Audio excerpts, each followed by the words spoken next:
We emphasized justice above everything. We have made a significant contribution to national food security. We are always ready to be at the forefront of every crisis through creativity, research and innovation with quality human resources who are always ready to make improvement of UNILA for the advancement of civilization, nation and state. We conduct innovative and high-quality research.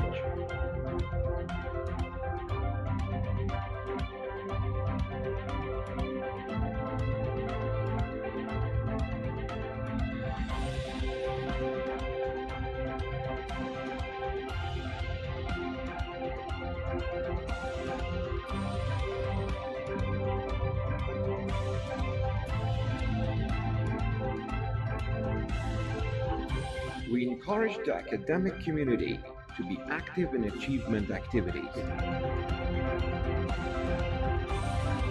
We were born to the people and the nation.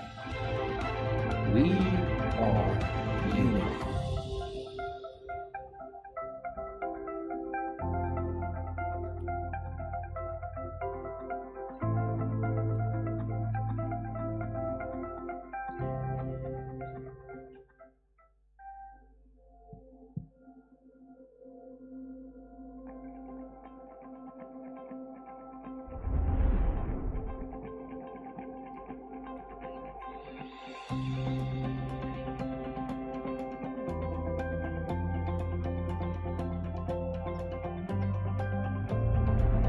We are UNILA.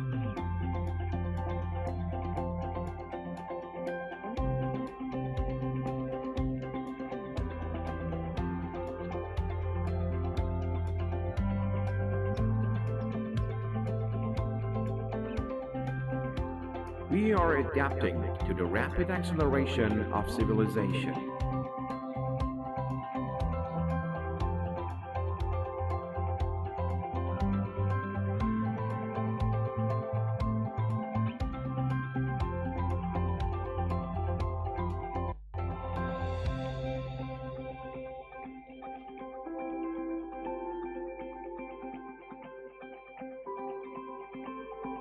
We also are involved in national development strategic planning.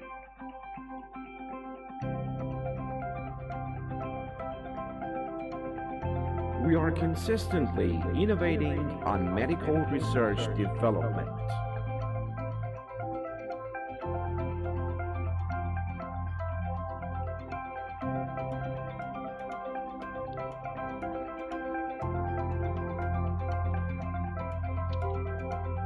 We care and are actively assisting to enhance the people's welfare. We are one with nature's majestic beauty.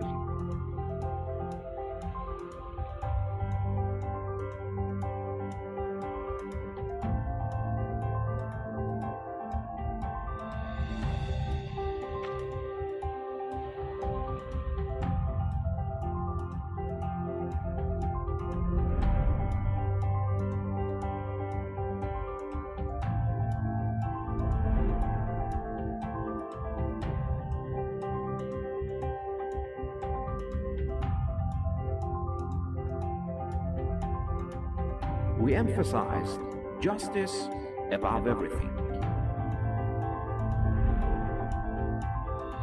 We have made a significant contribution to national food security.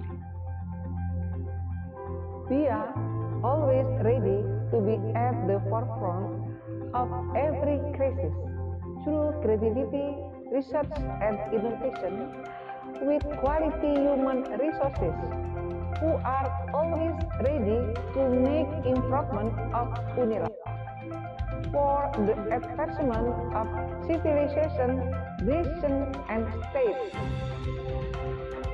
We conduct innovative and high-quality research.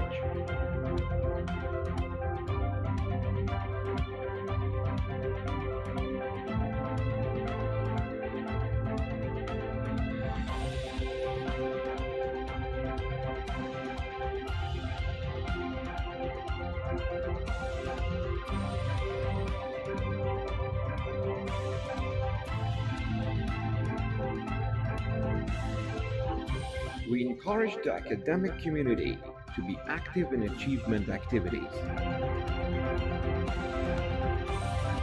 We were born to the people and the nation. We are ULICoSS.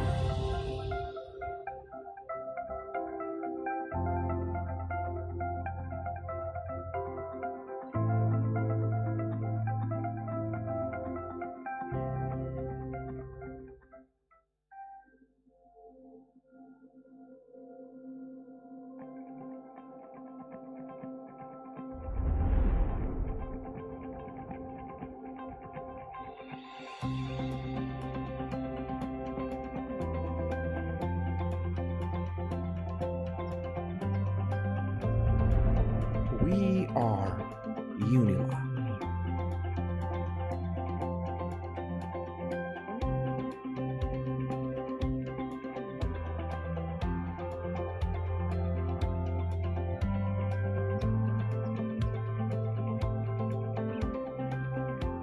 We are adapting to the rapid acceleration of civilization.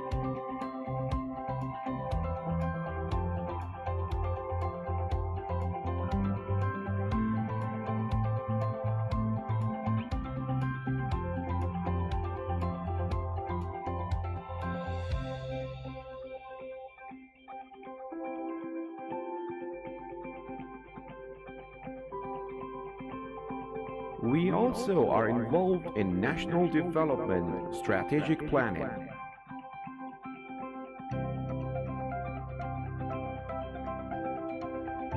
We are consistently innovating on medical research development.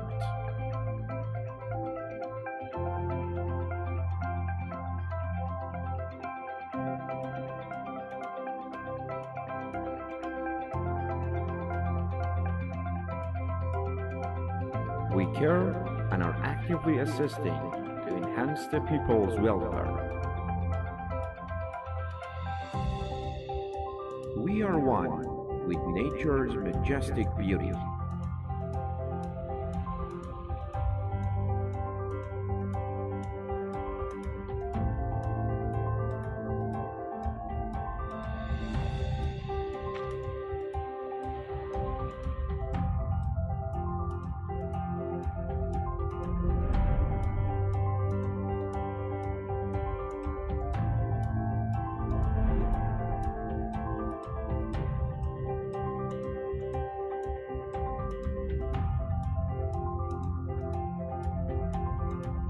We emphasize justice above everything. We have made a significant contribution to national food security. We are always ready to be at the forefront of every crisis through creativity, research, and innovation with quality human resources who are always ready to make improvement of UNILA for the advancement of civilization, nation, and state. We conduct innovative and high-quality research.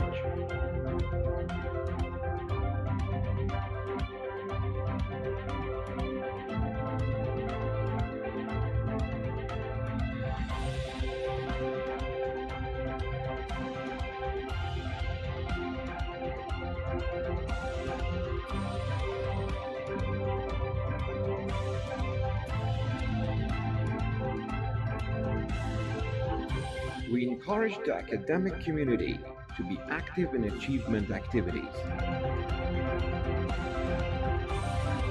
We were born to the people and the nation.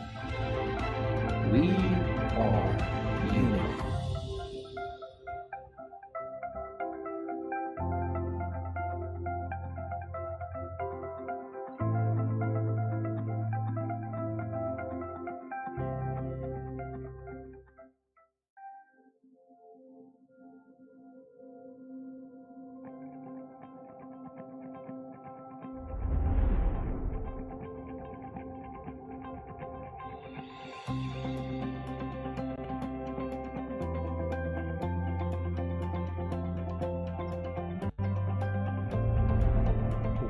are UNILA.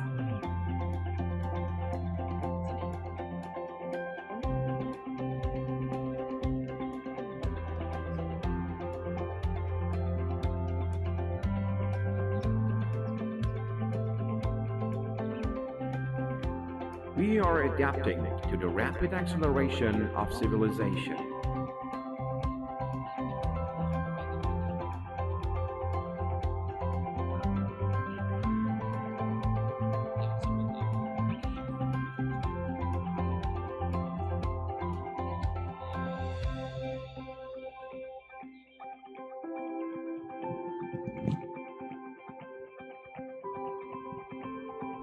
We also are involved in national development strategic planning.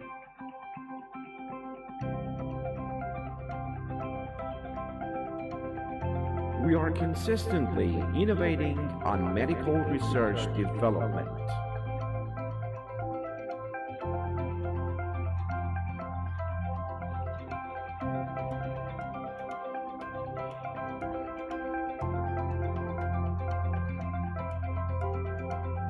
We care and are actively assisting to enhance the people's welfare. We are one with nature's majestic beauty.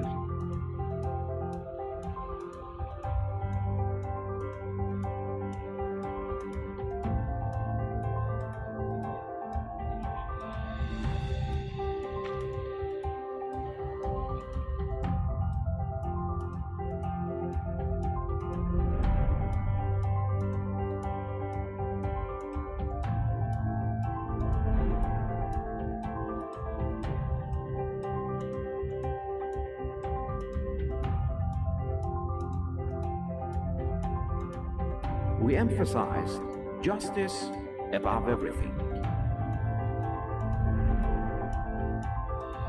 We have made a significant contribution to national food security. We are always ready to be at the forefront of every crisis through creativity, research, and innovation with quality human resources who are always ready to make improvement of UNILA for the advancement of civilization, nation, and state. We conduct innovative and high-quality research.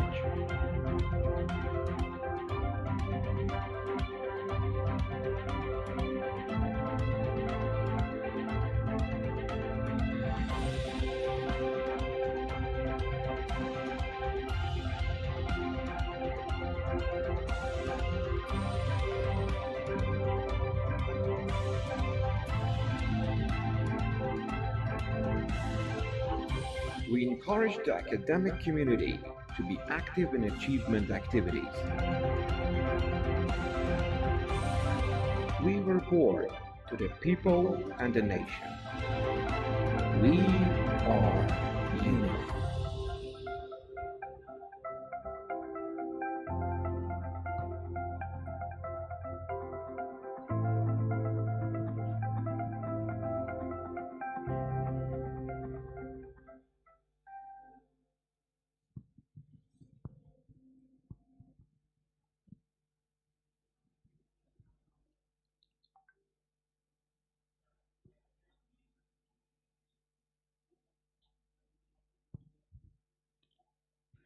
Ladies and gentlemen, the fourth ULICoSS and ULICoSTE at Radisson Hotel, September 5th, 2023 is about to begin. Dance performance. Ladies and gentlemen, happy watching.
to Professor Lusmelia Afriani.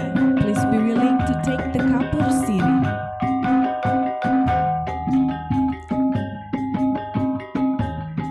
As well as to our guest, Professor Muhammad Fazli Sabri.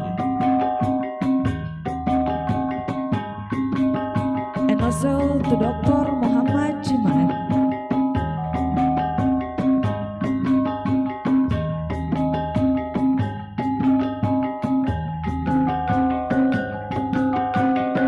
Thank you.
Assalamualaikum warahmatullahi wabarakatuh. A very good morning to you, ladies and gentlemen. Tabi pun. Ladies and gentlemen, welcome to the 4th Universitas Lampung International Conference on Social Sciences, ULICoSS, with the theme of Digital Transformation and Innovation to Strengthen Local Wisdom and Human Capital Competency. And the 4th Universitas Lampung International Conference on Sciences, Technology and Environment, ULICoSTE, with the theme of Technology and Sustainability, Innovation and Solution for Shaping the Future, in Radisson Hotel, September 5th, 2023. Please give a round of applause for this morning event.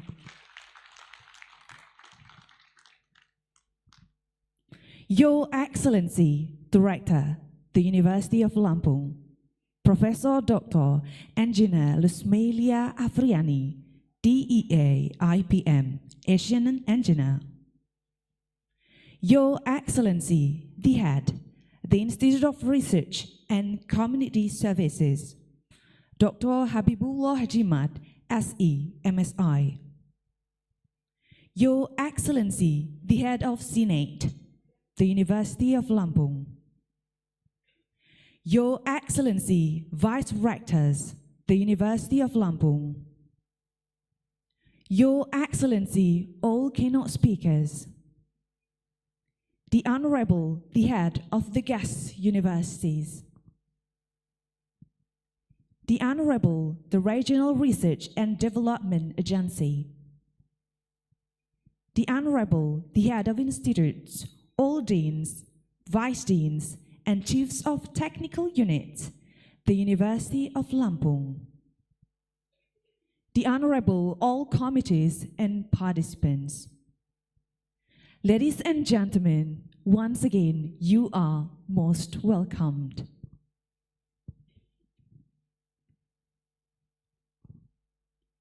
Singing National Anthem and the Hymn of UNILA. Ladies and gentlemen, please be advised that you are stand up for Indonesian Anthem and the Hymn of UNILA.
Ladies and gentlemen, please be seated.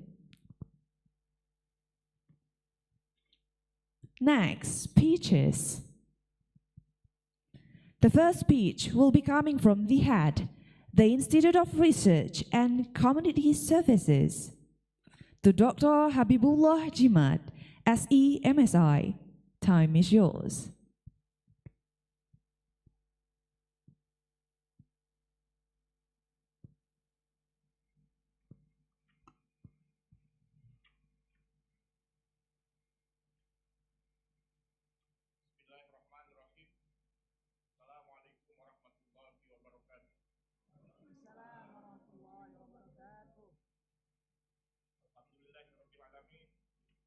Salatu wassalamu ala asrafil anbiya'i wal mursalin Sayyidina wa maulana Muhammadin wa ala alihi wa sahbihi ajma'in.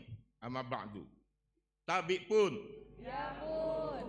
My peace be upon you, the Honorable Rector University of Lampung, Profesor Lusmeli Afriani, Vice Rector University of Lampung, Associate Professor Suripto Dwiyono, and Associate Professor Anna Gustina, Associate Professor Ai Ahadiat, Dean and Director of Graduate Program, Rector of Public and Private University in Lampung Province, Head of Institution and Head of Implementing Unit, also the Honorable of Speaker, Profesor Dr. Muhammad Fazli Sabri from University Putra Malaysia.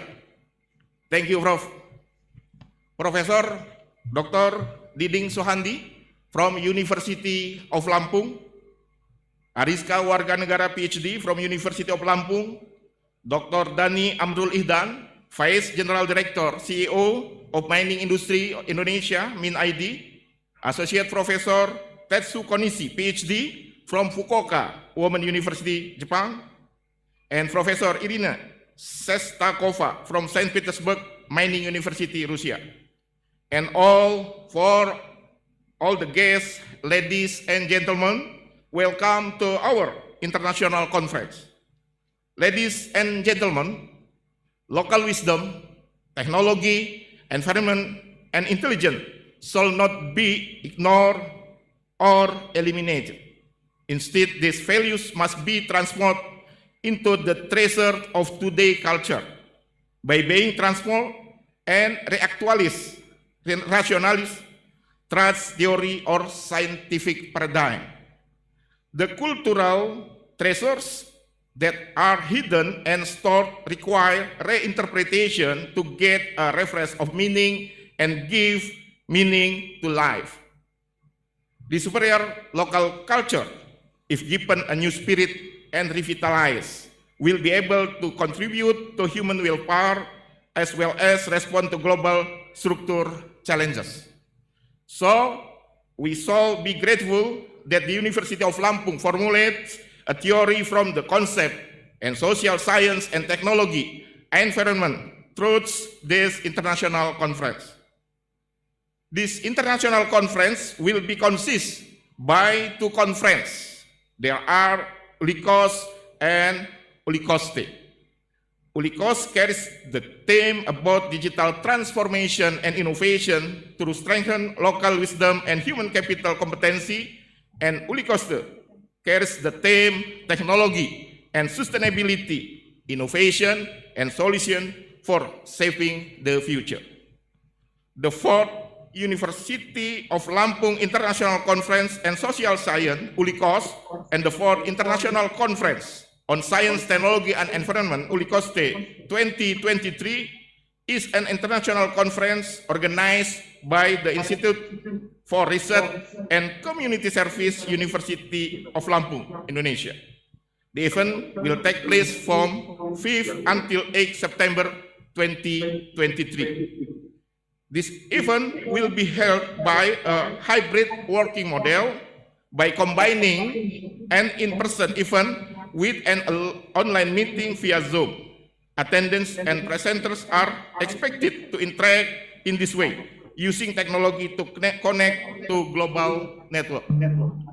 Ladies and gentlemen, speaker, guests, and participants, these two conferences were attended by 300 researchers, with 150 researchers focused on ULICoSS, social science, and 150 research from ULICoSTE. To make the result of our investigation and research on a particular field accessibility globally, we decide to publish selected papers in the international conference proceeding.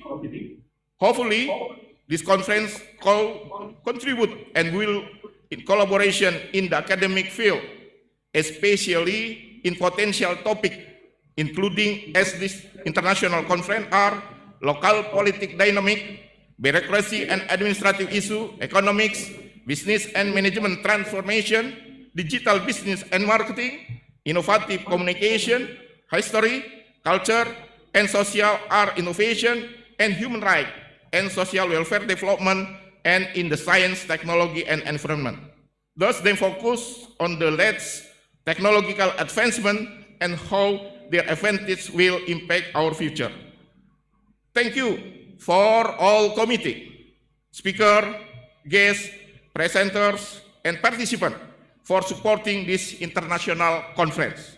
Hopefully, this event could bring us into some spirit of development science and technology.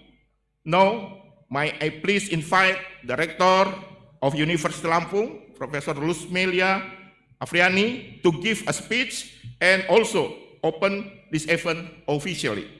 Thank you very much. Wassalamualaikum warahmatullahi wabarakatuh.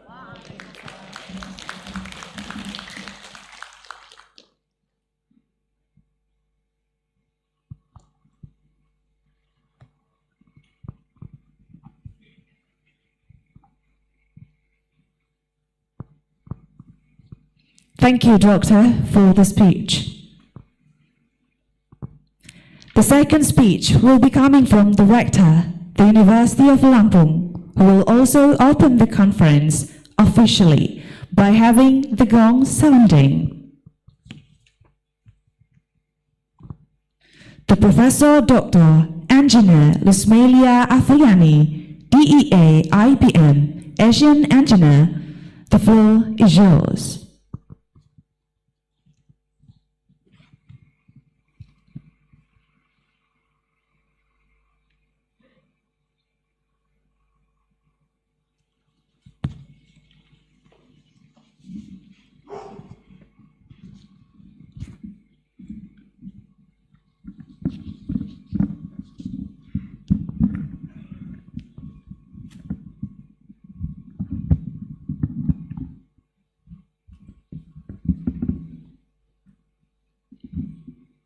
Bismillahirrahmanirrahim.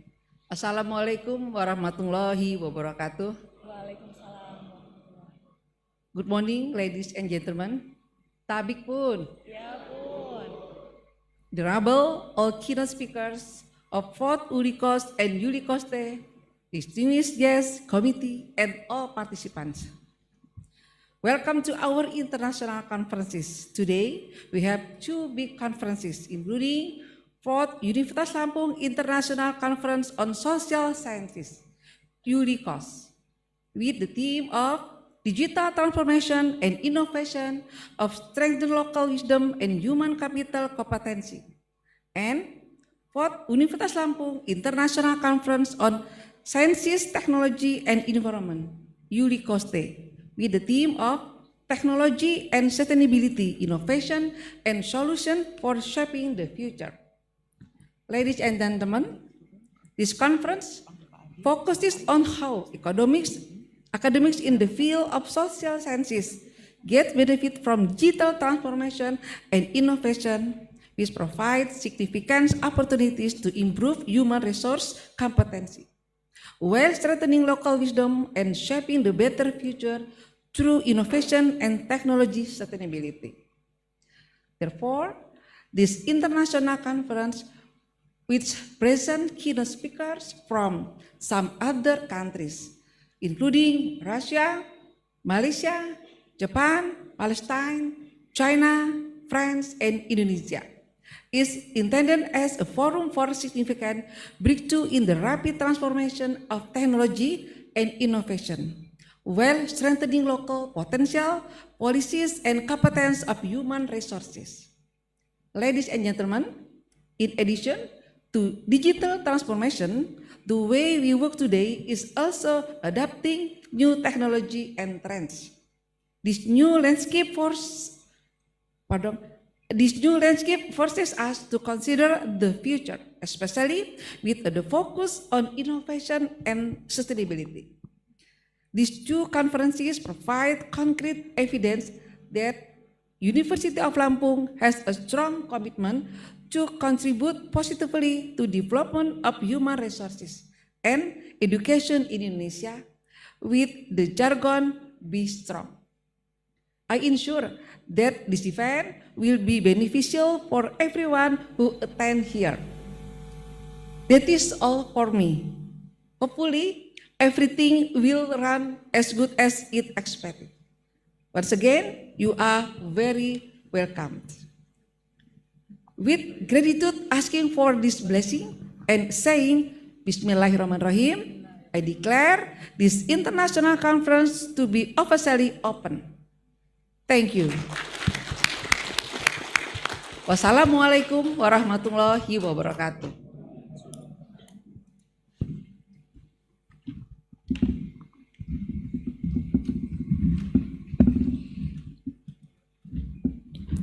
To Dr. Habibullah Jumat and Dr. Ayi Ahadiat to please come forth.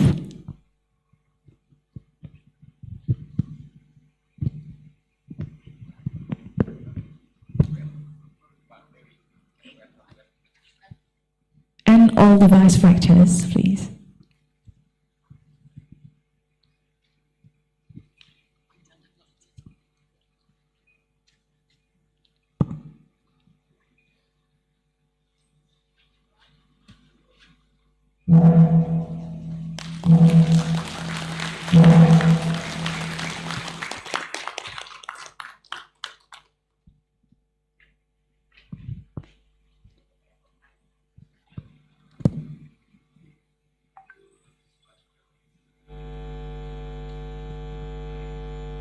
Please, may be seated. Thank you.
Next, prayer will be led by Muhisom MPD. To Muhisom MPD, time is yours.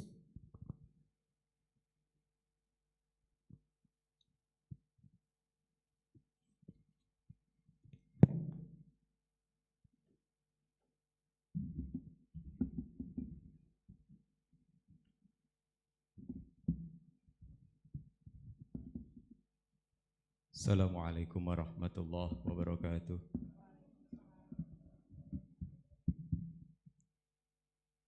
Ayuhal hadirun rahimakumullah. Hayya bina nad'una ilallah. Asa ayyakuna majma'al hadzal yaum fi funduki radisan siran jamilah. Bismillahirrahmanirrahim. Alhamdulillahi rabbil alamin. Allahumma sholli ala sayyidina Muhammadin wa ala ali sayyidina Muhammad. Salatan tunjina biha min jamil ahwali wal afat wa taqdilana biha min jami'il hajat wa tudahhiruna biha min jami'i sayiat wa tarfa'una biha 'indaka a'la darajat wa tuballighuna bi aqsal khayat min jami'il khairati fil hayati wa ba'dal mamat. Allahumma jam'ana hadha fi ULICoSS wa ULICoSTE jam'an marhuman wa tafarruqana min ba'dihi tafarruqan ma'suman wa la taj'alillahumma fina wa la ma'ana wa la man yatba'una syaqiyan wa la matrudan wa la mahruman. Rabbana atina min ladunka ilma wal hikmah faman utiyal hikmah faqad utiya fihi khairan katsira. Allahumma nawwir qulubana binuri ilmika wa binuri hidayatika kama nawarta ardi bisyamsika birahmatika ya arhamar rahimin. Allahumma ja'al fil basarina nuran wa fi lisanina nuran wa fi qulubina nuran wa fi jami'i jasadina nuran. Allahumma a'tina nuran. Allahumma ja'al auladana wa zuriyatana wa talamidana fi Universitas Lampung minal ahli ilmi wa ahlil khair wa la ta'jal min ahli syarri wa ahli dhair. Allahumma inna na'udzubika minal ilmi la yanfa wa qalbin la yakhsha wa amalin la yurfa wa du'ain la yusma. Man istata ilman wa lam yazad hudan wa lam yazad illa Allah illa ba'dan. Rabbana ighfir lana dhunubana wa li walidina wa li masyayikhina wa li jami'il muslimina wal muslimat wal mu'minina wal mu'minat al ahya'i minhum wal amwat. Allahumma jal baladina hada Indonesia aminatal mutmainnah wajal afidatan min nasi tahwi ilaihim warasuqhum minas samarat baldatun thayyibatun wa rabbun ghafur birahmatika ya arhamar rahimin. Rabbana atina fid dunya hasanah wa fil akhirati hasanah wa qina azaban nar. Wa sallallahu ala Muhammadin nabiyil ummi wa ala alihi wa sahbihi wa sallam. Wa akhiru da'wana anil hamdulillahi rabbil alamin. Wassalamualaikum warahmatullahi wabarakatuh.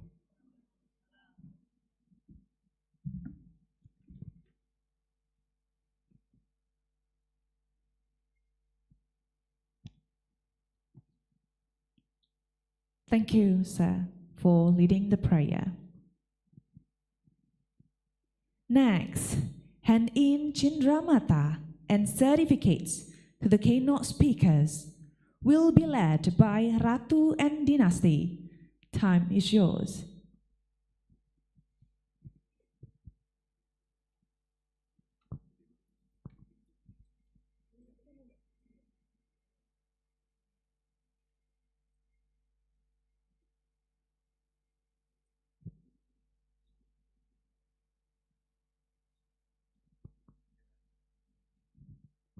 To the Rector, the University of Lampung, to please come forth.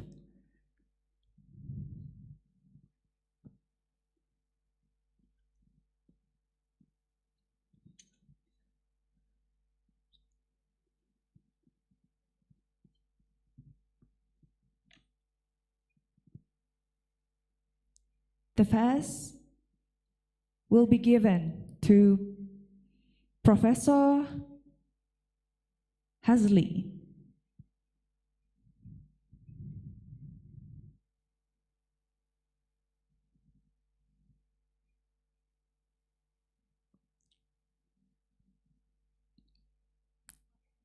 And the second one would be for Professor Diding.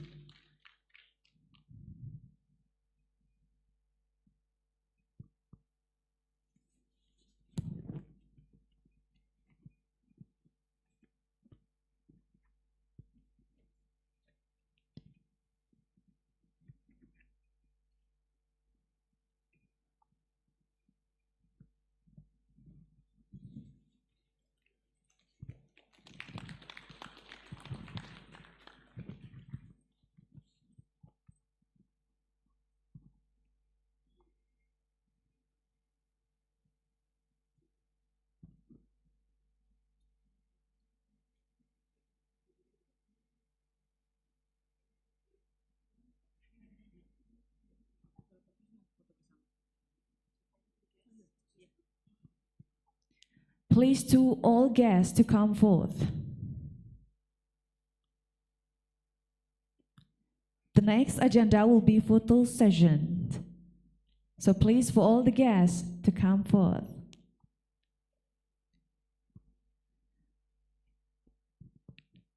Diharapkan untuk semua tamu undangan untuk maju ke depan karena kita akan foto bersama.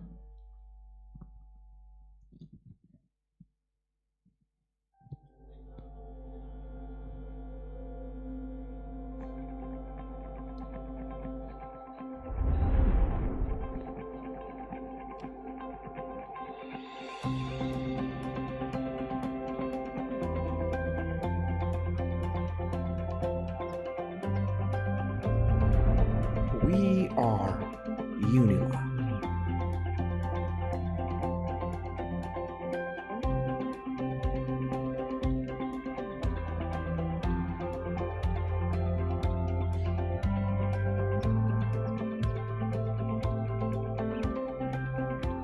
We are adapting to the rapid acceleration of civilization.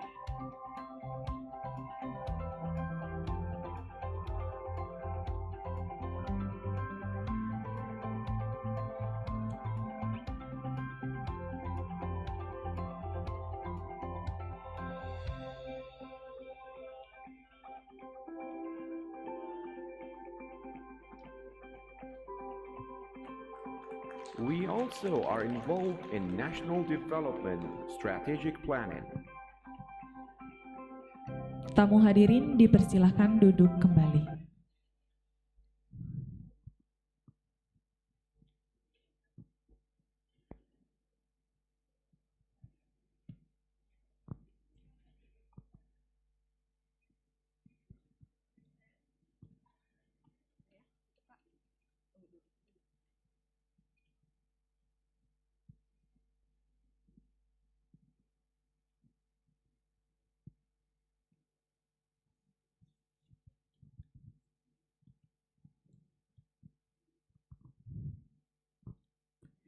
Ladies and gentlemen, this is the end of the opening ceremony of the 4th ULICoSS and ULICoSTE at Radisson Hotel, Lampung, Indonesia. We will meet again in the 5th ULICoSS and ULICoSTE next year. Thank you. Wassalamualaikum warahmatullahi wabarakatuh. The next agenda will be keynote session, will be led by Indra Jaya Wiranata MA. For Indra Jaya Wiranata MA, time is yours.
Ladies and gentlemen,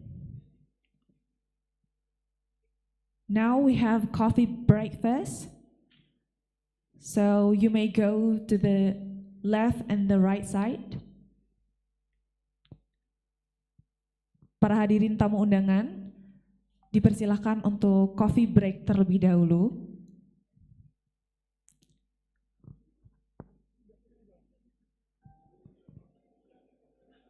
Ada di sebelah kanan panggung, disilahkan.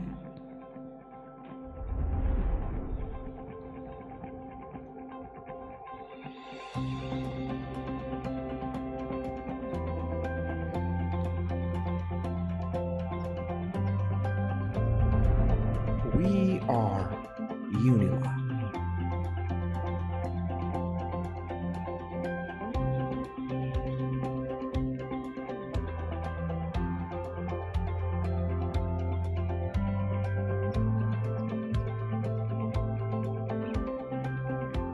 We are adapting to the rapid acceleration of civilization.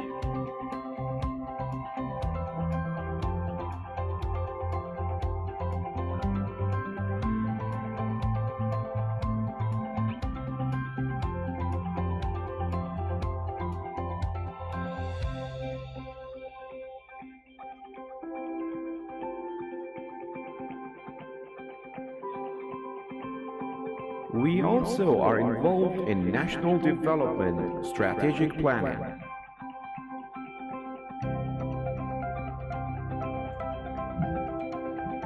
We are consistently innovating on medical research development.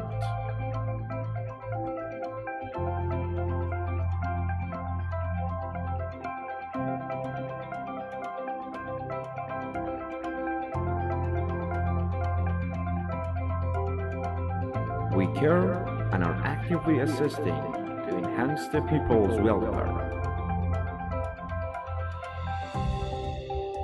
We are one with nature's majestic beauty.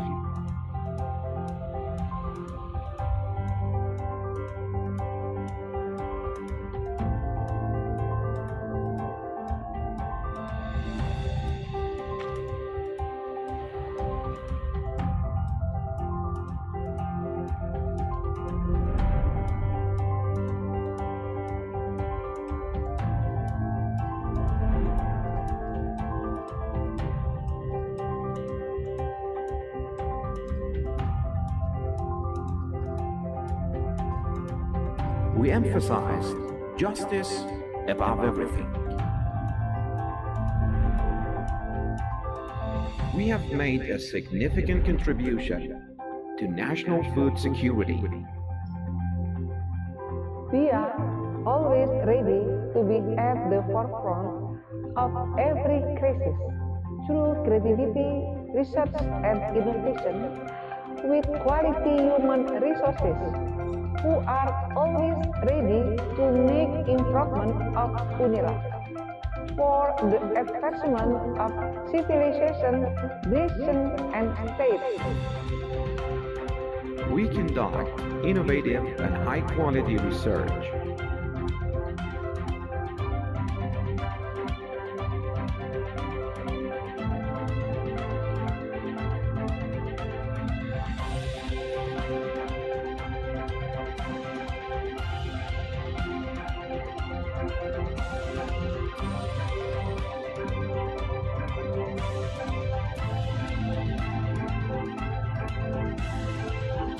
We encourage the academic community to be active in achievement activities.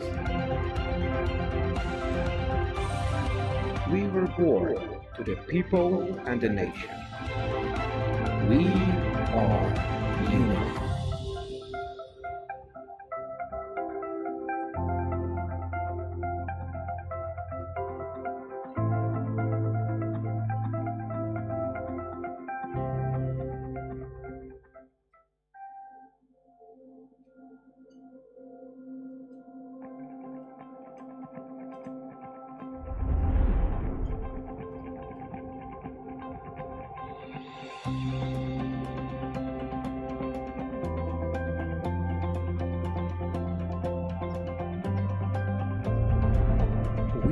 are UNILA.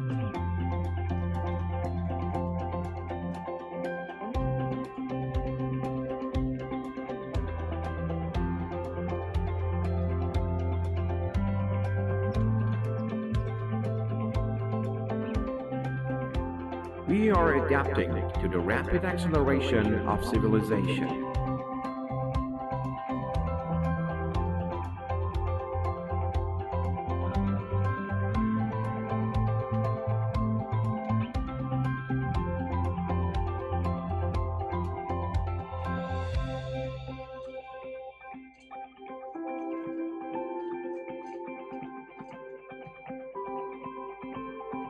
We also are involved in national development strategic planning.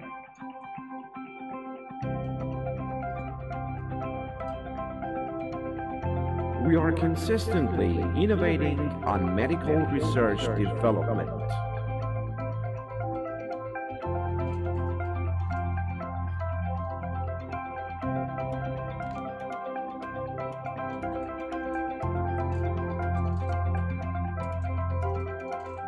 We care and are actively assisting to enhance the people's welfare.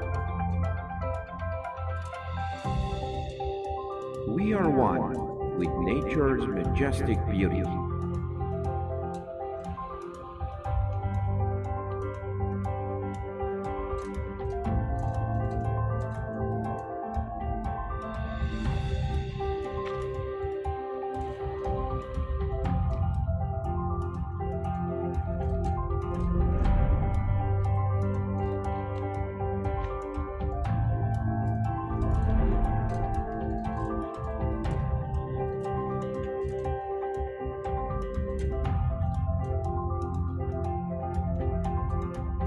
We emphasize justice above everything.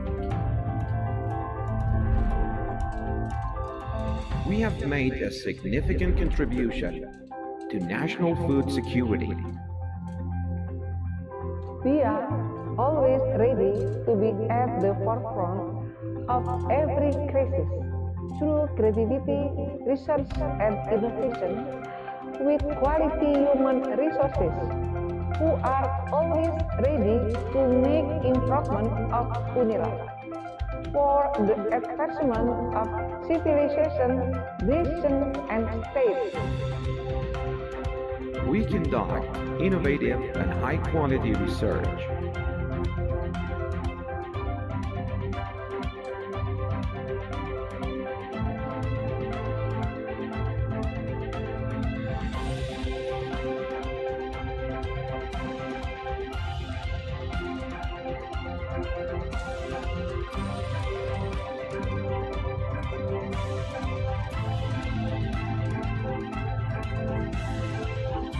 We encourage the academic community to be active in achievement activities.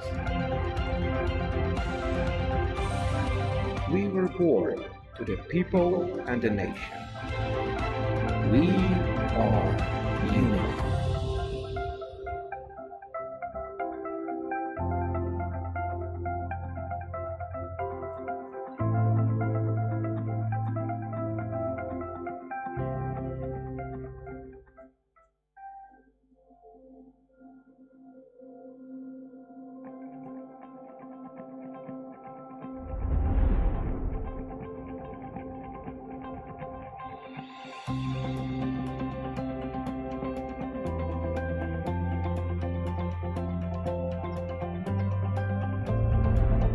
We are UNILA.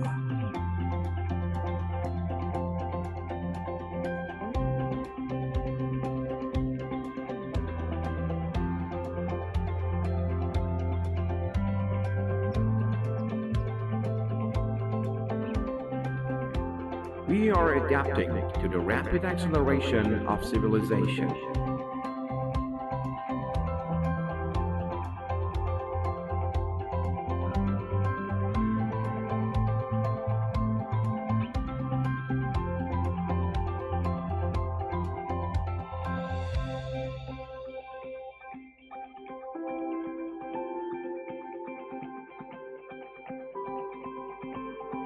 We also are involved in national development strategic planning.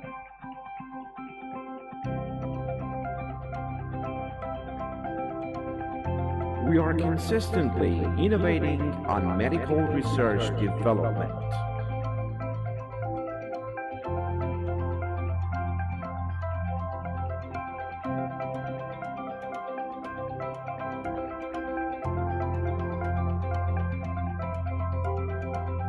We care and are actively assisting to enhance the people's welfare. We are one with nature's majestic beauty.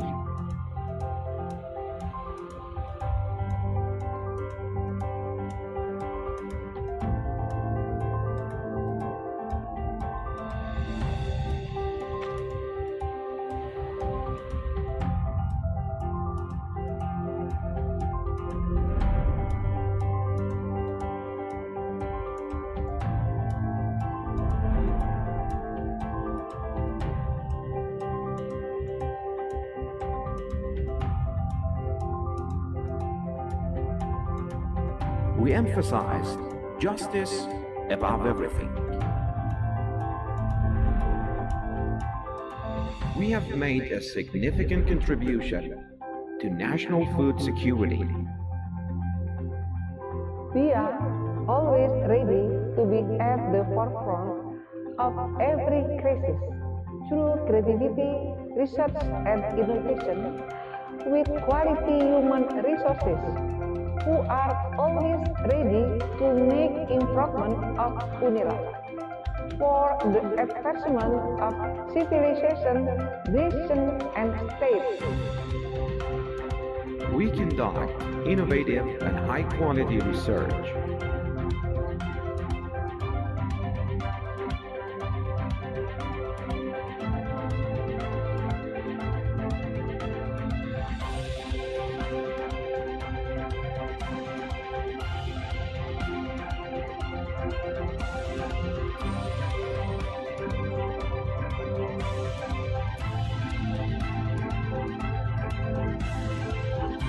We encourage the academic community to be active in achievement activities. We report to the people and the nation.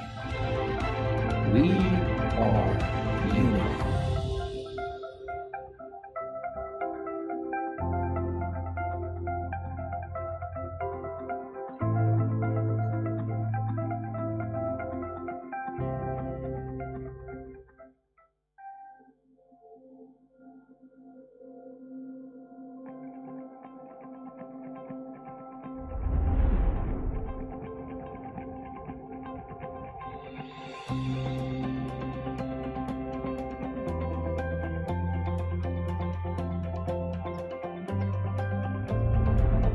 We are UNILA.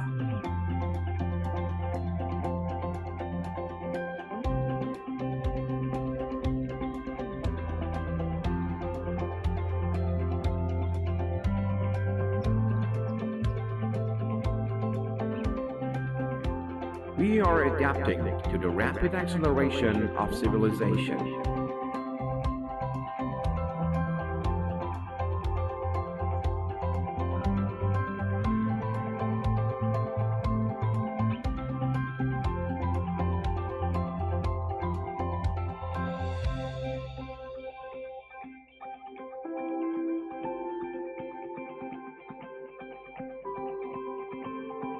We also are involved in national development strategic planning.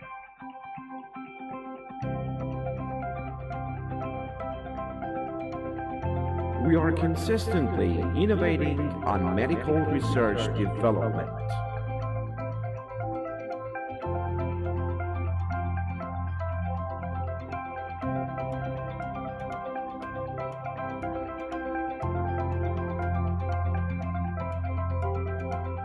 We care and are actively assisting to enhance the people's welfare.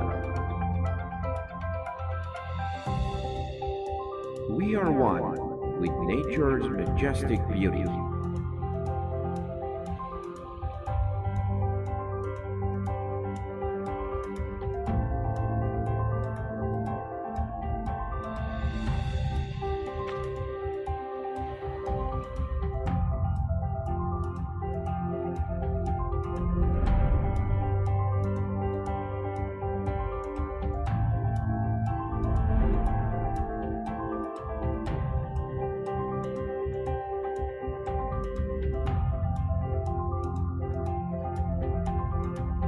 We emphasize justice above everything.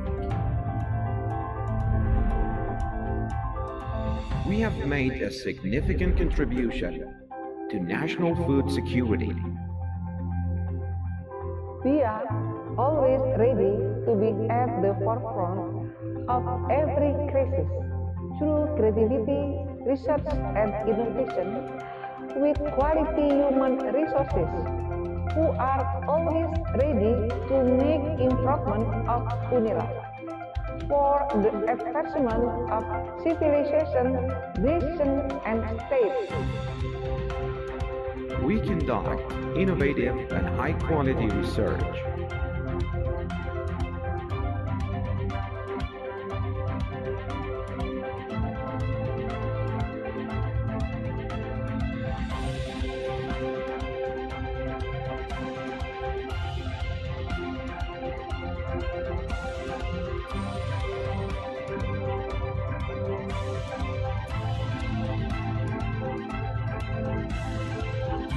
We encourage the academic community to be active in achievement activities.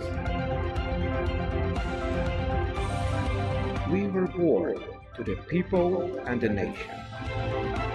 We are UNICoSS.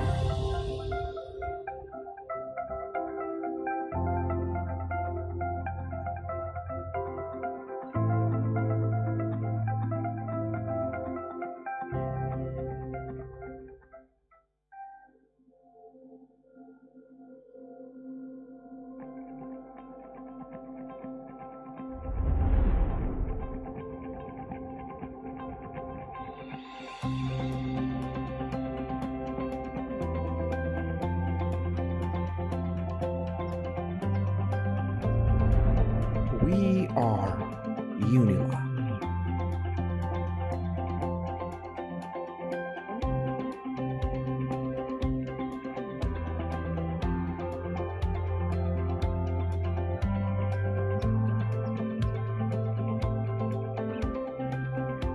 We are adapting to the rapid acceleration of civilization.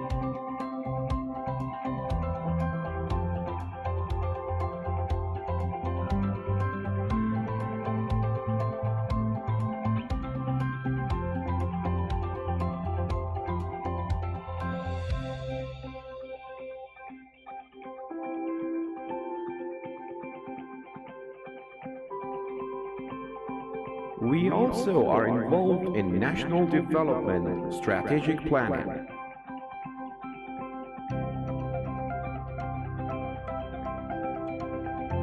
We are consistently innovating on medical research development.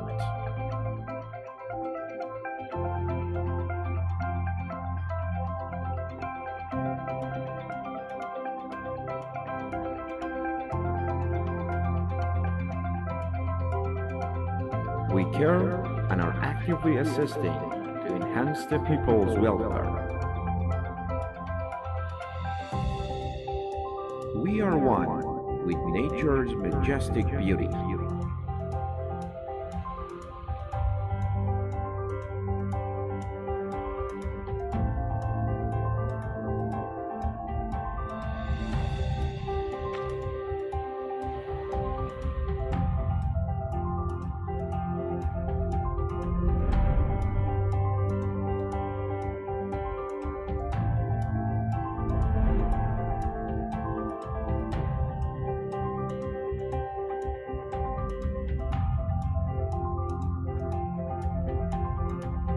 We emphasize justice above everything. We have made a significant contribution to national food security. We are always ready to be at the forefront of every crisis through creativity, research, and innovation with quality human resources who are always ready to make improvement of UNIRA for the advancement of civilization, nation, and state. We conduct innovative and high-quality research.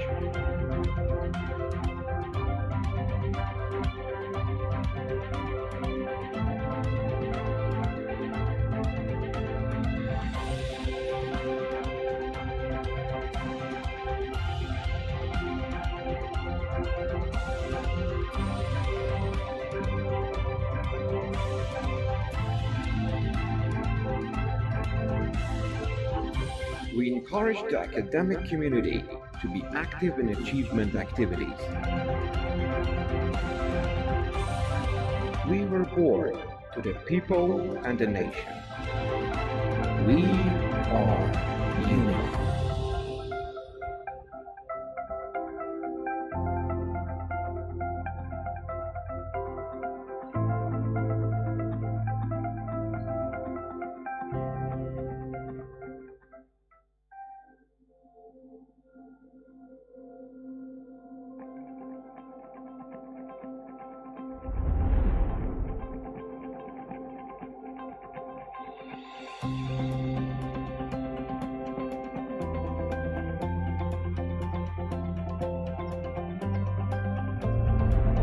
We are ULICoSS.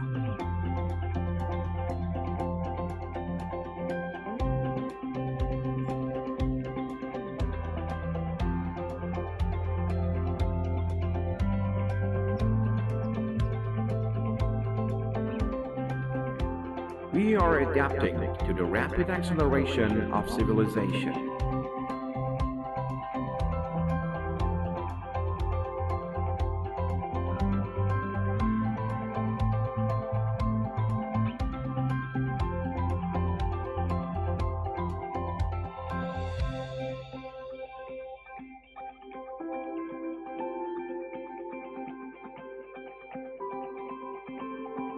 We also are involved in national development strategic planning.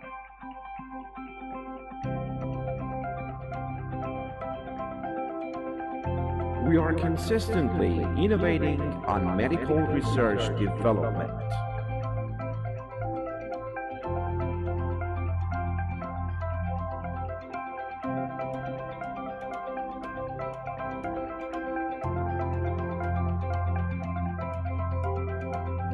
We care and are actively assisting to enhance the people's welfare. We are one with nature's majestic beauty.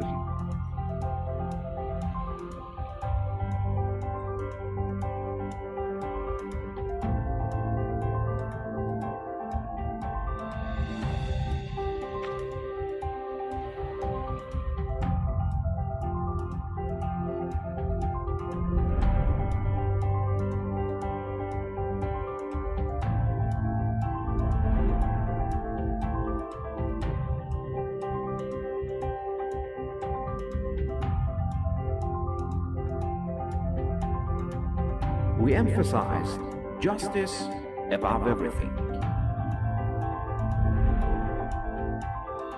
We have made a significant contribution to national food security. We are always ready to be at the forefront of every crisis through creativity, research, and innovation with quality human resources who are always ready to make improvement of UNIRA for the advancement of civilization, nation, and state. We conduct innovative and high-quality research.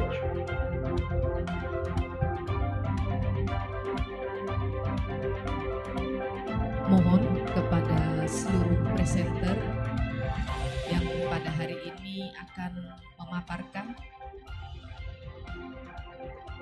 mohon untuk dapat mengisi kursi yang telah kami sediakan. 20 presenter offline untuk dapat duduk di kursi yang telah We kami encourage the sediakan. academic community to be active Panel in session achievement kita akan activities. mulai pukul 10.30. We were born to the people and the nation. We are ULICoSS.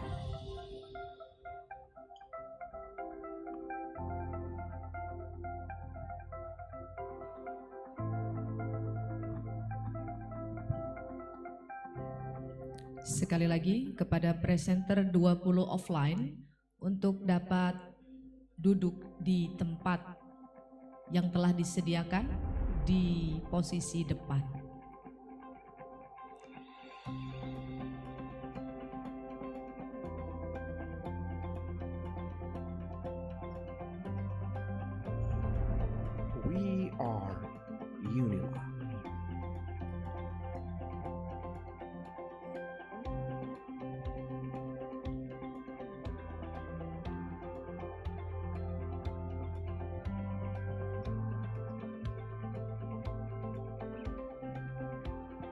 We are adapting to the rapid acceleration of civilization.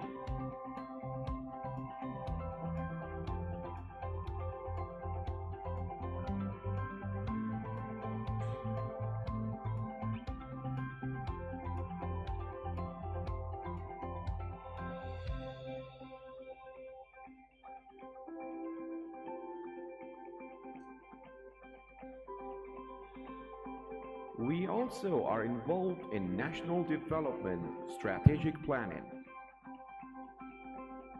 Sekali lagi kepada presenter offline We are 20 orang consistently untuk innovating dapat on medical duduk research di kursi development. depan.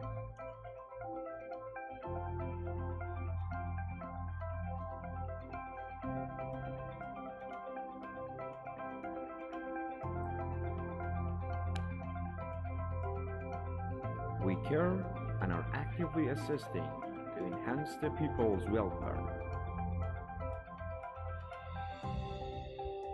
We are one with nature's majestic beauty.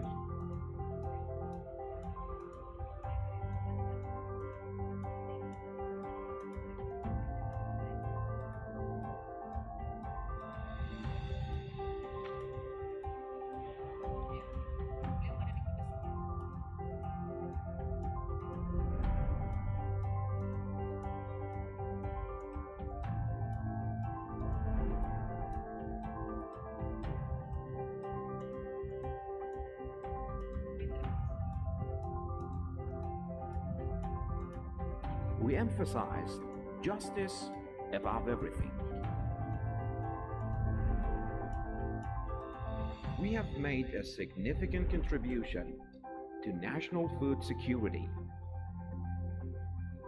We are always ready to be at the forefront of every crisis through creativity, research, and innovation with quality human resources who are always ready to make improvement of UNIRA for the advancement of civilization, nation, and state. We conduct innovative and high-quality research.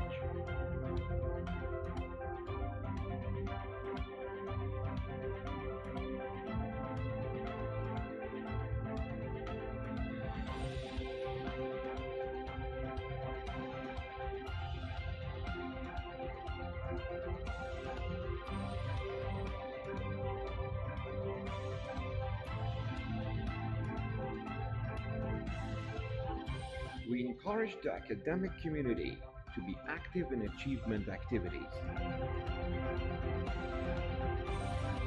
We report to the people and the nation. We are UNICoSS.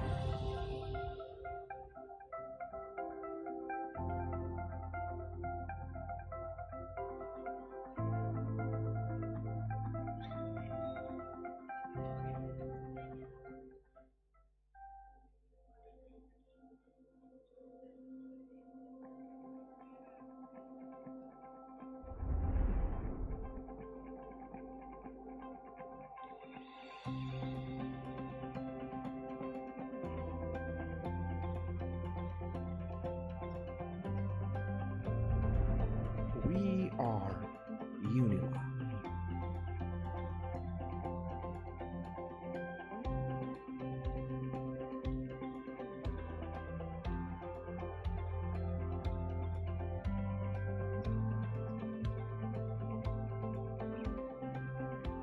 We are adapting to the rapid acceleration of civilization.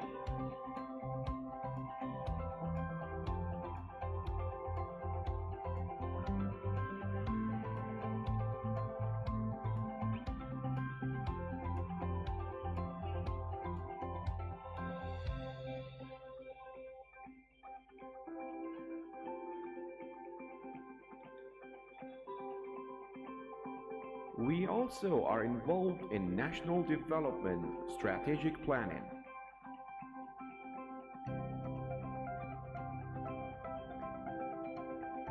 We are consistently innovating on medical research development.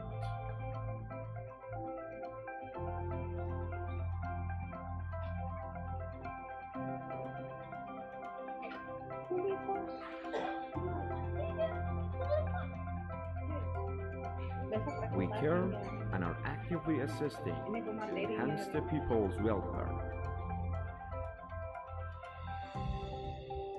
We are one with nature's majestic beauty.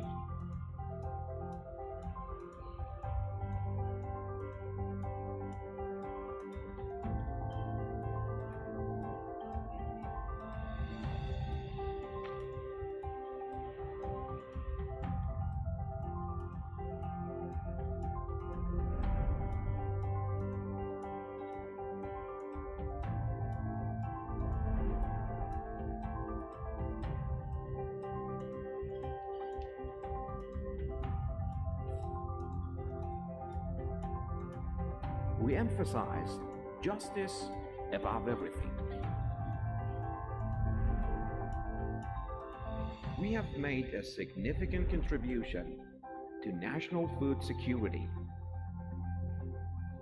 We are always ready to be at the forefront of every crisis through creativity, research, and innovation with quality human resources who are always ready to make improvement of UNIRA for the advancement of civilization, nation, and state. We conduct innovative and high-quality research.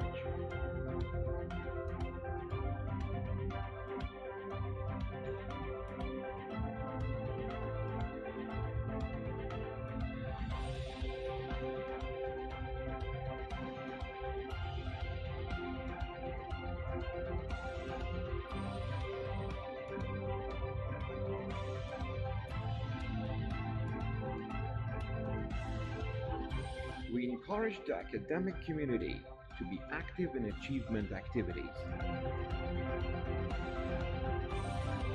We report to the people and the nation. We are UNICoSS.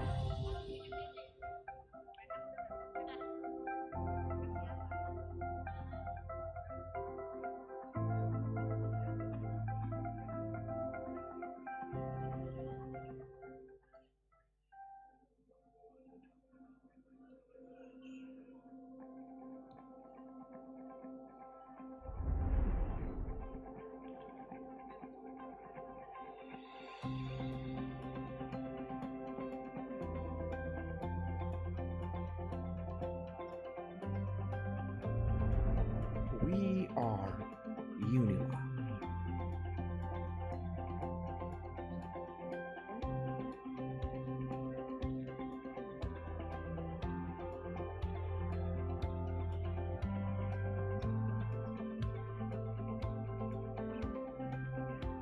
We are adapting to the rapid acceleration of civilization.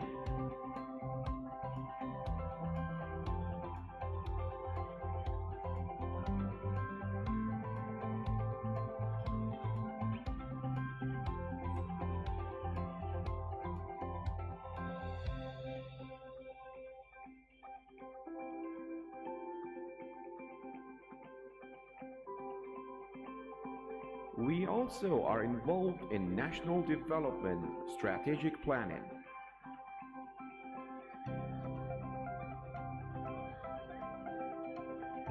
We are consistently innovating on medical research development.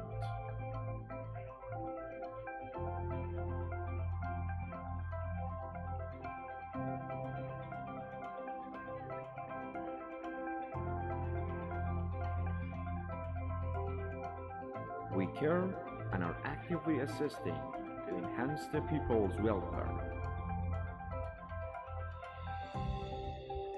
We are one with nature's majestic beauty.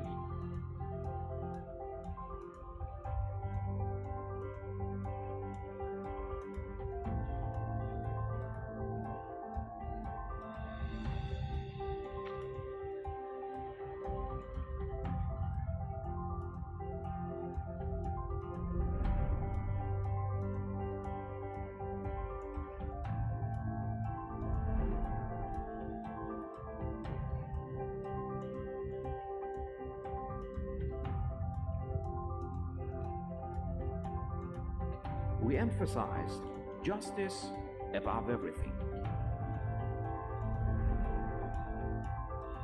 We have made a significant contribution to national food security. We are always ready to be at the forefront of every crisis through creativity, research, and innovation with quality human resources who are always ready to make improvement of UNILA for the advancement of civilization, nation, and state. We conduct innovative and high-quality research.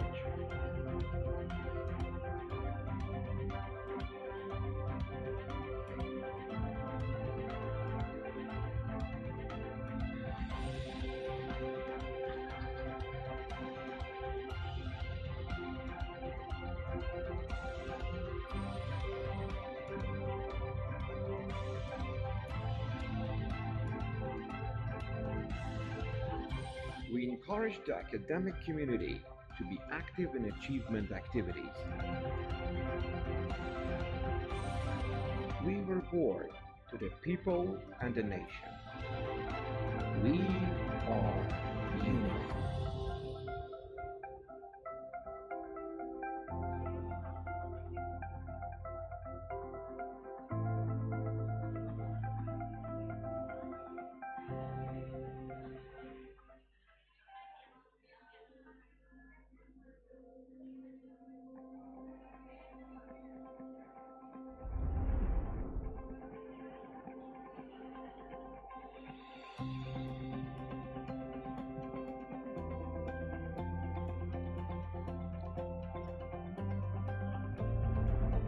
We are UNILA.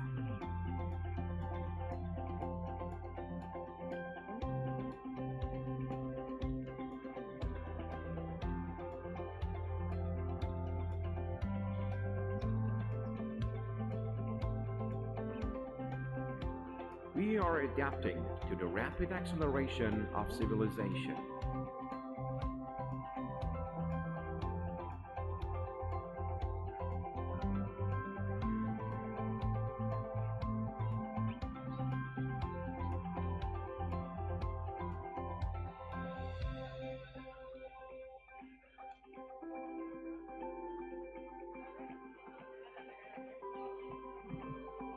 We also are involved in national development strategic planning.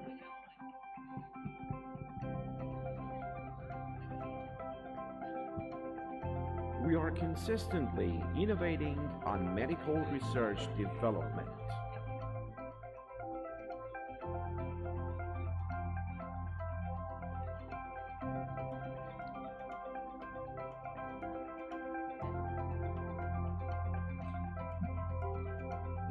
We Hadirin care yang saya and are hormati, actively assisting to agenda yang enhance the selanjutnya people's welfare. akan segera dimulai. Dipersilahkan untuk duduk kembali. We are one with nature's majestic beauty.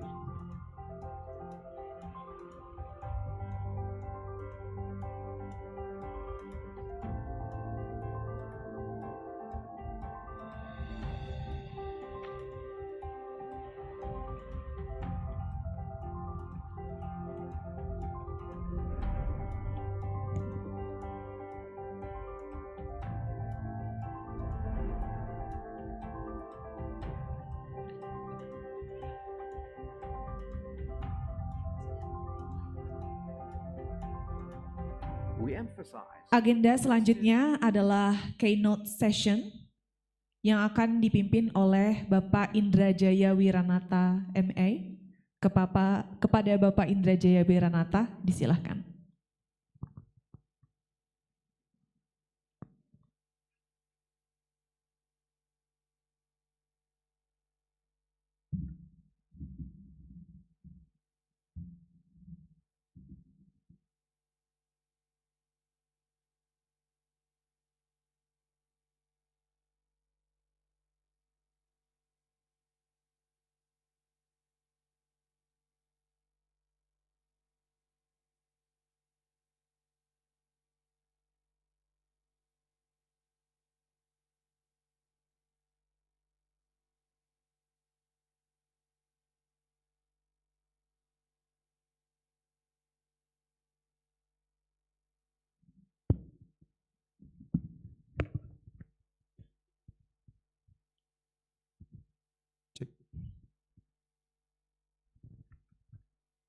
Ladies and gentlemen, distinguished guests, esteemed colleagues, and fellow students, good morning. Assalamualaikum warahmatullahi wabarakatuh. Tabik pun.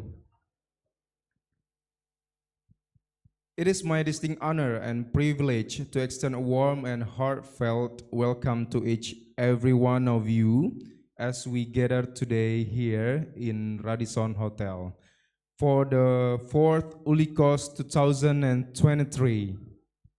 I am Indra Jaya Wiranata, will moderate this panel session. This year's theme, the digital transformation and innovation to strengthen local wisdom and human capital competency, is not just a topic of academic interest, but a critical issue facing our world today. It underscores the importance of collective action and both local and global cooperation in addressing the challenges that define our times. We believe that by engaging in open dialogue and collaborative problem solving, we can make meaningful contributions towards shaping a more sustainable, equitable, and prosperous world. Allow me to introduce you all to our distinguished speakers. Professor Dr. Muhammad Fazli Sabri. Professor Dr. Muhammad Fazli Sabri is the Dean of the Faculty of Human Ecology, University Putra Malaysia. He holds a Master of Science from University of Putra Malaysia and holds a PhD from Iowa State University, USA. He actively conducts research in the fields of consumer finance, consumerism, and financial education for all age groups. He has led a total of 32 research projects as lead researcher and 40 research projects as co-researcher. He also active in consulting work where has led 18 consulting projects as a lead consultant and 17 consulting projects as a joint consultant for various government and private agencies. And actually, I would like to read all of his CV, but I'm afraid it will take forever, maybe, considering his exceptional experience through his career. And then our second speaker that will be joining us on Zoom meeting, Associate Professor Tetsu Konishi, PhD. Ohayo gozaimasu, Professor.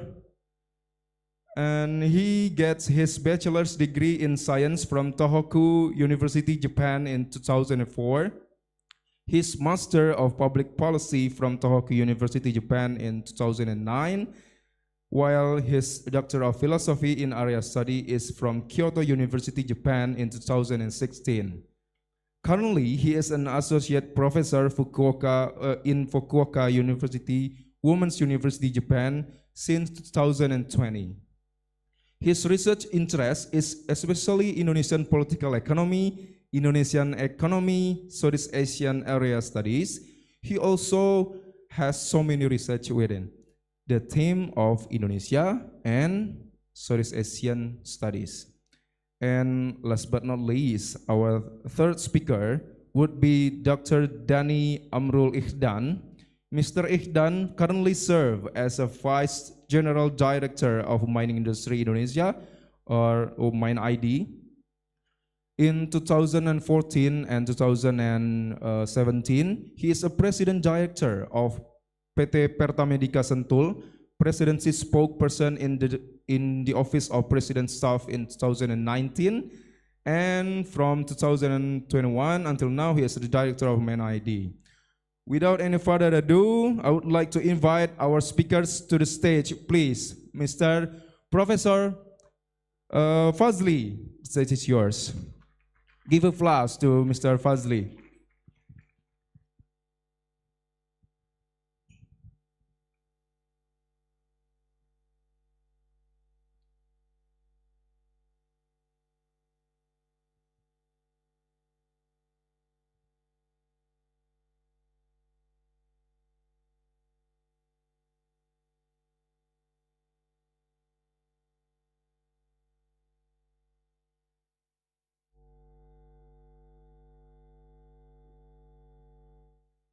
Okay, to cut the time, please, Professor Fazli, the time is yours.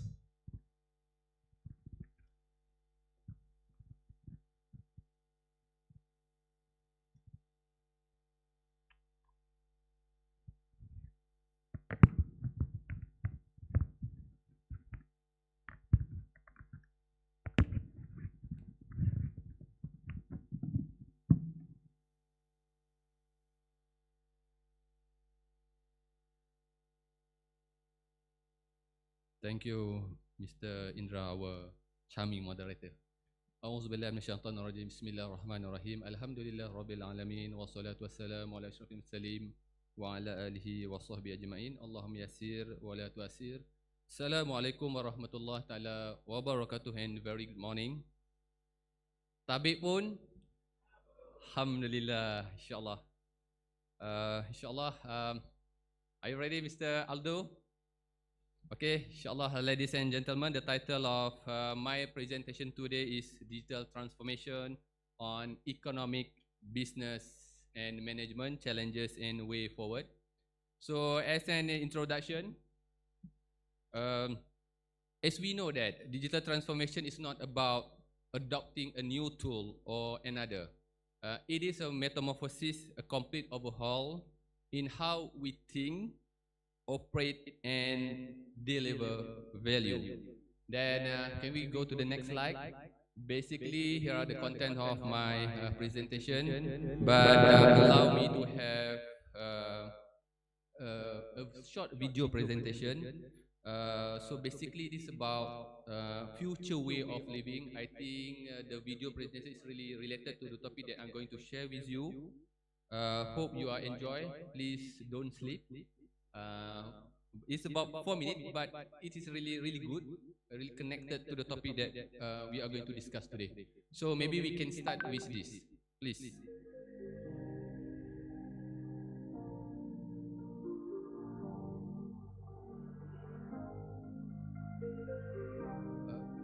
Excuse me.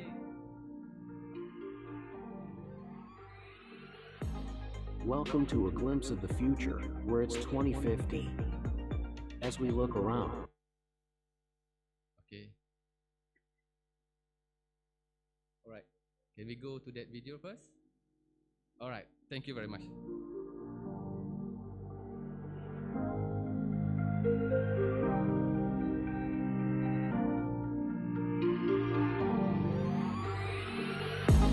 Welcome to a glimpse of the future, where it's 2050. As we look around, we can see that technology has advanced in ways that we never thought possible. From artificial intelligence that can understand and respond to our emotions, to biotechnology that can extend our lifespans, the future is here. One of the most significant advancements we see is in the field of renewable energy. Solar and wind power have become the primary sources of energy, reducing our dependence on fossil fuels and helping to combat climate change. We also see a shift towards smart cities, where technology is integrated into every aspect of urban life, from transportation to building design, making our cities more efficient and sustainable. In our homes, we see the rise of virtual reality and augmented reality, which have become integral parts of our daily lives. Whether it's for entertainment, education, or communication, these technologies have transformed the way we interact with the world. In the medical field, we see a breakthrough in the use of genetic engineering and personalized medicine. We have the ability to detect diseases early on and tailor treatments to the individual, leading to a significant reduction in the number of deaths from illnesses. Transportation is likely to become much more efficient and sustainable with the widespread use of electric and autonomous vehicles. This will greatly reduce emissions and improve traffic flow, making our cities cleaner and safer. Another area that is likely to see significant advancements is in the field of robotics and automation. We will see more robots and automation systems being used in manufacturing, agriculture, and other industries, which will greatly increase productivity and efficiency. This will also lead to the creation of new jobs and business opportunities. In the field of communication, we will see the continued development of 5G and 6G networks, which will greatly increase the speed and reliability of internet connections. This will enable us to access more data and services faster and will greatly improve our ability to communicate with each other. In the field of space exploration, we will see a renewed interest in space exploration and colonization.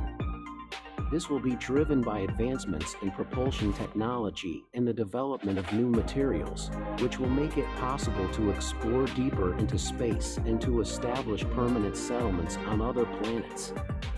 As we look at the future, we can see that technology is making our lives easier and more comfortable. But it's not just about the technology, it's about how we use it. We are becoming more conscious of the impact of our actions on the environment and on society, and we are making choices that promote sustainability and equality. We can see a future where people live in harmony with nature, where technology enhances our lives rather than controlling them, and where we are able to achieve a balance between economic growth and social well-being. As we continue to push the boundaries of what's possible, we must remember that the future is not set in stone. It's up to us to shape it, to make it a future that is worth living. Okay, I think that's all. Thank you very much. I think this is really connected to what we're going to discuss today. So if I were to ask any take-home message that we learned from this short video presentation, anyone would like to try?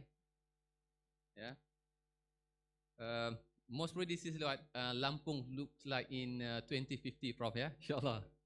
Okay, so basically the whole video is about, it's not about the technology, it's about how we use the technology.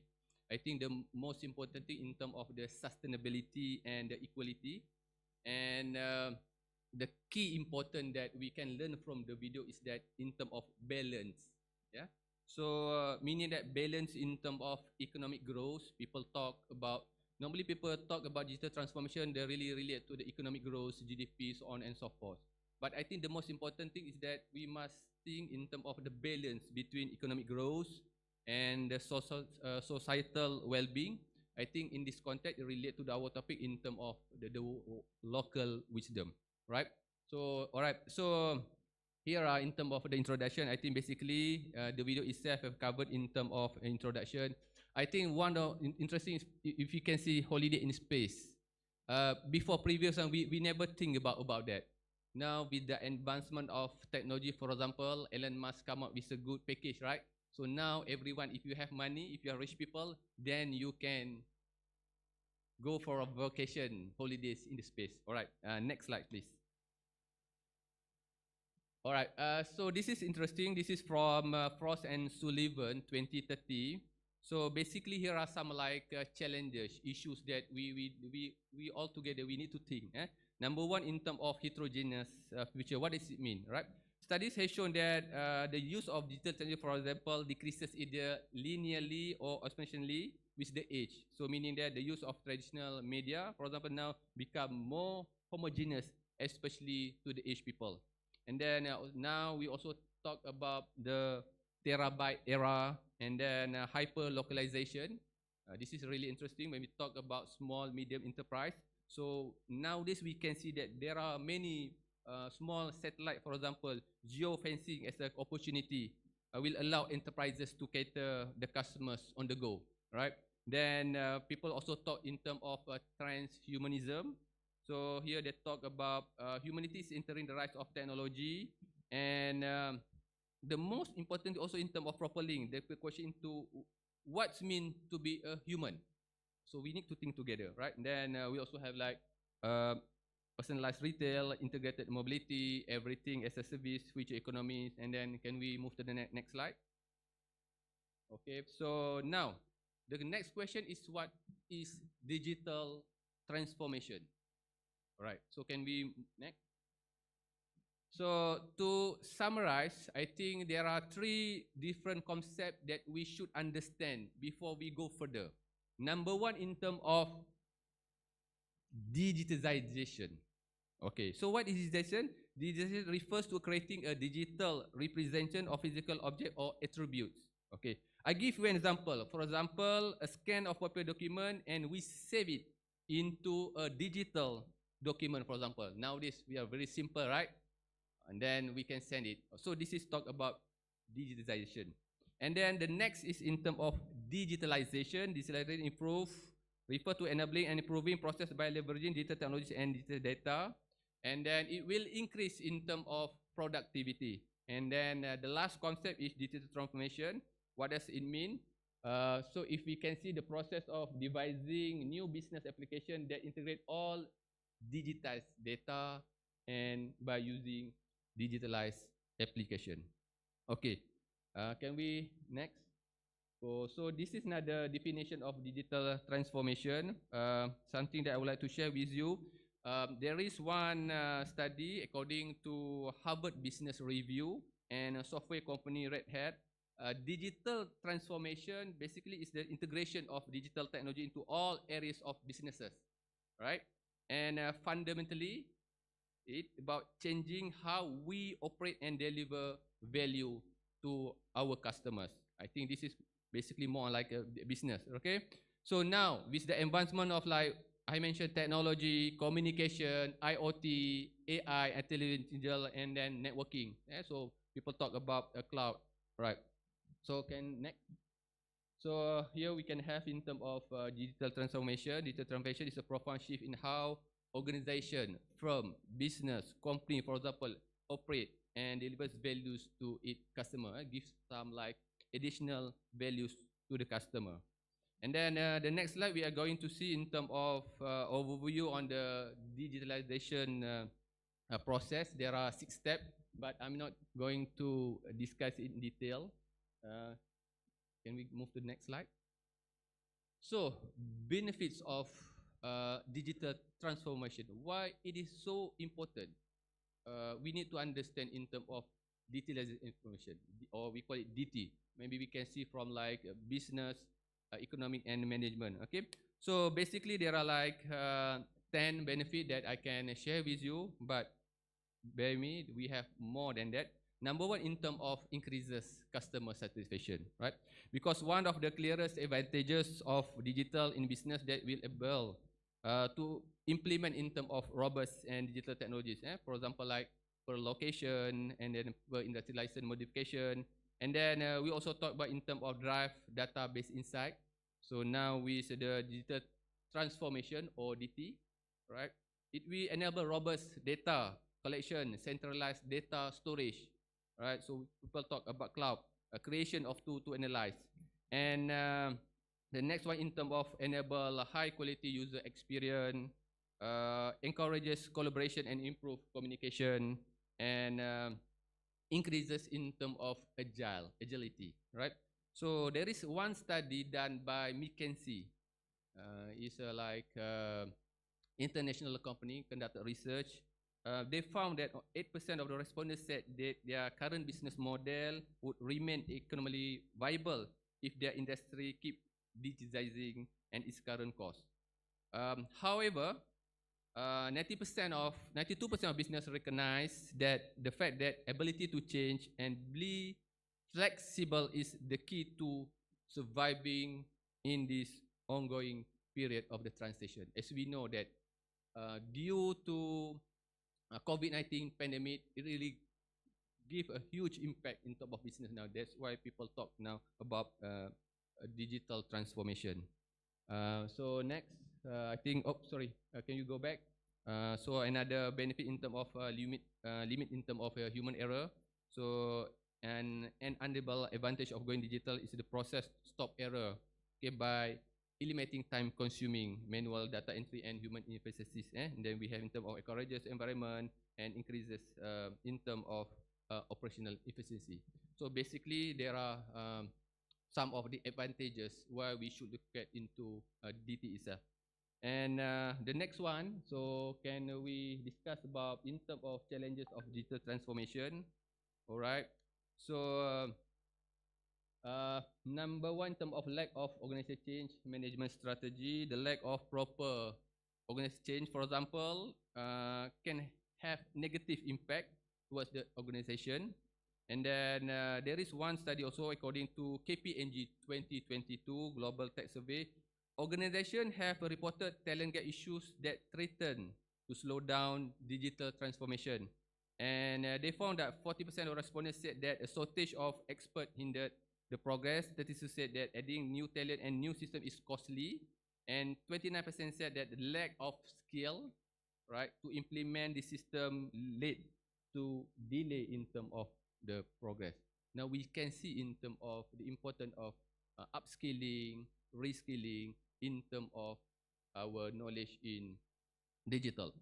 All right, the next one in terms of customer expectation, and then we have point number 4, changes, especially the big one can make people uncomfortable and cause stress. Then organizations are going through digital transformation, they can experience in terms of employee pushback. And then we have organization adopt remote, and then another challenge that digital transformation is the high cost that come with it. So normally when we talk about digital, it also associate with in terms of expensive about the cost, right? Okay, the next one. Can we move to the next one? In terms of, we will go through in terms of the transformation on the economy. Nowadays, people also talk about digital economy, something that I would like to share with you. For example, in the case of Malaysia, digital economy itself, it contributed toward 22% of GDP for Malaysia in 2020.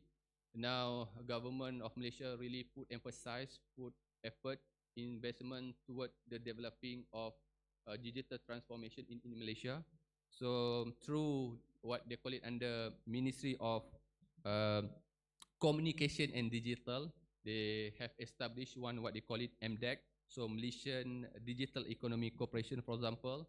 So some of the program, for example, like they call it Pemangkin, this is try to speed up the process of digital transformation. I think from the previous video, it also said that previous one we talked about like 4G, now 5G. The next one is 6G. I'm not so sure whether in Indonesia you have 6G. Not yet, right? 5G is yes, right? Okay, so this is something that sometimes we can 6G, 7G, maybe in the coming years, people talk about the 10Gs, right? Okay, next one. Okay, this is something that I would like to share in terms of, let us have a look in terms of leader countries in the field of digitalization. Number one, for sure, United States of America. Okay, so here the leader in the field of United States of America, for example, they have various program and development to support, especially in terms of digital transformation. And then the second one, China, for example, according to this study, China is actively adopting a variety of program and concept to support digital processes in the country's economy. For example, in 2018, the country approved the Made in China 2025. Now we are 2023. In 2 more years, which aim to make the state a leader in the digital technology market by 2025. Now we can see that China leading in terms of digital transformation, for example. Previously, we never think about autonomous car, right? Thing.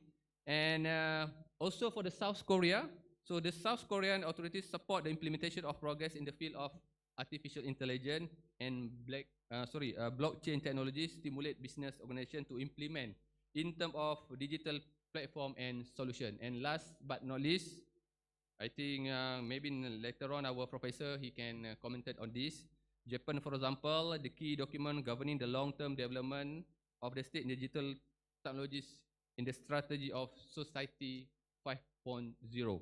So they call it Super Smart Society 5.0. I think this is very interesting. They try to balance in terms of human, social, with the advancement of technology. I think also this is also related to the video that we have presented before. Okay, so can we move to the next slide? Basically, this is the impact of digitalization of the economic. There are like 6 points that I would like to highlight in terms of destructive, weak, irregular GDP per capita. Study also shown that those countries who invested or put more effort towards their digital aspect transformation, for example, will increase in terms of their GDP growth, right? So we can see like from like Japan, China. I do believe Indonesia government also they really put effort in terms of digital transformation. So I can see that like what we call it Tokopedia, for example. They are very interesting. What else? Tokopedia, and then Bluebird, for example. Bluebird, yeah, it's like a transportation company. They really leverage on the digital transformation, which is really good in terms of profit or income to the company. All right. Next. Next. All right. So now let's have a look in terms of digital transformation on business. Okay. So basically, we have like a 6 point. Number one, in terms of support cross-channel coherent. Indra, do I have time? Still have time? Good. Okay.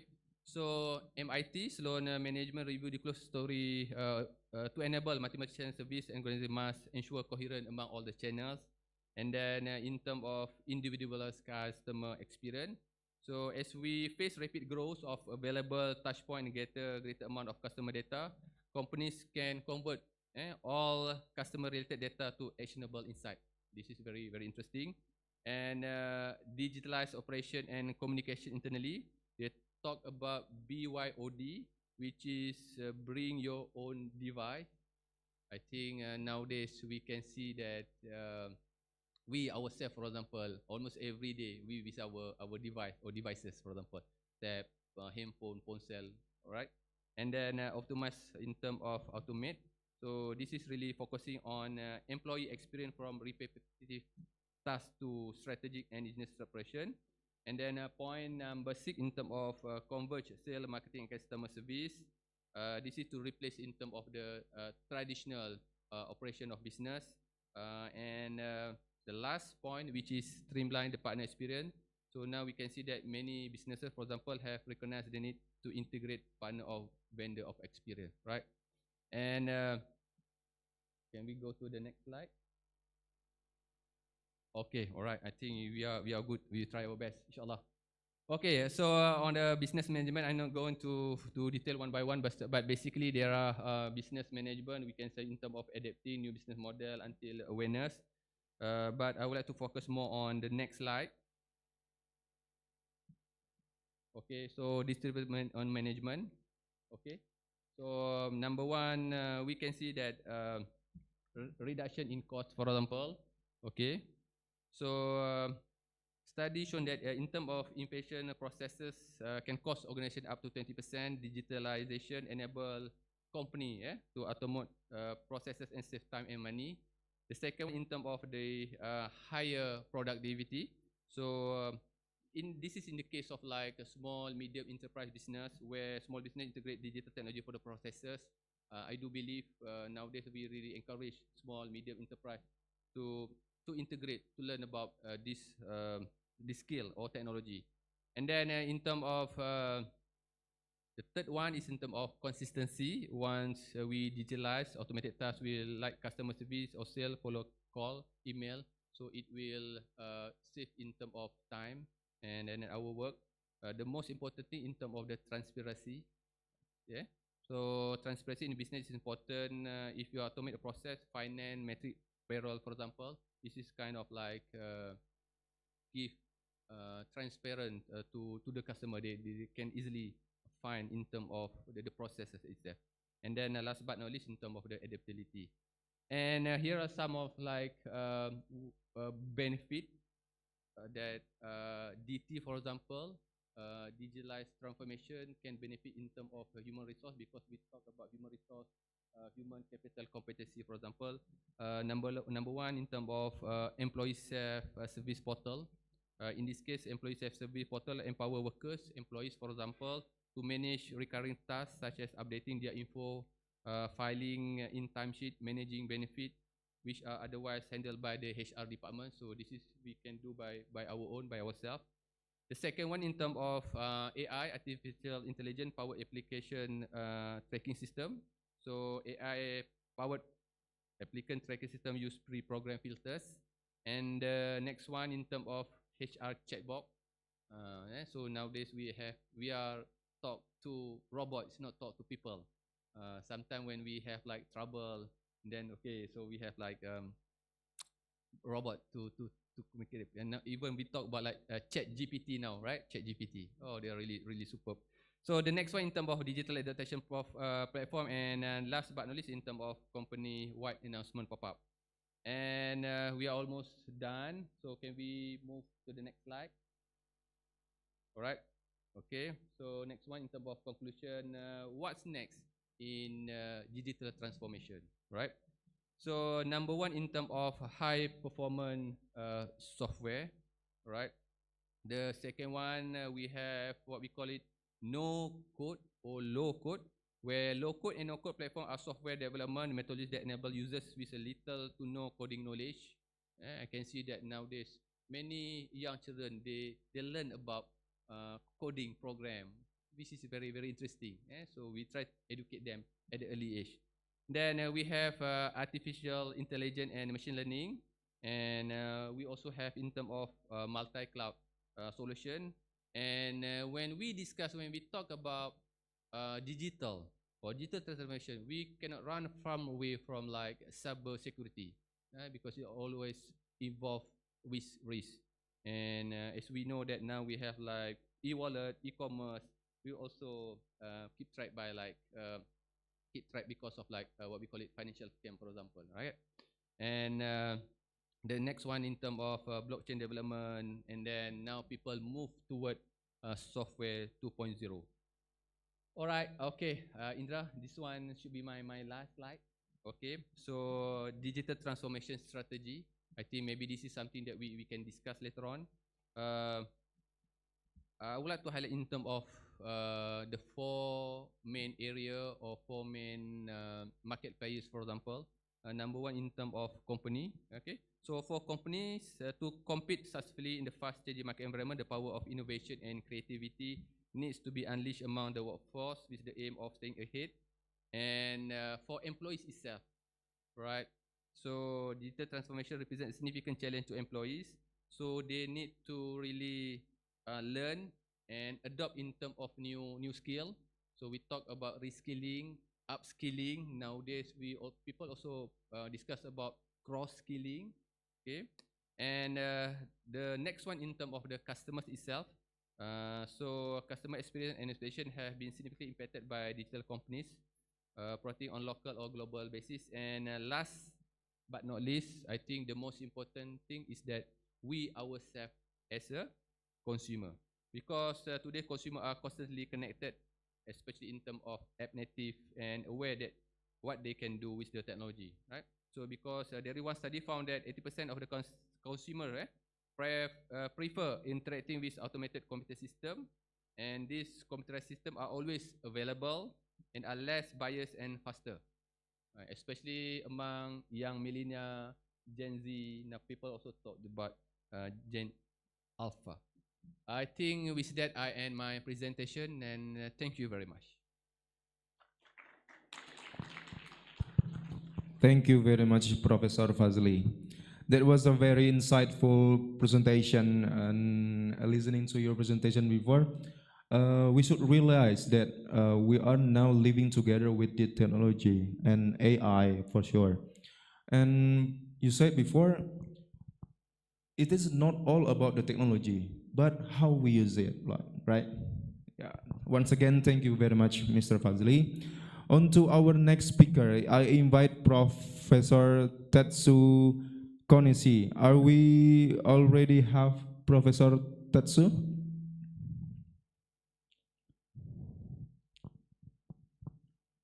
Okay, I think we have Professor Tetsu on Zoom. Okay, Professor Tetsu will present the material about the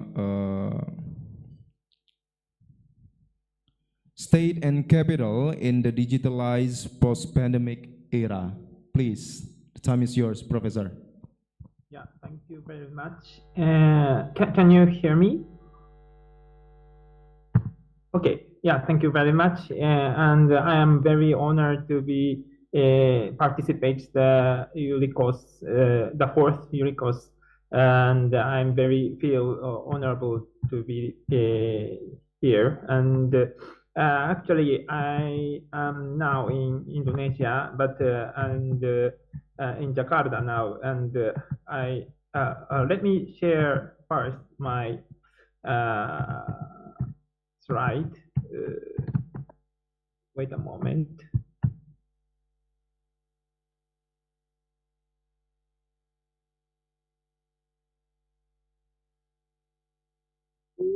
Can you see my presentation? Okay, now I will show you.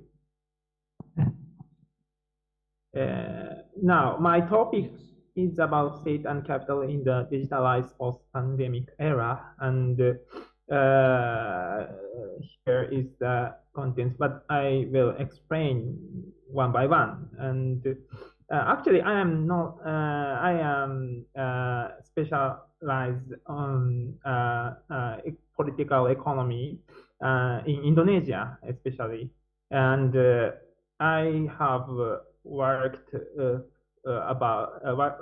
my research about the state and business, or politics and business, how they interact, and how especially the business side. I am focusing on the business side, but now recently I am very interested in the state and capital, more political side, and in the pandemic era, and also in the digitalized era. But I will explain about that later, more detail. But I would like to explain about the more theoretical perspective on the state and capital. And in the theory of the in the traditional discussion about the Indonesian political economy on Orde Baru and post Orde Baru, sebelum before the pandemic. Maybe it is also already known the word of the cronyism, or ersatz capitalism, or more famous term of the oligarchy. These are the term of the symbolic word for the Orde Baru era, and also it had continued in the post Orde Baru. They, especially in this system, or system, a political economic system, the state apparatus had been captured by political economic oligarchies, and they in 1998 there has been the Asian economic crisis, which had which brought enormous damage in Indonesian economy, and also in the political system. And even though the crisis hits the Indonesian economy and the political system and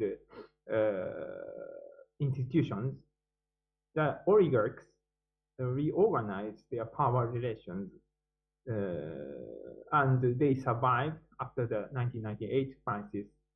And the oligarchs, which include actors such as the military business, Chinese tycoons and pre-booming big businesses. And amid the crisis, there are the international financial institutions such as IMF and World Bank brought or enforcing, or maybe you can say that endorse the reform to Indonesian government, and main targets of their reform was the relationship between the big business and the political leadership. So even though after the reform, they survived, and because they still captured the state's apparatus, so that they had continued to make business more actively in the industry of the mineral resources, especially oil, coal, nickel, and so on, and agri business such as palm oil, and also automobiles, and so on. Then the business's governance was very typical governance form of governance was the family business, and they formed the big business groups, and especially after in the liberalization in 1980s, led by international financial institutions, they entered to the financial sector, and they formed the banks and financial companies and so on. So and they have financed from these financial sectors for their other business industries. So and they have even in Orde Baru and even in post Orde Baru, they have political. They played a role of the politicians, and they have very dynamic, active in the field of the political field. For example, they owned their own media, and even they made themselves political parties, or dominated the political parties. So this is the picture of the traditional discussion or theory of the political economy in Orde Baru and post Orde Baru.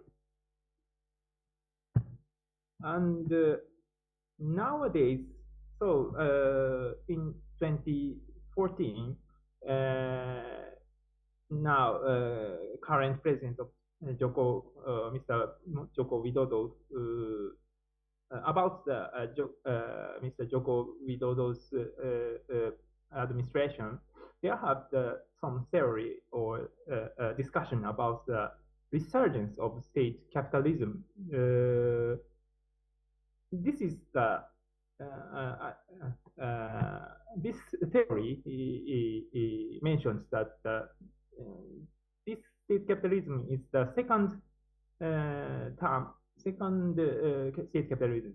The first has been in 1965 and around 70s, because after the independence of Indonesia, the Republic of Indonesia, and the state controlled the economic sectors, and for the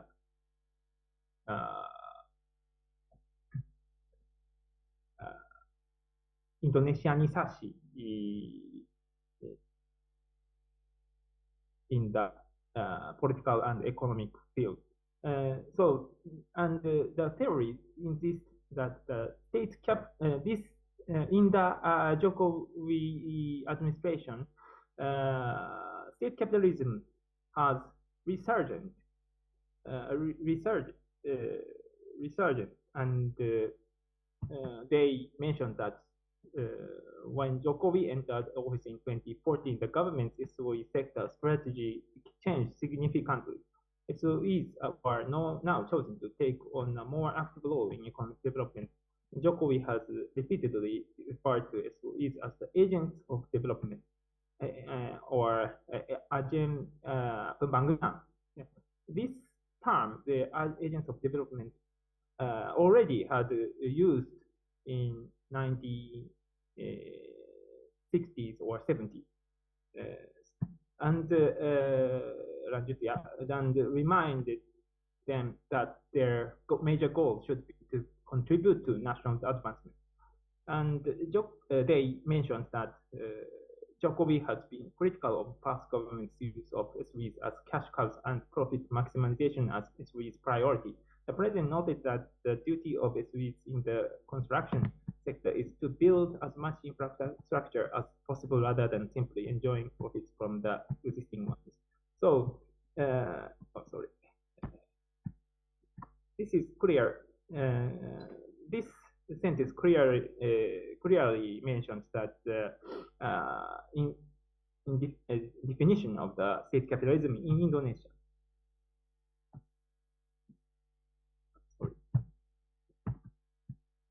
And so the scholars mentioned define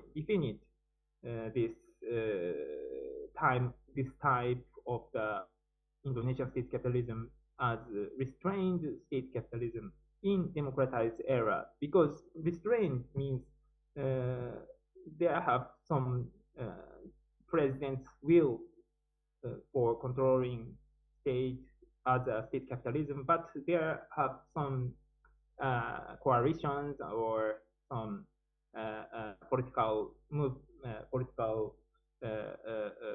institutions or parties or to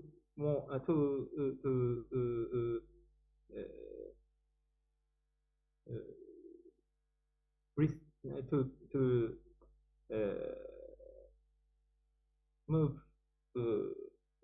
back and forth or kiri or kanan state capitalism. So the Jokowi's will was restrained, but basically the system had formed as a state capitalism. So this restrained state capitalism is the symbolic or typically signifies this type of the state capitalism in Indonesia. But actually, the term of the state capitalism is not about just only in Indonesia, but there has been seen in other emerging economies. And Ian Bremer mentioned the definition of the state capitalism. He mentions that an economic system in which governments manipulate market outcomes for political purposes and so on. And after a decade after the GFC global financial crisis in 2008, there is an emerging realization that reviving an economy requires the state to revitalize its role as a strategic, long-term, and mission-oriented investor. And not only Indonesia, but China, Brazil, South Africa, and Turkey, and so on. These emerging economies are mentioned as state capitalism. And in this type of the state, there are some critics about the cronyism under the state capitalism. And Lalita mentioned that democratization increased the influence of the capital over the bureaucracy, making politicians more dependent on capital in the electoral process. The risk of corruption is exacerbated when SOEs are not equipped with autonomous, professional, and independent boards responsible for ensuring an arm's length relationship between the SOE and the government. So this is Lalita, the scholar, wrote this book in 2022, but she mentioned about before the pandemic, and now we need about the emergence era of the COVID-19 and the post-COVID era, how the state capitalism has transformed, or any other, or are there any other affection from the pandemic? So I am now focusing on about the state capitalism. And this picture explains that about the BUMN, state-owned enterprises in Indonesia, and this green line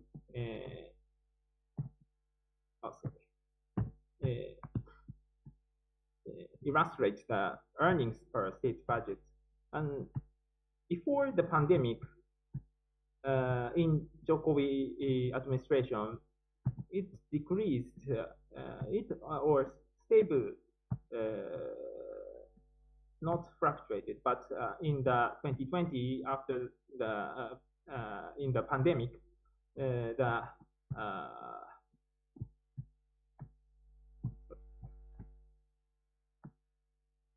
earnings dropped, and state budget also, the revenue was decreased. The revenue decreased typically in 2020, but after the PEM program, Pemulihan Ekonomi Nasional, was installed, the budget was increased. But here, this green line drop is very important for the SOE's performance. And also, we can see external debt of the whole SOEs. This red line illustrates the share of outstanding external debt of whole SOE in all public-private debts in Indonesia, and it increased in the even before the pandemic since 2010 or 20 and it drastically increased in 2017 or 18 because of the infrastructure projects, many infrastructure projects. So you can see the if we more focusing on individual SOEs such as PT Jasa Marga, PT Waskita Karya, especially PT Jasa Marga, ROE and ROA dropped even before the pandemic.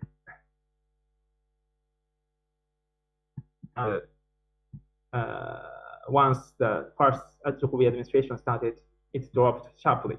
And if we look at the Waskita Karya, in the former SBY administration, it rising, ROE rising sharply, but in the Jokowi administration, it dropped. And in pandemic, it fell sharply. So these pictures, these graphs shows that the SOEs in especially in infrastructural projects, it significantly underperformed even before the pandemic. But the government is now utilizing them. This is the state capitalism before pandemic. However, there are so many government issues in SOEs. This matrix shows the many governance cases of the SOEs. They were meant. Sorry, I wrote in Bahasa Japan, but there are so many from the small one and to the large cases such as Asuransi Jiwasraya and Pertamina and so on. So this is the very problematic of the state capitalism, how to secure the national asset, state asset from these issues is the very, very important issue, because there are still the cronyism or the, some kind of the oligarchs are still survive in this political economy. And if we look at the monetary policy, there have some tendency, not only in Indonesia, but in the emerging economies such as China or South Africa or and so on. And the IMF and international financial institutions has alerted this movement amid pandemic. And IMF said that many central banks in emerging markets pointed out that many central banks in emerging market and developing economies have used assets purchase to reduce financial stress in the context of the COVID-19 crisis. And asset purchase programs may be beneficial for these economies, and it mitigated the sharp stresses and liquidity pressures and lowered bond yields significantly without exerting downward pressure on exchange rates. But IMF also mentioned that it could pose serious risks. For example, hyperinflation and the relationship between inflation and this. However, the relationship between inflation and fiscal deficits may become highly non-linear. So, and actually in Indonesia also there have the government and the parliament form installed the Undang-Undang Pengembangan dan Penguatan Sektor Keuangan, the law of the development and strengthening the financial sector, or you can say the P2SK. This law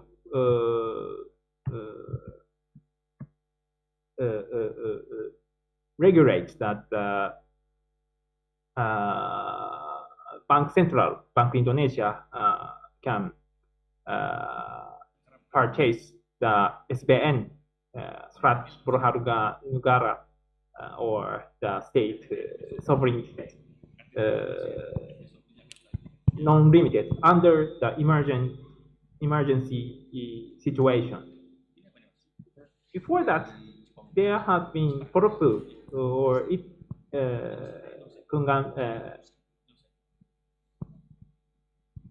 peraturan pemerintah penggantian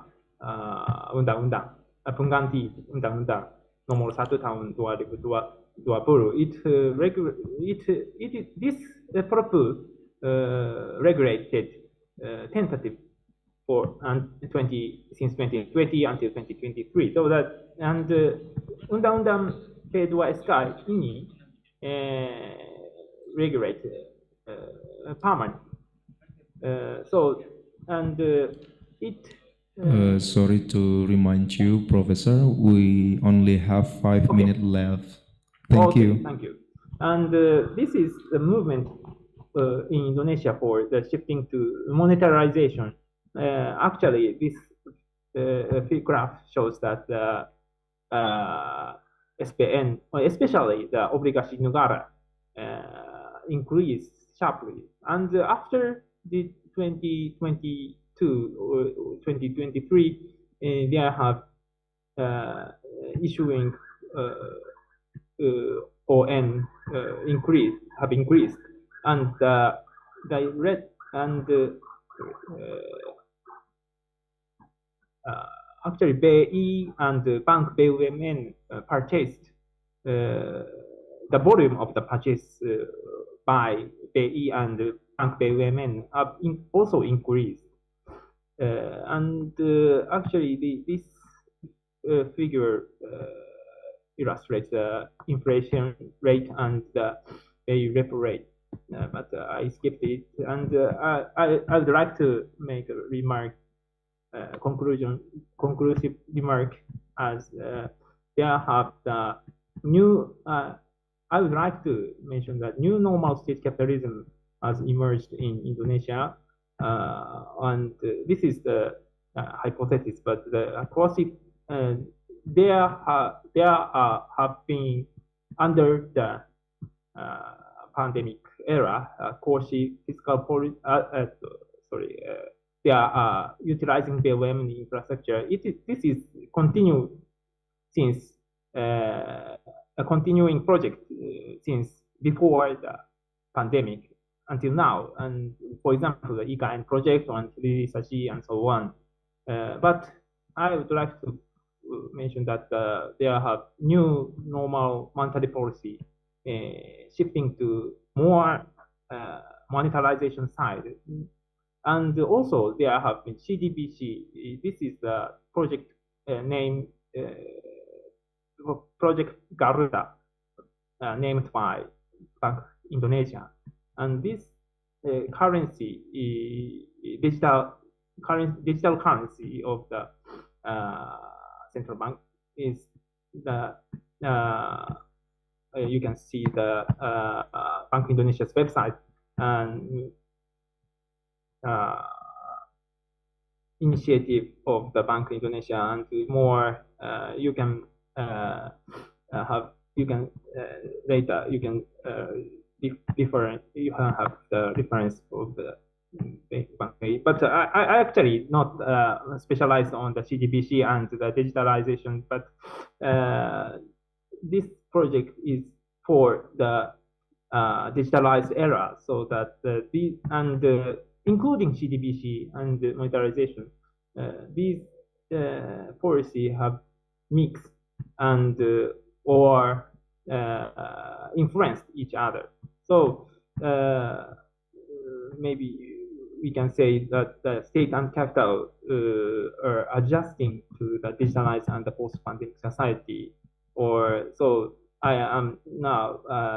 This is the hypothesis, but I am now focusing on this research. And thank you very much for this precious opportunity for my speech, and thank you very much. Yeah, thank you very much, Professor Tetsu. A very fruitful presentation from Professor Tetsu Koneshi. As an international relations scholar, I have to say that your presentation intrigued me, because relations between state and capitalism will always be a very long discussion with so many various topics to discuss. I hope in the question and answer we can discuss it further. And we already have our third speaker here, Pak Dani. Welcome.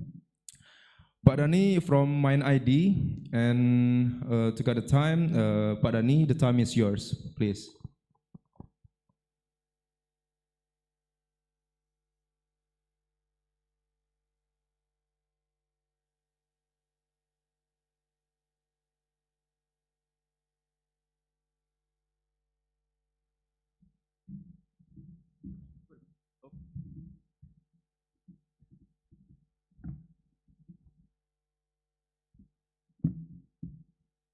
Assalamualaikum warahmatullahi wabarakatuh. Selamat siang, salam sejahtera bagi kita semua. Thank you for this invitation, Mr. Habib, and also the Rector, University of Lampung. On behalf of the MindID, Mining Industry Indonesia, I would like to say thanks for this honorable invitations, and also that kind of the MindID is the holding company. Holding company consists of the 6 members. 6 members, it was produced a lot of the natural resources because Indonesia is very rich, Professor, very rich. Our tin is the largest in the world. Our copper also the largest in the world. Gold mining also the largest reserve in the world. So that is why our flagship today for Indonesia, the downstream business, we are concentrate and emphasize our business process to downstream business that we call it utilization. That our President Joko Widodo, the big vision. So MindID, in terms of MindID itself, that MindID, we have the noble purpose and the big vision. We explore the natural resources for civilization, prosperity, and brighter future. In terms of the civilization, we have to collaborate with university to make it university, UNILA, University of Lampung, as the world-class university, parallel and simultaneously with the MindID is the holding company to become the world-class company. We are right now in the STEM position, the same position with the BHP, McMoran, and others big 5 mining company in the world. So we have to become global 500, global fortune, maybe within 2 years until now.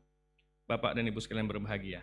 Sebelum kita mulai lebih lanjut, kita pakai Inggris Indonesia, both of them. Oke. Untuk mudah aja, please Professor, just make it simple. I have to say in bahasa, just to make sure our message accomplished and delivered well. Oke, please, kita dengerin dulu sebentar video tentang transformasi digital dalam industri, khususnya di mining.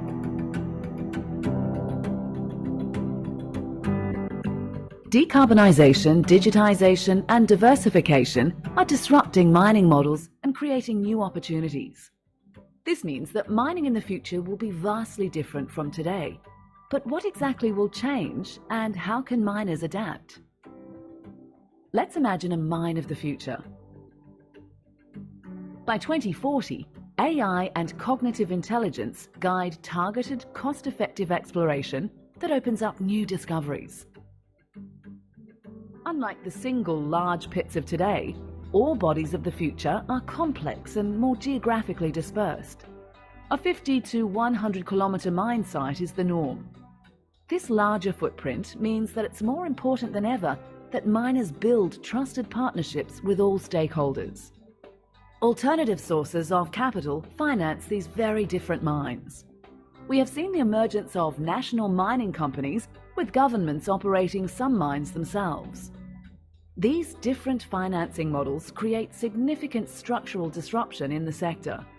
Everything on site is automated: trucks, processing and equipment. As well as improving safety, automation and electrification enable deeper access to underground. Spares are 3D printed as needed, eliminating the need for warehouses. Microgrids power mines with renewable electricity, reducing costs and carbon emissions. The mines of the future are waterless, which aids license to operate and sustainability. About 3/4 of roles are redesigned or enhanced, and much of the mining workforce works remotely across integrated operating centres. Managing a labour force that works remotely is a challenge. Dispersed ore bodies require flexible, modular processing. Miners crush in multiple places and then blend before processing. 300-ton trucks are gone, replaced by multiple smaller electrified vehicles used over a broader area. A central maintenance workshop is a thing of the past. Resources are transported off-site on automated trains, running at speed with minimal impact to rolling stock and tracks. Algorithms determine prices, and volatility in trade has disappeared. Reporting Scope 3 emissions is the norm. The push for less carbon-intensive products creates opportunities to sell high-quality bulk materials at a premium and offer more specialty products. License to operate is a focus beyond life of mine. Mines deliver long-term value to communities. And when mines close, strategic rehabilitation helps ensure a positive legacy. Transforming for the future will require fundamentally reshaping operating and business models. Take a holistic approach, drive a truly digital strategy, build trusted partnerships with stakeholders, think differently about how to attract capital, and create a workforce with the skills and flexible mindset to unlock the opportunities the mine of the future has to offer. Ya, terima kasih teman sekalian. Nah, pembelajaran penting dari apa yang ada di video ini, ada 3 pertanyaan mendasar. Kalau kita lihat bahwa apa sih itu digitasi, atau disebut dengan digitation, ada lagi digitalization, ada lagi transformasi digital atau digital transformation. Kalau kita bicaranya dari segitiga ini, sebetulnya banyak kita ini masih di level di bawah, masih di digitasi.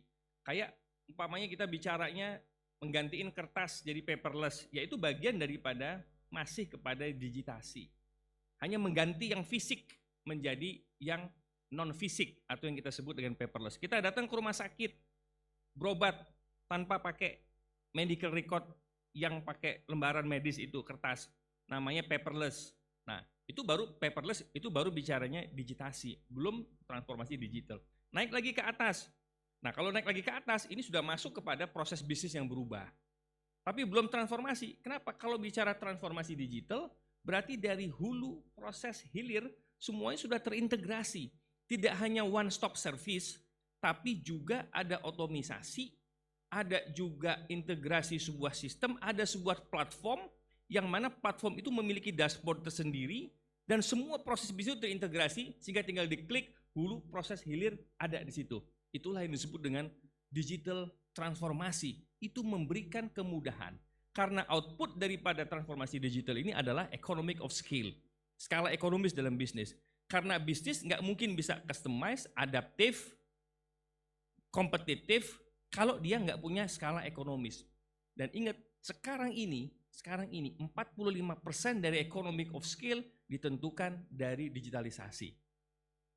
Dan keberhasilan digitalisasi dan transformasi digital itu mengencourage achievement, kinerja, dan KPI operational excellence dan financial reporting yang meningkat dengan adanya proses transformasi itu 75%.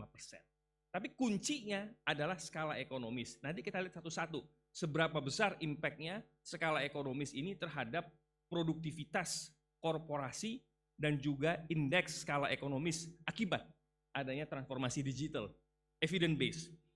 Kenapa? Karena kita di pelaku industri selalu bicara validity data. Sama dengan kampus, dengan academic framework, dengan empirical base.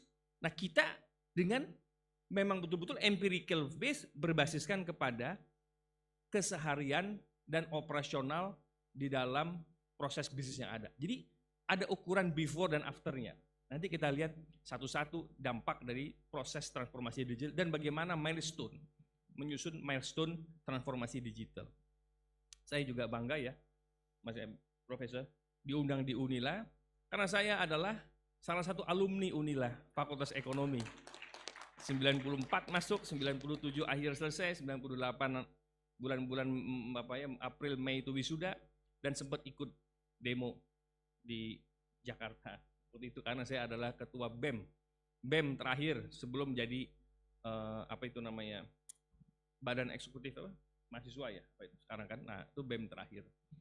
Nah, saya senang bisa menjadi keluarga besar Unila dan sudah kewajiban saya. Jadi semalam Pak Pembantu Rektor Bang Ai dan Pak Habib menyampaikan terima kasih ke saya, ngajak makan. Saya bilang nggak perlu terima kasih ke saya, karena udah kewajiban saya sebagai alumni yang sudah berkarya di luar untuk berkontribusi untuk kampus. Jadi no doubt, nggak boleh diragukan lagi. Nah itu baru namanya idealisme. Kita jangan lupa berasal dari mana. Kaki kita dulunya dari mana. Saya dulu adalah orang yang biasa, bukan orang yang makmur, bukan orang yang sejahtera. Baru sekarang ini nih naik mobil mewah, itu pun mobil dinas. Baru sekarang ini bisa traveling ke luar negeri kemana-mana.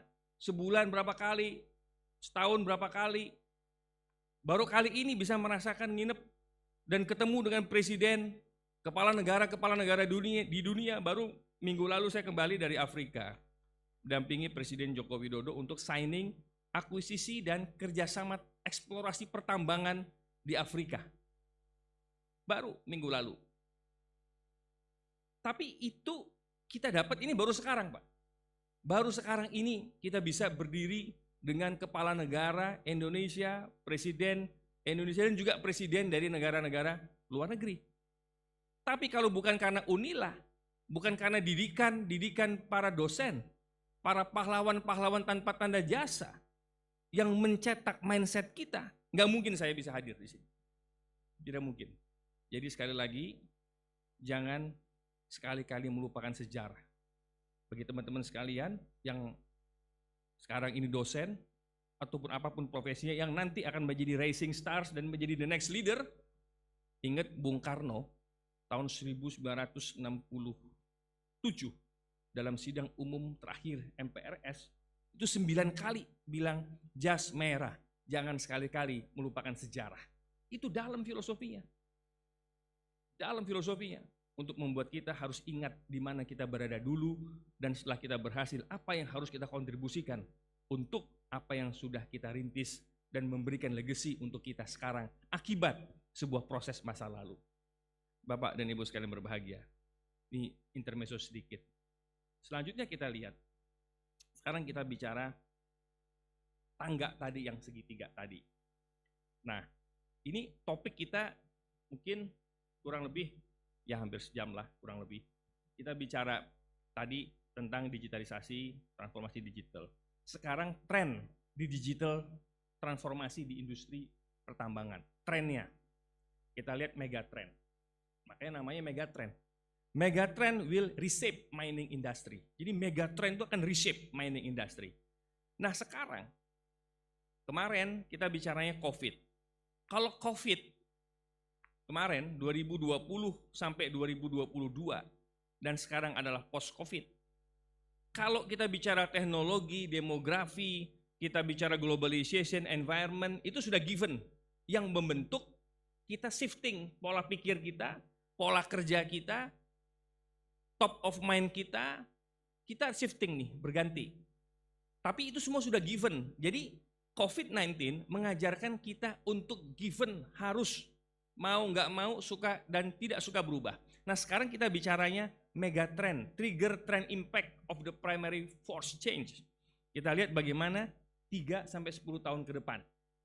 Artinya dari sekarang 3-10 tahun ke depan. Karena kalau yang pertama yang sebelah kiri ini sudah given, teknologi, demografi, semua udah given, udah pasti tahu semua. Disruption sudah pasti tahu semua. Sekarang ini kan kita nggak bicara disruption lagi kan Prof? Kita kan nggak bicara disruption lagi, kita udah bicaranya sudah post disruption, karena frameworknya disruption itu sudah shifting lagi nanti. Kalau sekarang semua one stop service lewat sini, ya Gojek macam-macam, Gokar lewat sini, orang mudah hidup hanya lewat sini. Sekarang ini ke depan, ini para pembuat platform ini lagi berpikir bagaimana rejuvenate platform ini menjadi bisnis model baru, itu yang disebut dengan post disruption. Kalau disrupsi itu merubah kenyamanan manusia menjadi digital proses yang pada akhirnya kita nyaman dengan ini. Tadinya kan kita nggak nyaman bos dengan ini bos, tapi sekarang kan nyaman dengan ini. Semua ada di sini, semua bisa beres dengan ini. Nah sekarang sudah bicaranya bagaimana si platform ini bicara post disruption, membuat kenyamanan ini menjadi tambah nyaman lagi. Nanti ke depan dalam perspektif saya melihat bahwa semua perusahaan platform ini akan membuat valuasi dan revaluasi sehingga dia punya dan memberikan sense of ownership, akan memberikan ownership bisnis kepada pelanggannya, kepada masyarakat. Jadi kalau kita GoPay, GoCar, masuk ke restoran-restoran ini, maka itu nanti semua restoran itu akan di-challenge untuk memberikan share. Even share hanya 0, sekian persen, atau maksimal 1 atau 2%, tapi dia menjadi pemilik BAMI GM. Kenapa? Karena dia menjadi customer intimacy dan customer loyalty dari GM yang dipesan lewat sini, tapi sekian ribu poin mendapatkan share sekian persen di BAMI GM. Orang berlomba-lomba karena tidak hanya one stop service ini, tapi masuknya kepada ownership. Nah, ini platform digital ke depan yang kira-kira arahnya bisa ke sana. Ini dalam pemikiran saya, Prof. Dalam pemikiran saya, arahnya ini sekarang post disruption itu sudah tidak lagi kepada one stop service ini, tapi kepada ownership bisnis. Itu kira-kira ke sana. Nggak tahu kejadian apa enggak, ya kita lihat nanti kejadian. Masa Profesor Renal Kasale doang yang bisa membuat forecasting? Kita di pelaku industri bisa dong membuat forecasting juga. Yang terjadi apa enggak ya kita lihat nanti. Nah, teman sekalian, sekarang kita lihat 3-10 tahun ke depan, dekarbonisasi, isu net zero emission, ini isu kita bersama. Pertambangan itu adalah kontributor, salah satu kontributor terbesar dari karbon. Tapi kan mau nggak mau, suka nggak suka harus ada, karena namanya juga tambang. Tetapi sebuah keniscayaan juga kalau kita buat jadi zero emission. Makanya namanya net zero emission. Tapi alhamdulillah kemarin, minggu lalu kan sudah keluar tuh dari OJK tentang carbon offset, perhitungan carbon trading. Sudah keluar. Nah, dengan keluarnya carbon trading dari OJK, itu men-challenge nih. Supaya karbon kita yang keluar dari proses pertambangan, itu bisa di-convert dengan proses konservasi. Dihitung berapa karbon yang bisa terserap dari konservasi, dihitung berapa carbon offsetnya, jadilah dia menuju net zero emission. Jadi, tidak bisa kita menghilangkan karbon di sini, kita ganti dengan konservasi yang memberikan dampak bagi pengurangan emisi. Jadilah dia net zero. Nah, saya mengajak UNILA untuk membuat research tentang menghitung jumlah karbon akibat program konservasi yang kita lakukan. Apakah itu mangrove, apakah itu menanam pohon, kita hitung buat risetnya oleh kampus berapa karbon offsetnya, lalu dari situ kita lihat berapa karbon yang sudah dihasilkan oleh industri pertambangan yang diserap kembali melalui program konservasi, disitulah ketemu angkanya berapa. Nah, ini adalah peluang bisnis untuk kampus. Jadi kampus itu harus bisa berbisnis juga, apalagi sudah jadi BUMN. Saya juga men-challenge UNILA, yuk sama-sama kita membuat portfolio bisnis yang real, yang bisa menjadi strengthening the core-nya UNILA. Kita tahu strengthening the core-nya kampus adalah tridharma perguruan tinggi. Pendidikan, penelitian, pengabdian itu kan strengthening the core. Tapi kita harus memperkuat strengthening the core itu dengan meleverage, memonetize tangible dan intangible aset kita menjadi sebuah business value. Kenapa? Kalau ini business value-nya bagus, kita akan menjadi kampus yang independen, yang mandiri. Kampus yang mandiri itu adalah kampus yang bisa creating value, business value, bisa mendevelop dan berinvent sebuah master model yang besar sehingga dia bisa menjadi world class university dengan cepat. Nah, visi besar ini perlu kita tumbuhkan bersama pada segenap dosen, rektor, dekan untuk kita duduk bersama menyusun master plan UNILA yang lebih besar. Nah, ke depan tentu kita bicaranya future working. Nah, ke depan ini memang ya society, ya firm and market, household individual itu juga berubah. Kemudian juga ini kita bicaranya yang tadi, megatrend, dekarbonisasi, synthetic media. Media ini sangat sensitif, Bos. Sedikit aja masuk isu, kalau di pertambangan itu langsung booming jadi isu nasional. Padahal masalahnya hanya masalah yang tidak begitu besar. Jadi sekarang lebih gampang. Kemudian juga future of thinking. Kita lihat future of thinking, cara berpikir masyarakat. Ya kan? Cara berpikir masyarakat mendorong industri pertambangan untuk bertransformasi. Nah, sekarang digital technology trend in metals and mining sectors. Berikutnya. Nah, ada tiga pilar di dalam tren digital teknologi di industri metal and mining sectors. Namanya adalah otomisasi, automation, cognition, and fusion. 3. Automation, cognition, and fusion. Automation bagaimana? Automation ini adalah proses bisnisnya yang semuanya otomatis yang digerakkan oleh satu manusia dan dikontrol oleh manusia dalam control tower. Contohnya di 5G, di underground Freeport Indonesia. Jadi teman-teman sekalian, di Freeport itu punya tambang underground terbesar di dunia. Nanti monggo silahkan dibuat surat resmi kalau mau, kampus Unila, Bang Ayi bisa mengajak dosen untuk lihat kecanggihan yang ada di Freeport. Itu dunia mengagumi karena ada tambang bawah tanah yang terowongan bawah tanahnya itu, tambang bawah tanah itu panjangnya dari Jakarta ke Surabaya. Itu membelah beberapa gunung. Itu isinya tambang semua. Ada emas, ada tembaga. Itu tambang bawah tanah yang sebagian besar dioperasikan melalui 5G dengan automation. Nanti kita lihat prosesnya seperti apa. Ini terbesar di dunia. Kita bangga punya Freeport karena dia terbesar di dunia. Dan sekarang Freeport sudah 51% masuk ke MINID, Mining Industry Indonesia, dikonsolidasikan di BUMN kita, dan kontributor dividen terbesar untuk BUMN pertambangan. Jadi automation, cognition, dan fusion ini adalah 3 besar di dalam digital technology trend. Artificial intelligence di cognition juga mendorong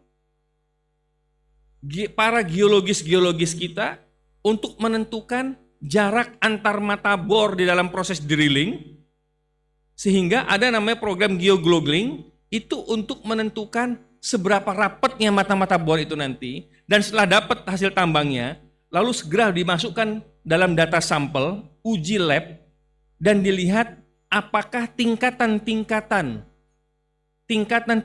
batu yang ada di situ memenuhi syarat untuk dilakukan eksplorasi lebih lanjut sampai kepada proses operasi dan produksi ke depannya. Eksplorasi itu adalah proses jangka panjang yang nggak bisa hitungannya setahun 2 tahun, paling tidak 6, 10, bahkan 15 tahun. Nah, dengan adanya teknologi cognition ini, artificial intelligence ini mempercepat proses karena bisa melihat, memapping mata-mata bor dalam drilling dan bisa langsung masuk ke dalam lab analysis.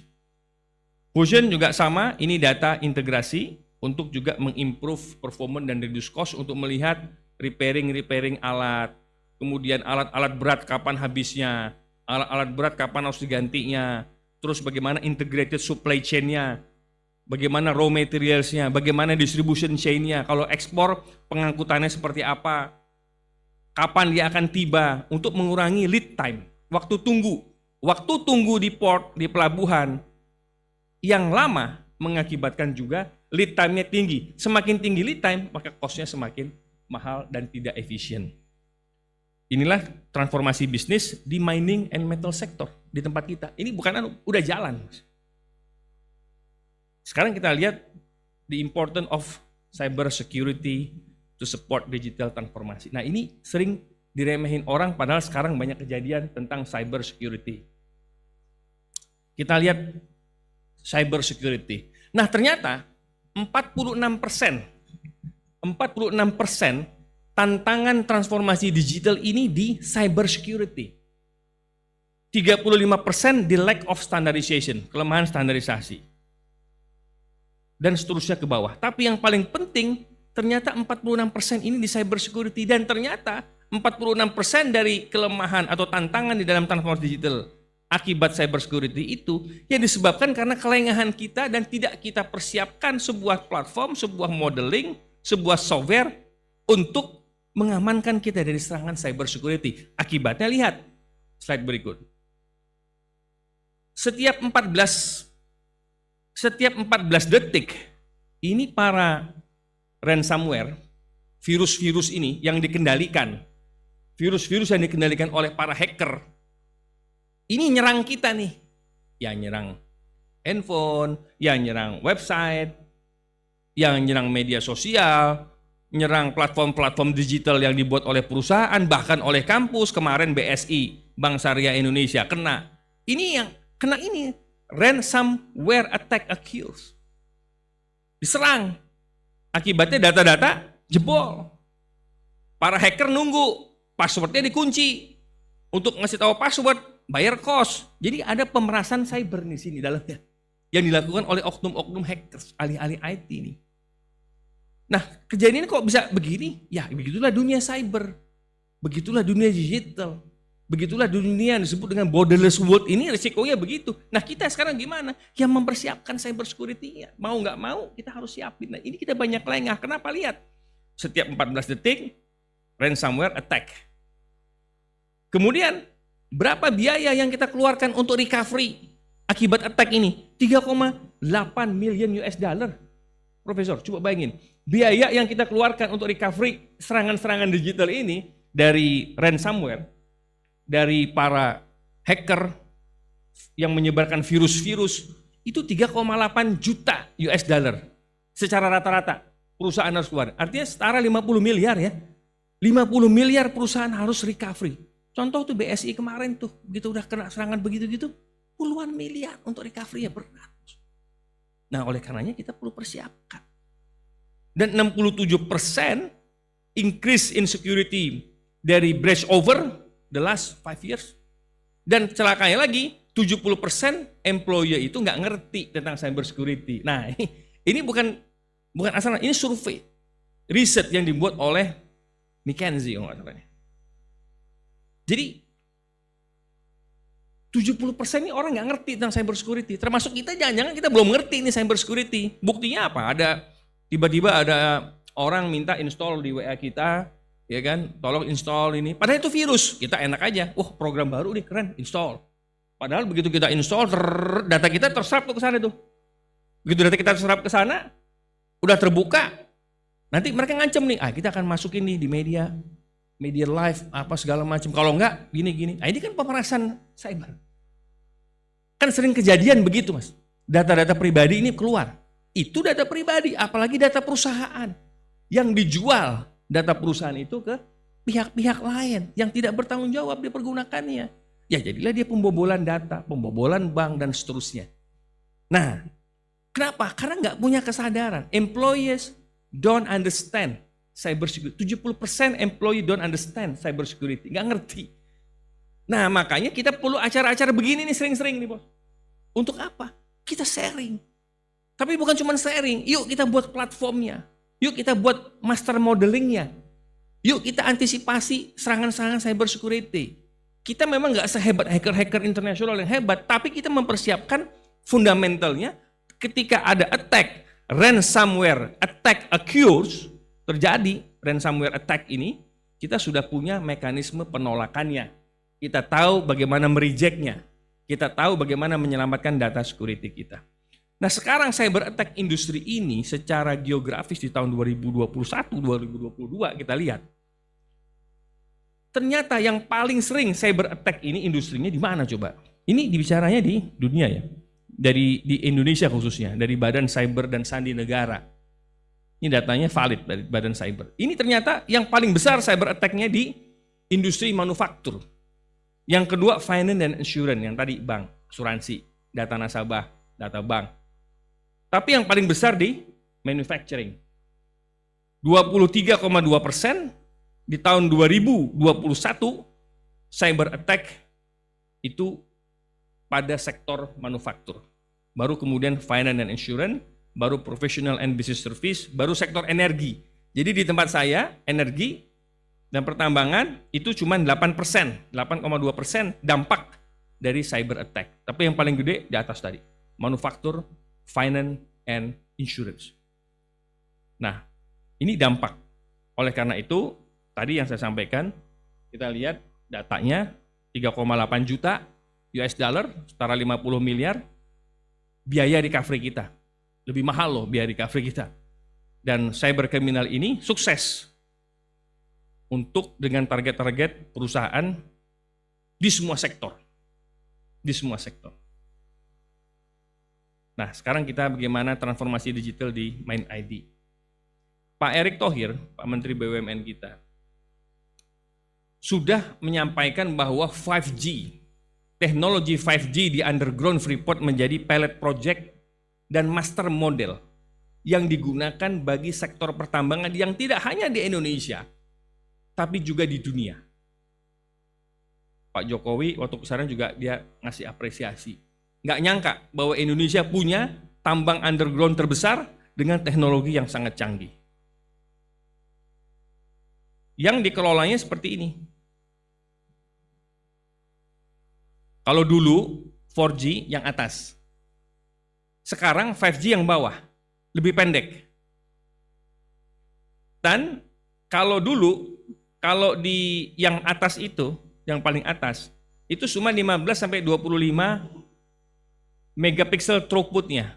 Kalau sekarang, lebih dari 100 megabyte pixel throughputnya. Lebih dari 100. Kalau dulu yang sebelah sana, cuma 15-25. Sekarang dengan 5G, sudah lebih dari 100 megabyte throughputnya. Ini luar biasa. Dahsyat nih, besar. Nah ini Malaysia kalau mau studi banding boleh Prof.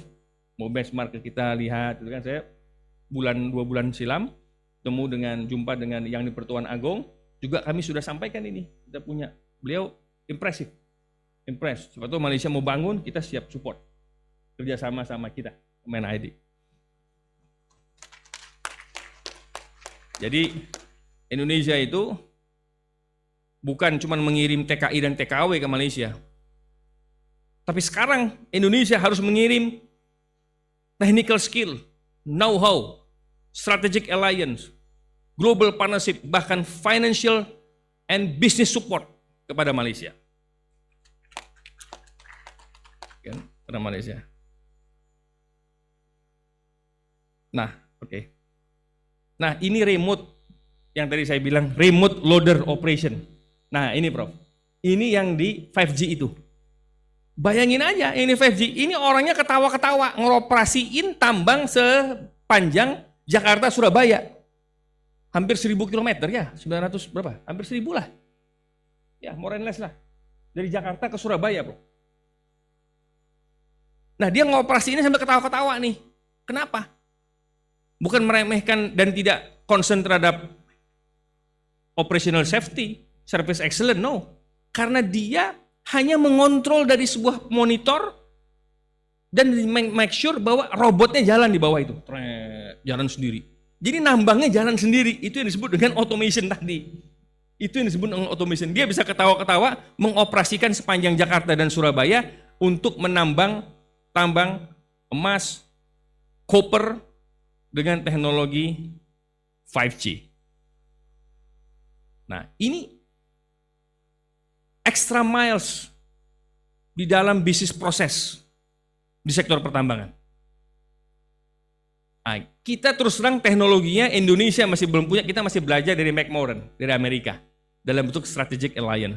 Tapi dalam pengembangan tambang ke depan ada blok Wabu, kita yakin bahwa tambang bawah tanah teknologinya bisa kita kuasai sama persis dengan yang dibuat oleh Freeport McMoran. Nah, selanjutnya kita lihat ini yang tadi saya sebut dengan geologing artificial intelligence di Antam. Nah, di Antam. Ini kita bisa melihat foto kamera, melihat proses drilling. Dari drilling itu kita tahu mata bor, jarak mata bor satu dengan lainnya. Karena semakin rapat dia mata bor itu, maka dia semakin visible nih. Bisa dilakukan eksplorasi lebih lanjut. Nah, dengan adanya alat ini, geologing artificial intelligence ini, kita bisa mempercepat proses visibility study. Sehingga manajemen akan memutuskan ini visible atau enggak untuk dilanjutkan eksplorasinya. Tuh ada Pak GM Bukit Asam, Pak Hengki. Ini orang pertambangan. Saya bukan orang pertambangan, tapi saya mau belajar pertambangan. Saya ekonom, tapi karena jadi wadirut di holding, dan tugas saya untuk melakukan percepatan eksplorasi dan produksi dan memastikan bahwa eksplorasi kita itu sebagai masa depan pengelolaan sumber daya alam kita bisa kita eksekusi, maka saya harus belajar detail. Walaupun nggak secanggih Pak Hengki sebagai orang pertambangan, tapi saya harus tahu sebagai seorang board member, sebagai seorang part of the CEO yang menentukan milestone-nya korporasi, kita harus tahu detail. Harus tahu mendalam bagaimana mekanisme eksplorasi.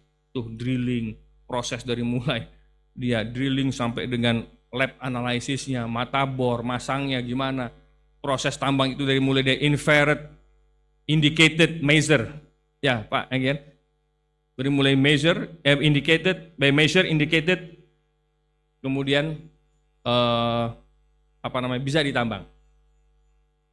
Nah ini 3 proses penting dalam proses pertama yang bisa di-capture lewat program Geologing Artificial Intelligence di Antam. Ini untuk mempercepat proses sehingga skala ekonomisnya lebih bagus. Lagi-lagi kita bicara economy of scale dalam membuat keputusan eksplorasi melalui transformasi digital dengan fungsi artificial intelligence.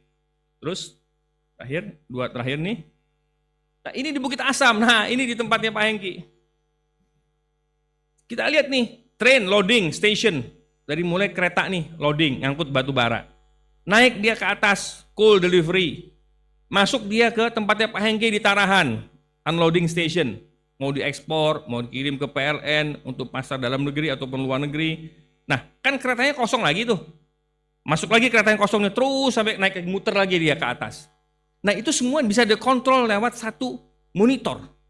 Sehingga tahu kita lead time-nya tadi, waktu tunggunya berapa lama, dan kita pastikan bahwa semuanya terdeliver sampai ke kapal sampai kirim ke customer, ke bisnis kemana, atau ke luar negeri kirim kemana, dan kereta kosong balik lagi untuk menjamin logistik chain logistik, dan distribution chain ini bisa terintegrasi dalam suatu one-stop service monitor. Sehingga manajemen, Pak GM, tugasnya memastikan operational excellence dari sini.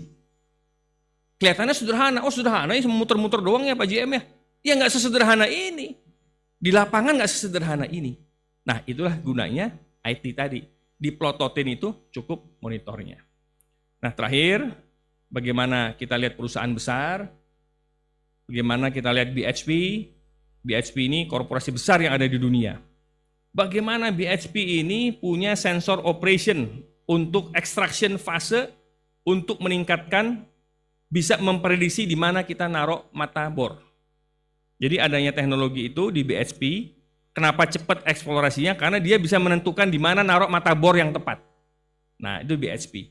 Kita lihat Rio Tinto juga demikian, ada autonomous vehicle sama kayak Freeport tadi, di Rio Tinto, sama kayak Freeport tadi, dia tahu dia punya autonomous vehicle, kendaraan otomatis yang dikendarai dari jauh dalam sebuah monitor oleh orang, tapi sistemnya semua otomatis. Ini perusahaan-perusahaan besar, akibatnya apa? Lihat nih, BHP 16% productivity improvement. Kemudian tadi Rio Tinto 15% cost reduction. Kemudian juga banyak ini, ada 60% maintenance cost reduction, ada 30% dan seterusnya. Nah, tadi kuncinya adalah economic of scale reduction cost sehingga kita kompetitif HPP-nya, harga pokok produksinya. Nah ini model 19 digital transformasi area end-to-end. End-to-end-nya begini, business, organization, technology. Ini ada 19 transformasi area. Jadi kalau kita mau bicara transformasi digital, nah ini yang dijalanin. Bukan udah paperless, udah dibilang transformasi, belum. Dibilang transformasi ini kalau kita menjalankan yang 19 digital fungsional. Dari mulai bisnisnya, organisasinya, teknologinya, terus proses nomor satunya digital mine plan-nya kalau untuk pertambangan, digital operation dan seterusnya sampai kepada sustainability. Jadi ada 19 transformasi digital. Baru kita bilang, oh kita melakukan transformasi digital. Gitu. Oke. Nah sekarang kita butuh talent ya dari kampus. Bagaimana Bang Ayi, Bang Habib menghasilkan ini? Pak Jokowi bilang kita kurang, kita harusnya 600.000 orang per tahun talent digital. Talent digital, gimana cara kita bisa meng-create talent digital 500.000 per tahun? Ya dari mana source-nya? Ya salah satunya adalah dari kampus, hulunya, menyiapkan talent. Nah tapi talent IT tadi seperti yang tadi saya bilang, ini bukan jurusan IT maksudnya. Bukan orang fakultas IT, tapi ada orang-orang yang berpikirnya digital. Nah, sehingga saat ini baru punya 1%. 1%-nya siapa? Ya BUMN. Ya orang-orang IT di BUMN itu. Masih 1% kita. Masih kurang kata Pak Erik. Nah sekarang yang kita prihatin lagi, lihat Indonesian Talent Position.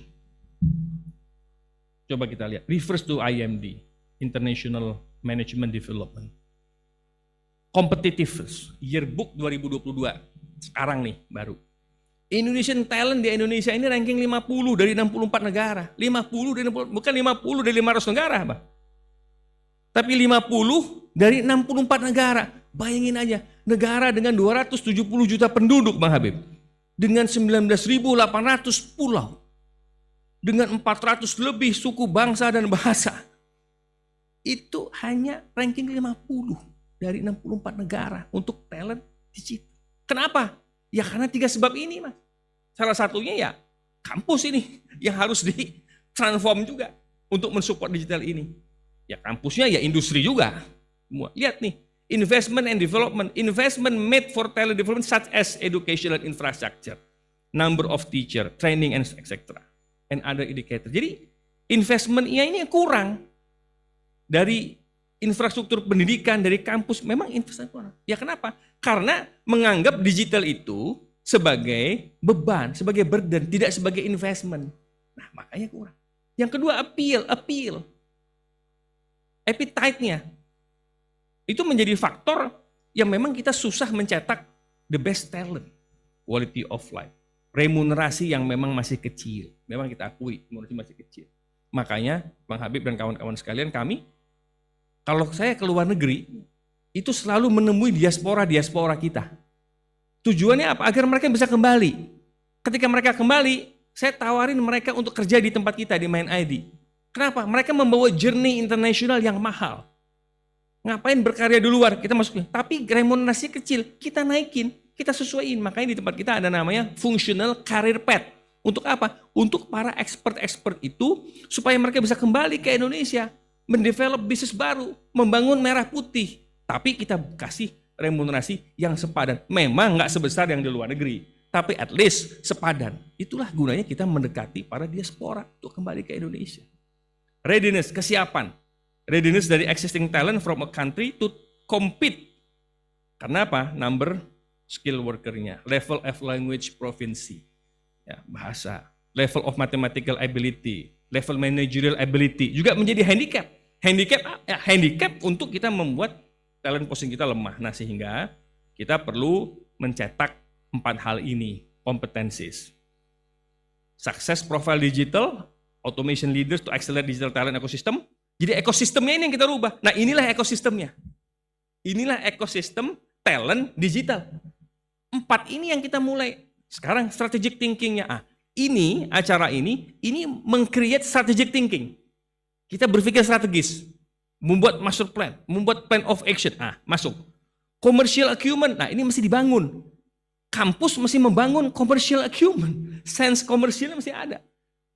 Kampus terdama perguruan tinggi, yes. Tapi commercial acumennya harus ada. Sehingga sense untuk memonetize kampus menjadi sebuah business value. Ini adalah rangkaian dari ekosistem digital. Harus maju. Nah ini dirubah, transform the value of mindset. Knowledge, ini udah pasti, sebagian besar kita udah tahu. Tapi experience mahal. Sehingga pada akhirnya kita punya personal attribute, karakter, ya akhlak tadi. Amanah, kompeten, kolaboratif, dan seterusnya. Nah paling tidak, kampus memberikan resources, sumber untuk kita strategic thinking, commercial acumen, digital business, knowledge, experience yang dikolaborasikan dalam satu program transformasi digital yang dimulai dari kampus sebagai resource base-nya.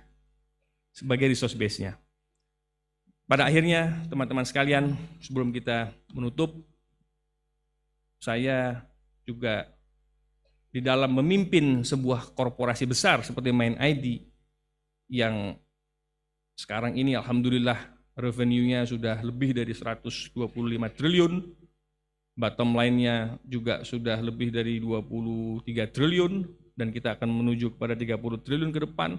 Ini menjadi flagship Indonesia. Sebagai pemimpin di holding, saya punya leadership metodologi dan leadership values. Leadership values, karena kalau leader nggak punya leadership values dalam transformasi IT, jadi nothing lagi. Jadi transformasi IT ini, Prof, akan berhasil kalau leadersnya memang sanggup menjadi role model dan champion dalam transformasi. Dia leader tidak boleh di belakang, tapi leader harus di depan. Kalau leader di depan, yang lain akan ikut karena dia jadi role model. Tapi kalau leader di belakang dan tidak support terhadap otomasi, terhadap digital transformasi, maka transformasi digital hanyalah kenangan yang dinyanyikan terus sepanjang jalan kenangan, tapi nggak ada. Kenapa? Karena jadi kenangan lagi. Ketika orang berlari, kita berjalan di tempat.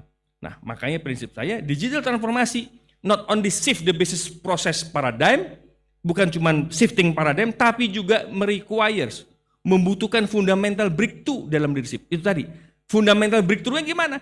Breakthrough inisiatif, keputusan, dan top of mind seorang leader untuk bisa mengeksekusi sebuah transformasi digital yang deliver, yang kelihatan, bukan on paper, bukan dibuat oleh konsultan, tapi nggak tahu kapan delivernya, tapi bisa mengeksekusi dengan milestone. Karena ingat loh, direksi sebuah BUMN, direksi korporasi, keberhasilannya bukan bagusnya master plan, tapi seberapa besar master plan itu bisa dieksekusi. Dan KPI kami adalah eksekusi menjadi sebuah transformasi yang deliver output bahkan outcome. Inilah yang menjadi tantangan kita, sehingga digital transformasi ini adalah sebuah quick win investment. Jangan kita anggap sebagai beban, sebagai operational cost, beban, tidak. Tapi digital transformasi adalah sebuah quick win investment, investasi. Ya kayak investasi itu biasa. Ada IRR-nya, ada NPV-nya, ada payback period dari sebuah investasi. Kita lakukan. Karena itu akan kita convert kepada economic of scale yang didapatkan dalam reducing cost dan peningkatan portfolio revenue dari transformasi digital. Sehingga kita, pimpinan kampus, pimpinan industri, BUMN, tidak boleh menganggap digitalisasi dan transformasi digital sebagai burden, sebagai beban, tapi jadikan dia sebagai investment yang bisa kita lihat dampaknya dalam operational excellence dan financial excellent achievement. Terima kasih, mohon maaf atas segala kekurangan. Assalamualaikum warahmatullahi wabarakatuh. Yeah, thank you so much, Pak Dani. From your presentation, we can say that our mining industry has been trying its best to accelerate digital transformation from up to downstream. And 75% improvement is not a big amount of digital transformation. And we jump to the next session. It is a question and answer session. We open 3 questions for participants who want to deliver the questions. Please raise your hand. For the online participant, you are allowed to raise your hand in the Zoom or just type the question in the chat room.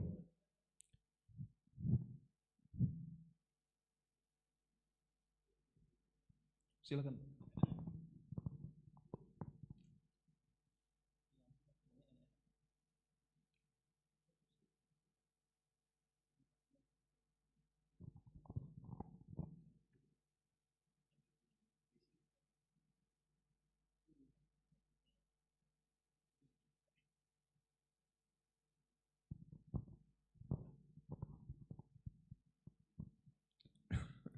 No questions, I think.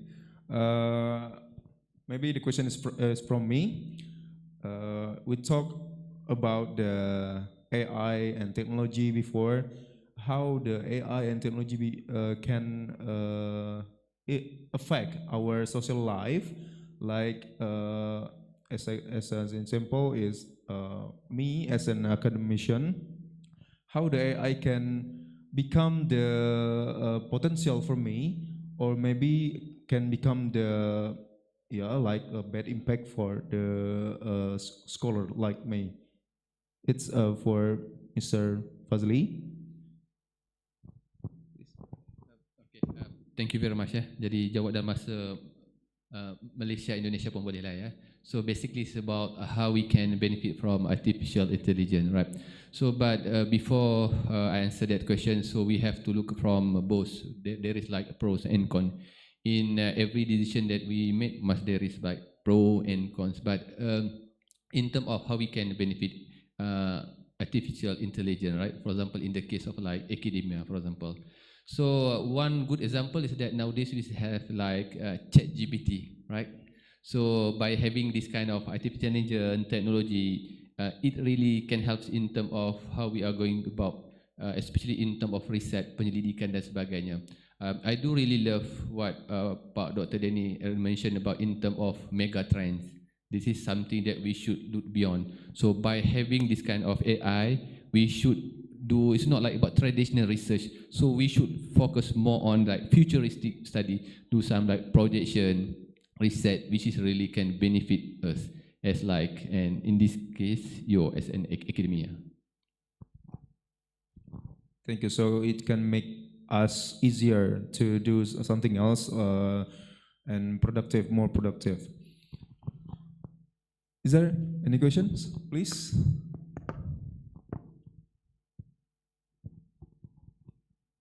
Please, the committee can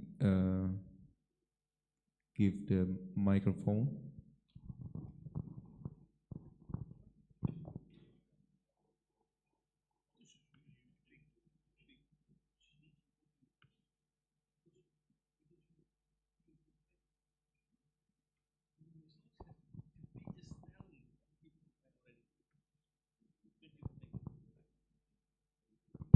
Terima kasih.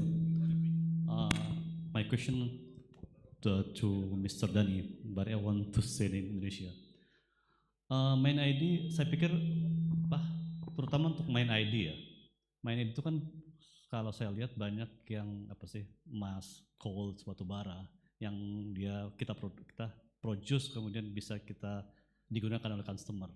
Sementara yang kedepannya kan banyak rare earth material kita ya. Logam tanah jarang Indonesia itu yang belum diolah. Yang itu justru tren ke depan kan, bagaimana kita mau buat baterai segala macam itu kan butuh rare earth material. Kalau boksit yang kemudian diolah oleh Cina menjadi bahan baku baterai. Nah, kira-kira nih main ID ini apakah sudah juga mencoba punya rencana untuk kita menambang di rare earth material ini menjadi bukan sekedar bahan mentahnya tapi juga bisa mentransform menjadi produk jadi baterai seperti itu. Terima kasih dari saya. Ya langsung, terima kasih Pak Fitria. Ini pertanyaan yang sangat smart, berarti Mas Fitria memang punya bukan cuma visi, tapi punya wawasan global dan tahu tren bisnis. Ini dosen-dosen misalnya harus begitu, Pak. Tepuk tangan dulu, Pak. Dosen-dosen harus begitu. Punya wawasan bisnis dan tahu tren. Jadi rare earth itu pertama kita sekarang lagi beresin kajiannya di Pangkal Pinang, Pak, di Bangka Belitung. Lagi jalan, tapi belum kita expose karena kita nunggu dulu hasilnya. Dan memang sudah masuk di dalam rencana main ID untuk tahun depan, begitu ini visible, kita mulai rare earth. Yang kedua, kemarin waktu ke Afrika, tanda tangan kita agreement dengan Stamaco, itu state owned enterprise-nya di Tanzania, itu punya rare earth. Dia punya graphite. Nah, kita concern kepada dua itu, graphite, rare earth sama lithium. Karena ekosistem EV itu bukan cuma nikel. Nikel memang hampir 70% raw materials untuk baterai. Sementara baterai untuk EV, mobil listrik, transportasi listrik. Tapi untuk baterai sendiri, walaupun nikel adalah komponen terbesar, tetapi ada lithium, ada grafit. Nah itu kita belum ada di Indonesia, lagi tahap kajian. sehingga kita harus ambil tambangnya di luar sebagai bagian penguatan rantai pasok EV dan rantai pasok baterai. Jadi memang kita, Mas Fitria, tidak bisa hanya mengandalkan dari resources dalam negeri untuk memastikan rantai pasok kita kuat. Tapi jangka pendek, karena ini proyek ini sudah berjalan dan bagian daripada program prioritas nasional, kita harus mengamankan rantai pasok. Itulah kita harus masuk ke luar negeri untuk mengamankan rantai pasok kita sambil kita menunggu pengembangan di dalam negeri dan memperkuat rantai pasok dan eksplorasi yang kita lakukan di dalam dan luar negeri terhadap rare earth dan lithium. Terima kasih, Sudria. Terima kasih.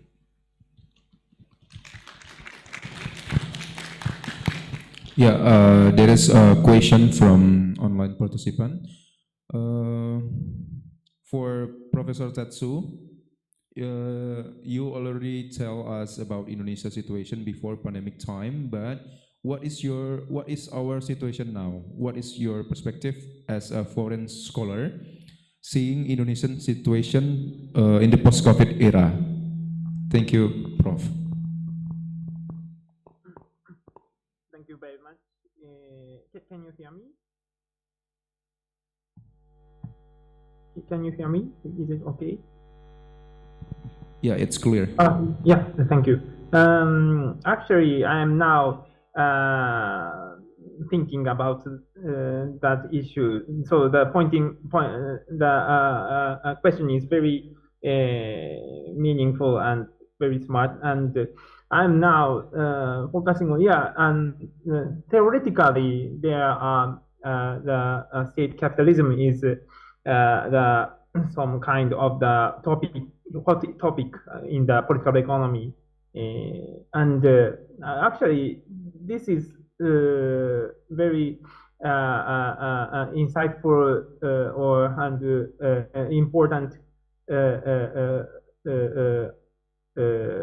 norm in the current situation in Indonesia, and but maybe in the but there are some kind of we have to revise or upgrade the situation, not the state capitalism. We have to upgrade about the state capitalism because the norm of the state capitalism is mentioned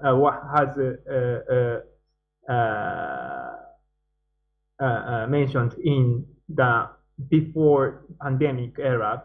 So and I think the this system or institution or whatever the state capital, the norm of the state capitalism is maybe shifting towards the different type of the political economic political system.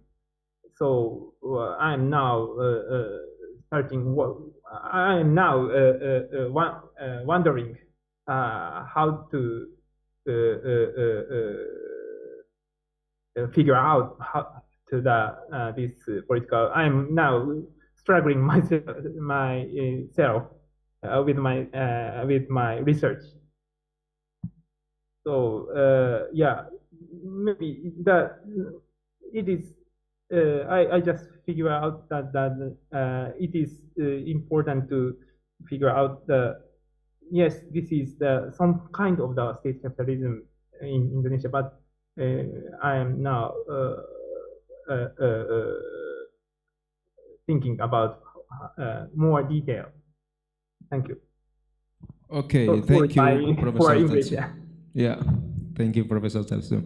Once again, give applause to our keynote speakers, our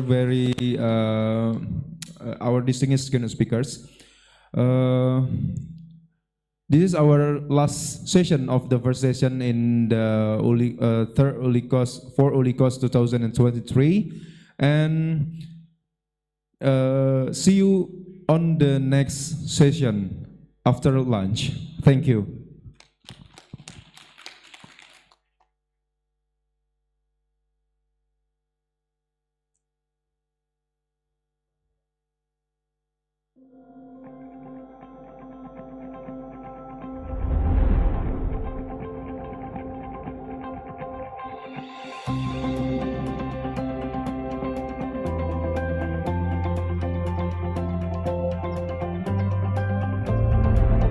We are UNILA.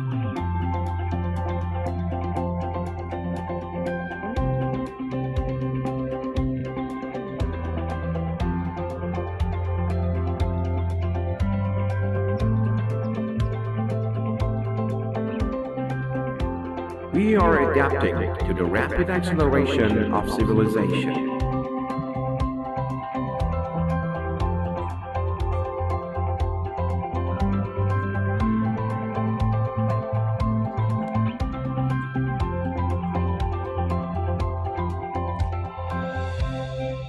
Kepada Prof. Dani.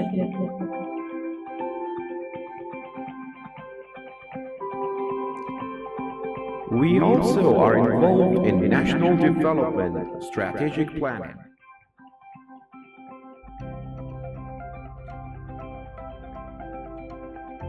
We are consistently innovating on medical research development.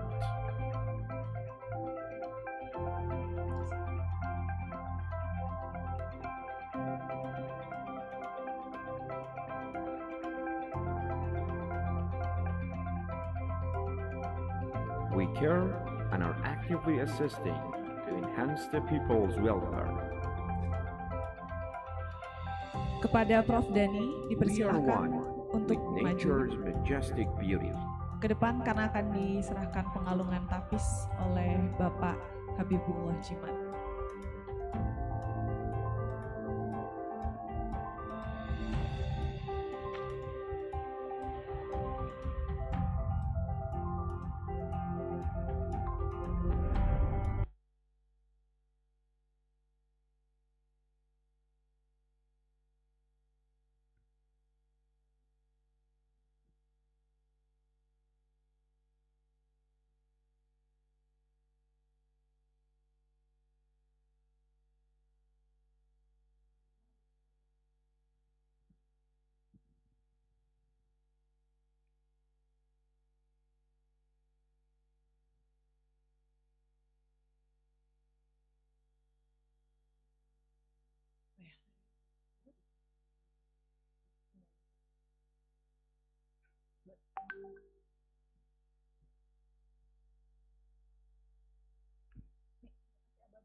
To Professor Tetsu Konishi, will you please open the Zoom? To Dr. Habibullah Jimat,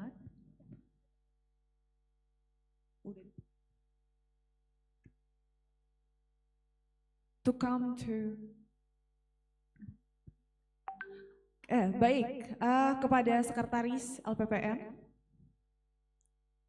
Mr. Arif disilahkan untuk memberikan sertifikat kepada Prof. Tetsu secara simbolis.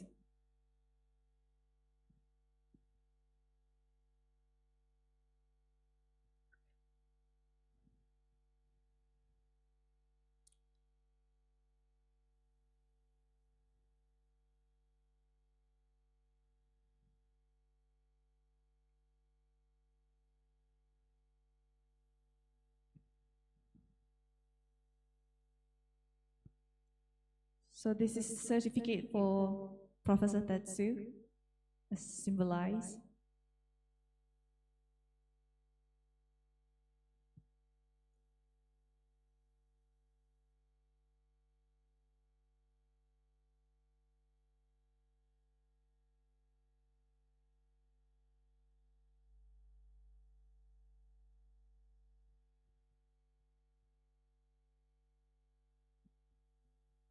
Thank you. Thank you very much. You're very welcome, sir.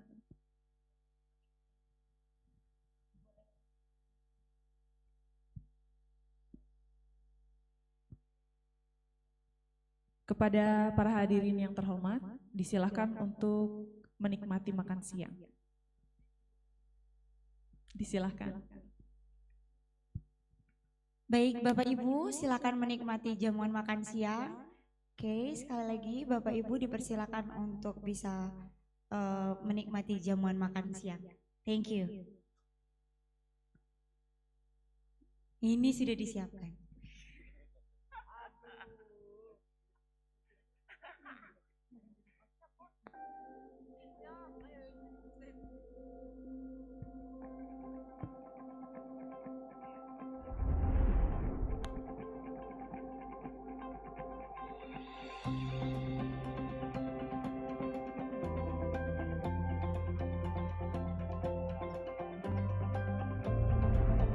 We are UNILA.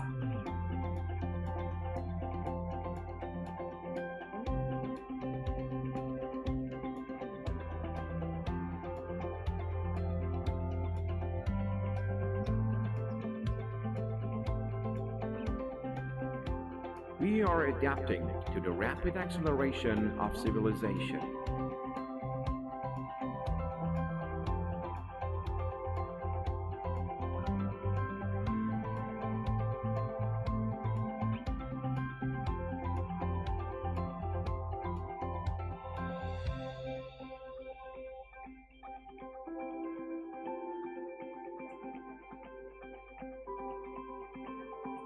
We also are involved in national development strategic planning.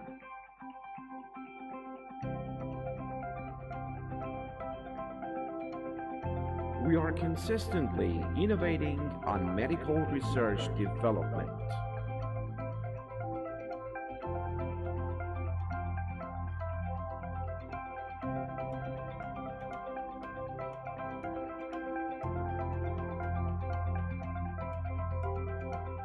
We care and are actively assisting to enhance the people's welfare. We are one with nature's majestic beauty.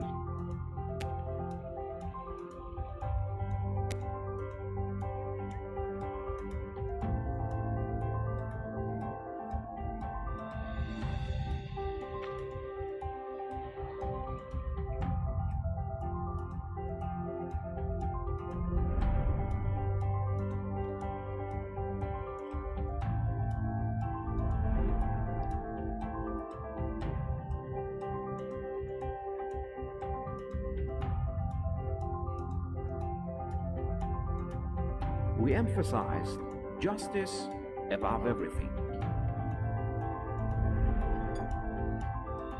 We have made a significant contribution to national food security. We are always ready to be at the forefront of every crisis through creativity, research, and innovation with quality human resources who are always ready to make improvement of UNIRA for the advancement of civilization, nation, and state.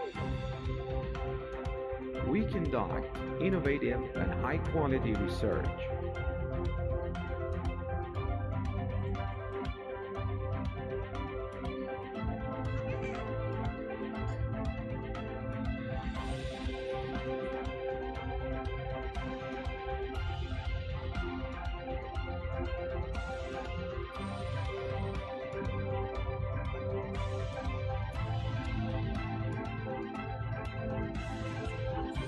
We encourage the academic community to be active in achievement activities. We were born to the people and the nation. We are UNILA.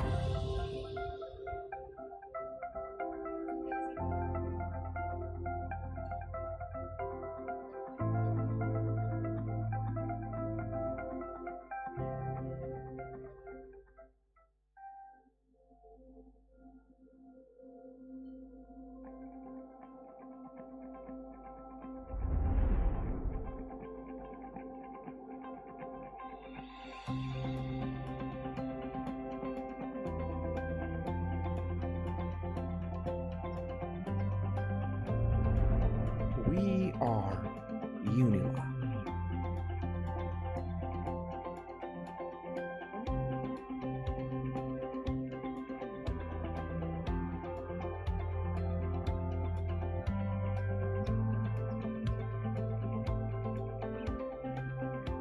We are adapting to the rapid acceleration of civilization.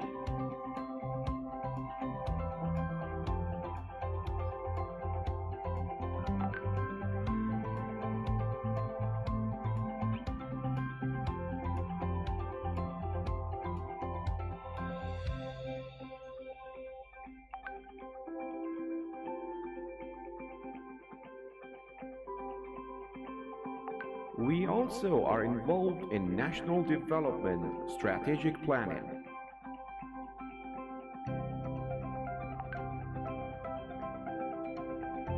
We are consistently innovating on medical research development.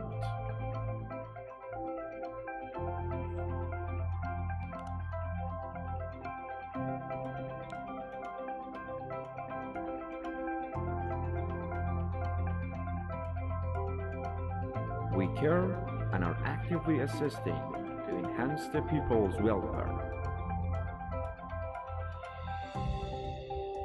We are one with nature's majestic beauty.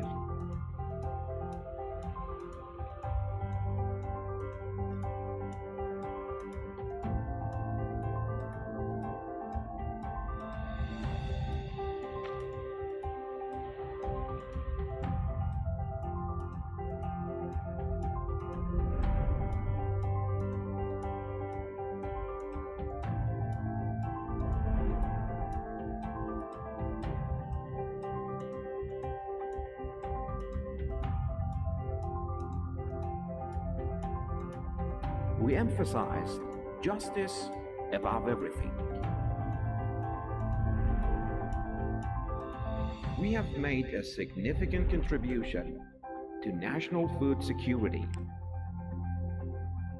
We are always ready to be at the forefront of every crisis through creativity, research, and innovation with quality human resources who are always ready to make improvement of UNILA for the advancement of civilization, nation, and state.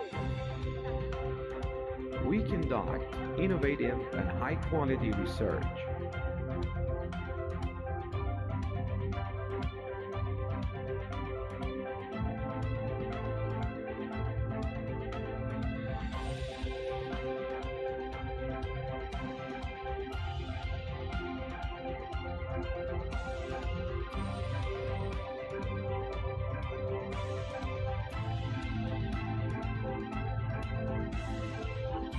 We encourage the academic community to be active in achievement activities. We report to the people and the nation. We are UNILA.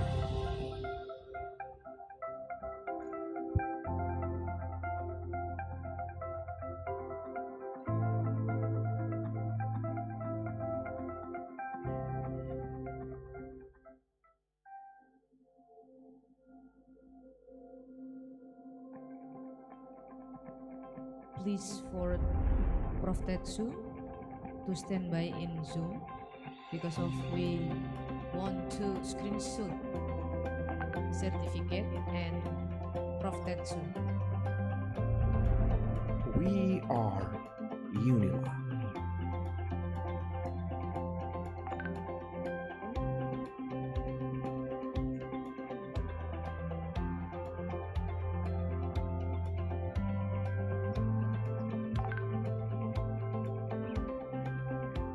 We are adapting to the rapid acceleration of civilization.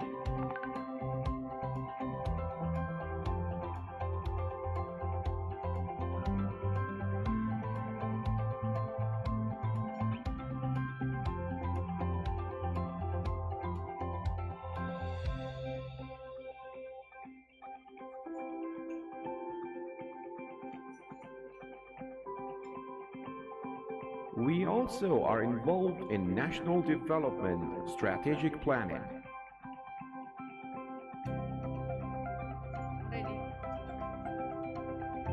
We are consistently innovating on medical research development.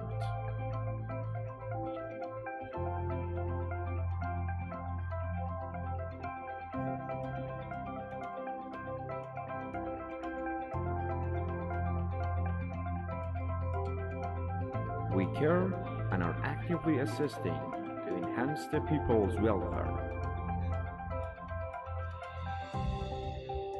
We are one with nature's majestic beauty. Okay, Prof. Tetsu. Okay. We will take a picture first.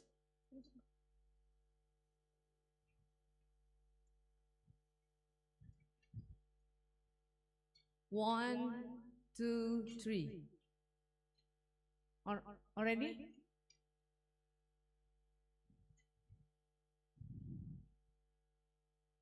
Okay, thank you, Prof. Tetsu. Have a nice day. Thank you very much.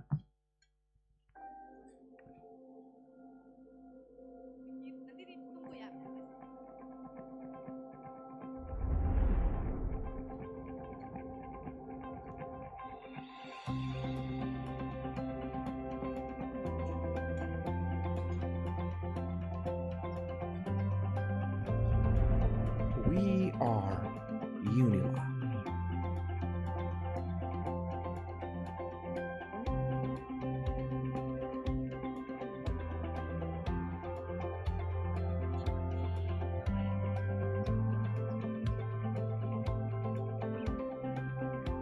We are adapting to the rapid acceleration of civilization.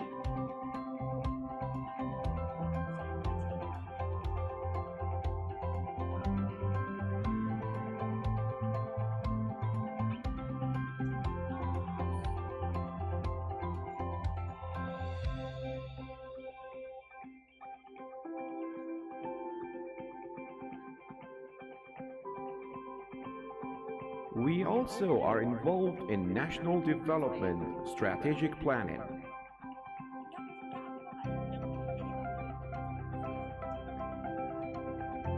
We are consistently innovating on medical research development.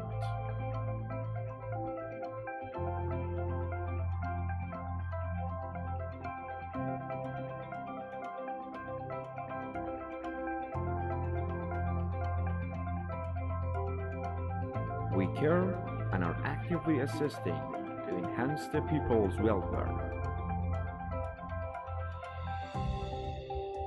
We are one with nature's majestic beauty.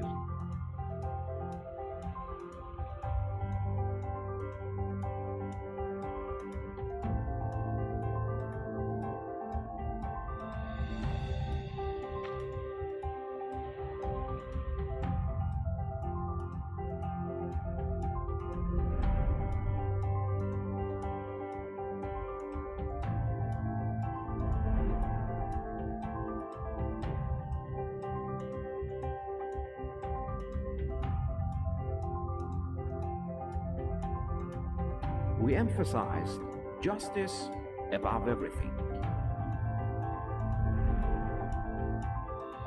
We have made a significant contribution to national food security. We are always ready to be at the forefront of every crisis through creativity, research, and innovation with quality human resources who are always ready to make improvement of UNIRA for the advancement of civilization, nation, and state. We conduct innovative and high-quality research.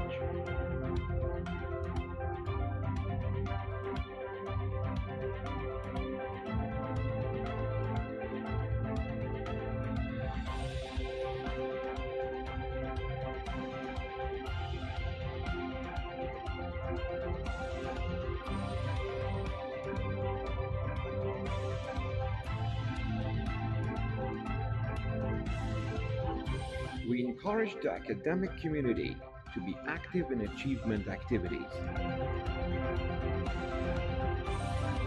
We were born to the people and the nation. We are ULICoSS.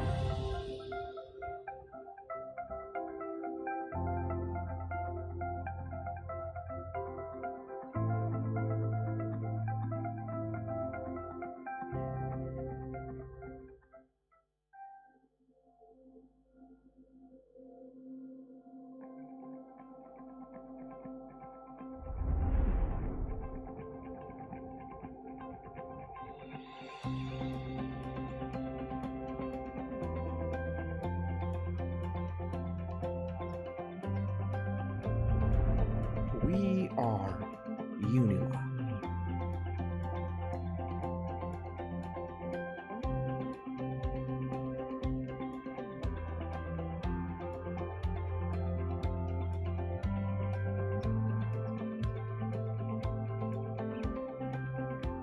We are adapting to the rapid acceleration of civilization.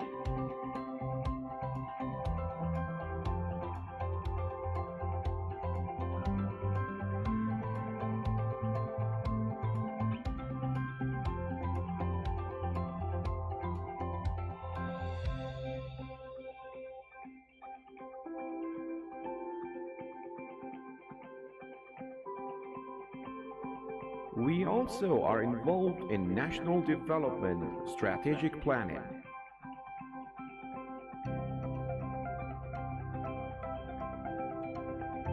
We are consistently innovating on medical research development.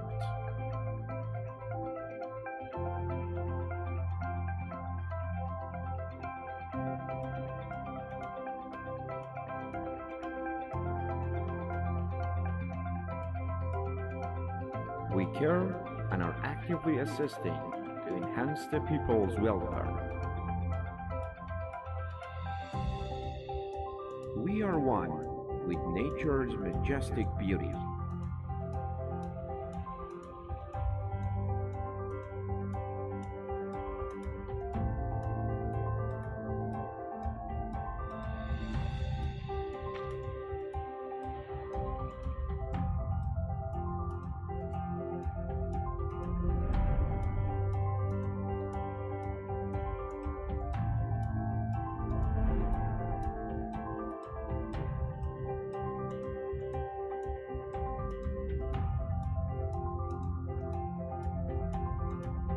We emphasize justice above everything. We have made a significant contribution to national food security. We are always ready to be at the forefront of every crisis through creativity, research, and innovation with quality human resources who are always ready to make improvement of UNIRAL for the advancement of civilization, nation, and state. We conduct innovative and high-quality research.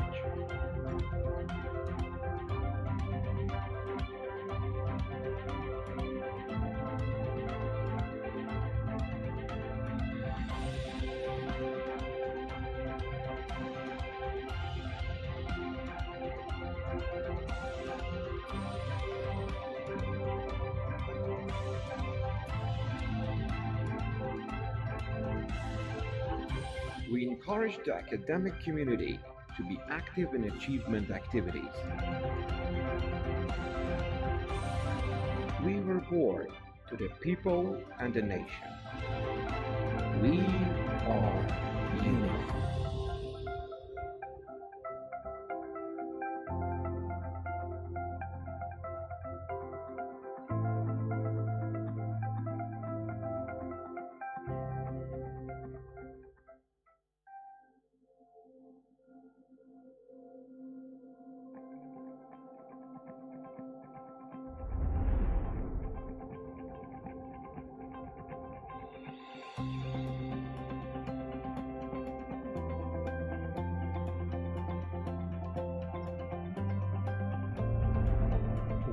are UNILA.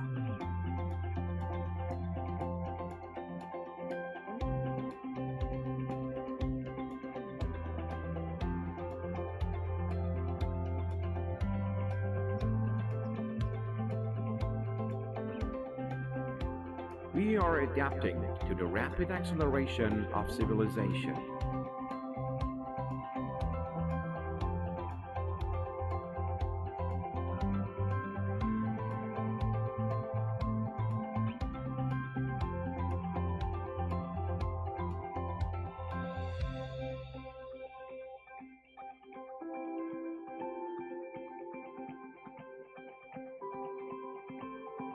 We also are involved in national development strategic planning.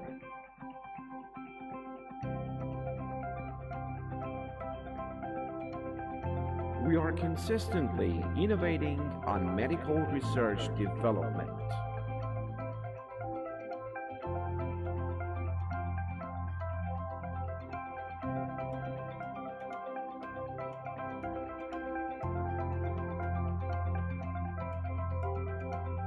We care and are actively assisting to enhance the people's welfare. We are one with nature's majestic beauty.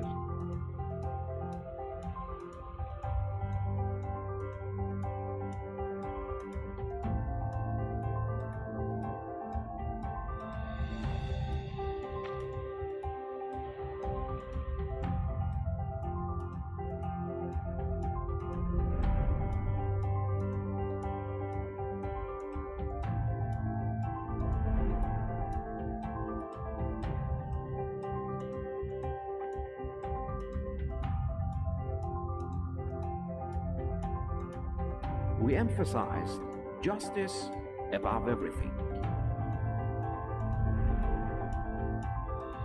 We have made a significant contribution to national food security.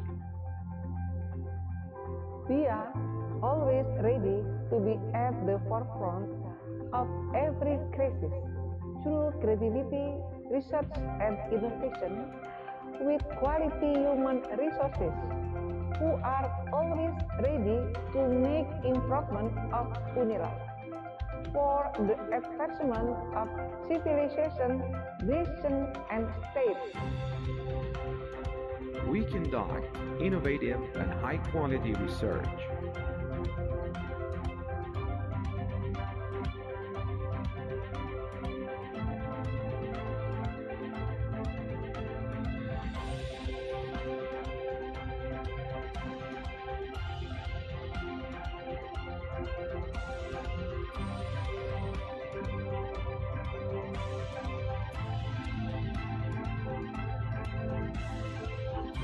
We encourage the academic community to be active in achievement activities. We report to the people and the nation. We are UNILA.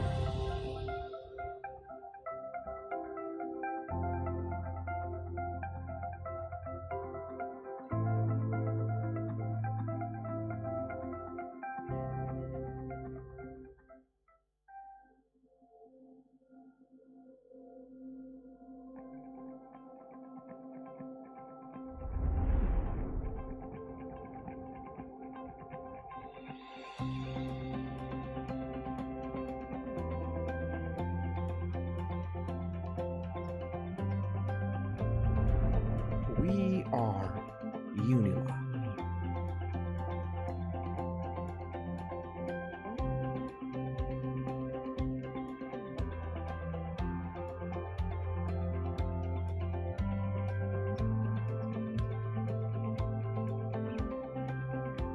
We are adapting to the rapid acceleration of civilization.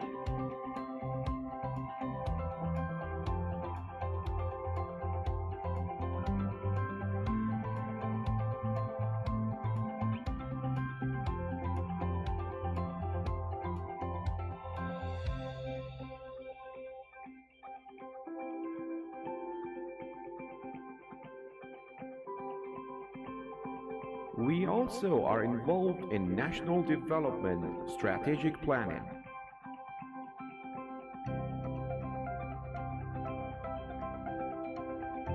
We are consistently innovating on medical research development.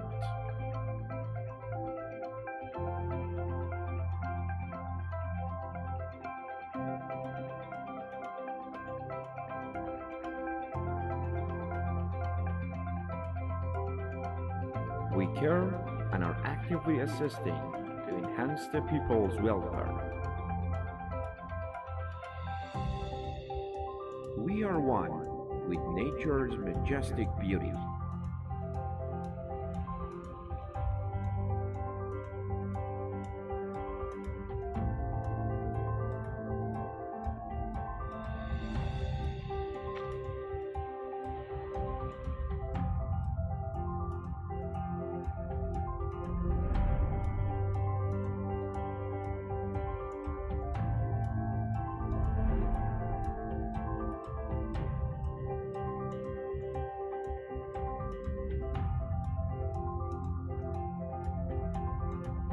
We emphasize justice above everything. We have made a significant contribution to national food security. We are always ready to be at the forefront of every crisis through creativity, research, and innovation with quality human resources who are always ready to make improvement of UNIRA for the advancement of civilization, nation, and state. We conduct innovative and high-quality research.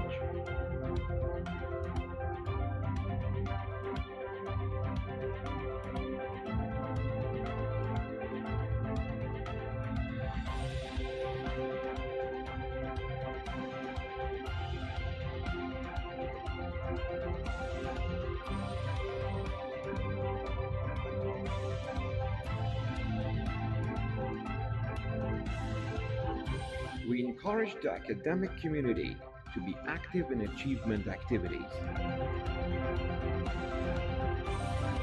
We were born to the people and the nation. We are UNICoSS.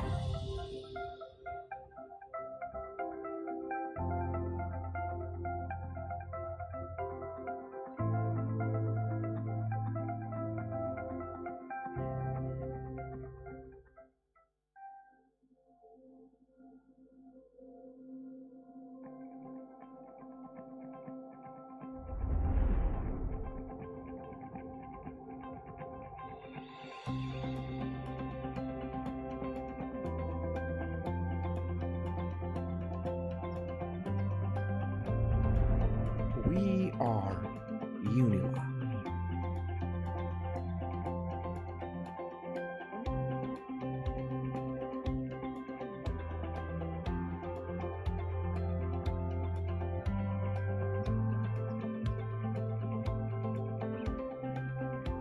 We are adapting to the rapid acceleration of civilization.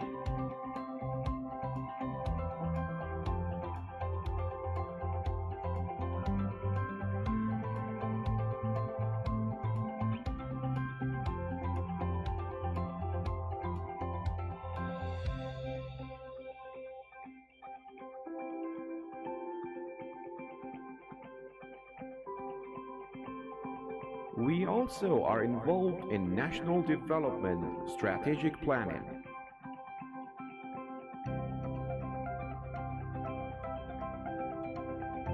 We are consistently innovating on medical research development.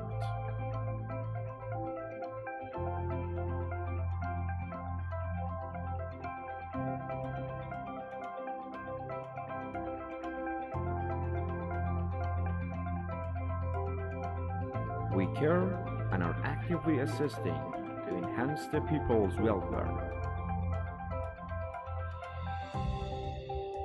We are one with nature's majestic beauty.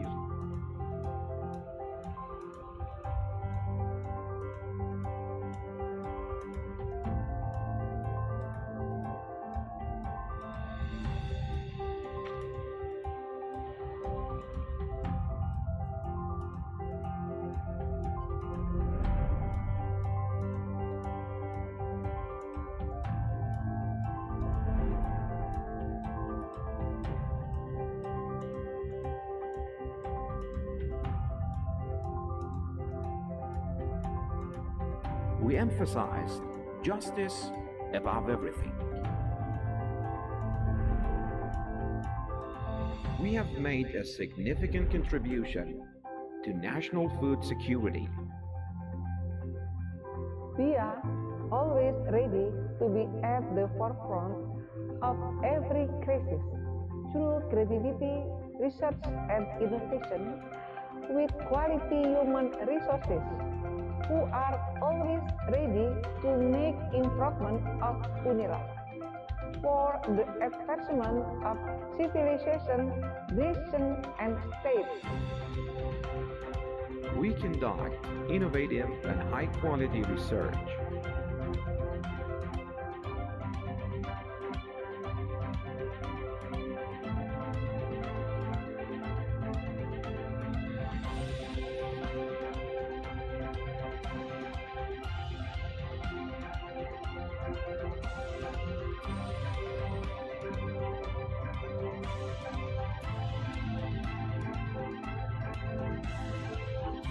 We encourage the academic community to be active in achievement activities.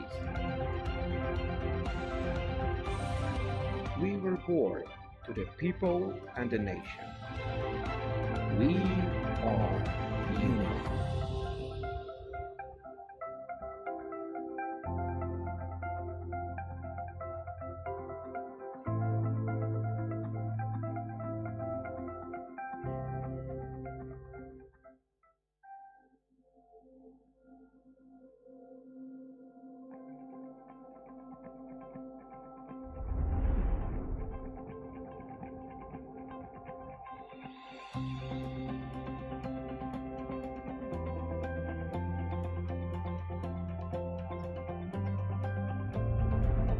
We are UNICoSS.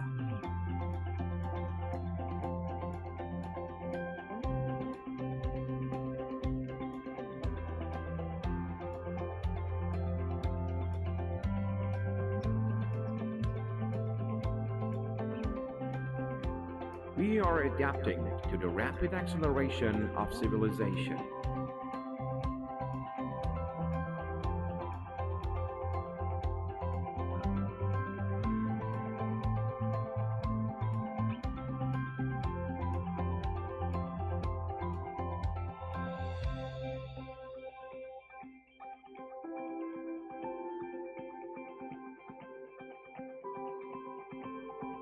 We also are involved in national development strategic planning.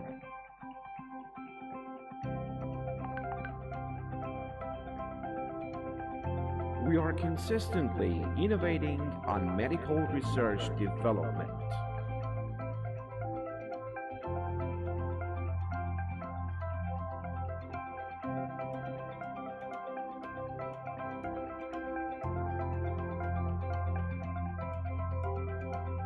We care and are actively assisting to enhance the people's welfare. We are one with nature's majestic beauty.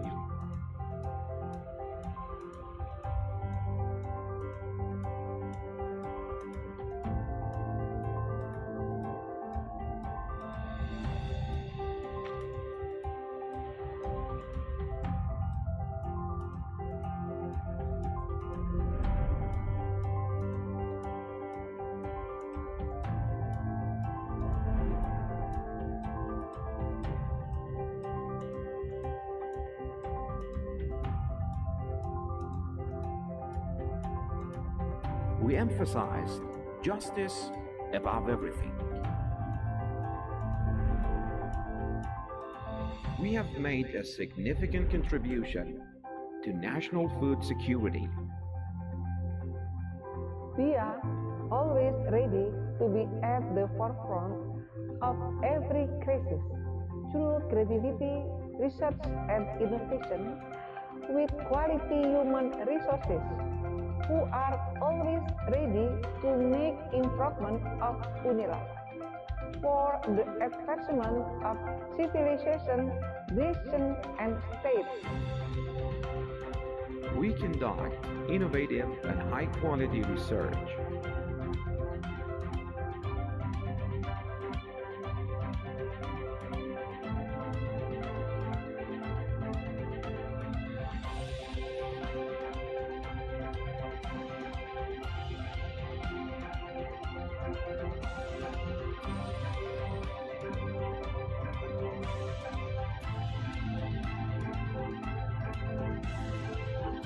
We encourage the academic community to be active in achievement activities.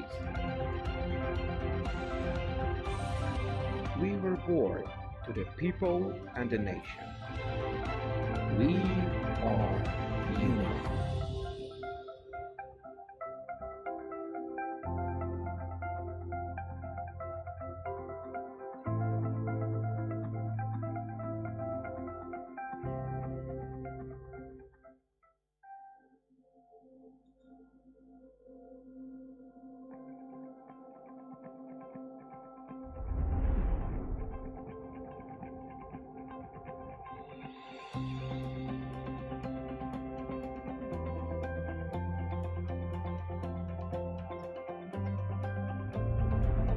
We are ULICoSS.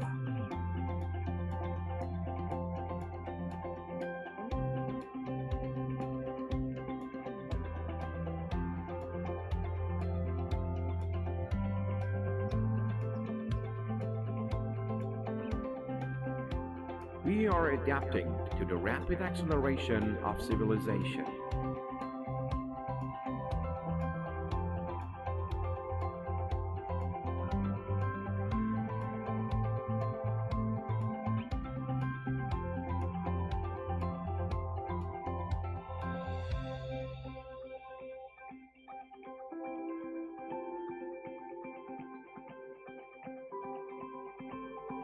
We also are involved in national development strategic planning.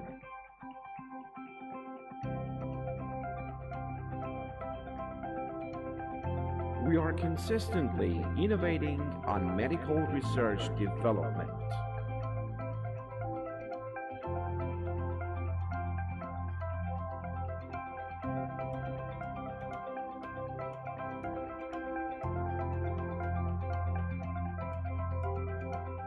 We care and are actively assisting to enhance the people's welfare.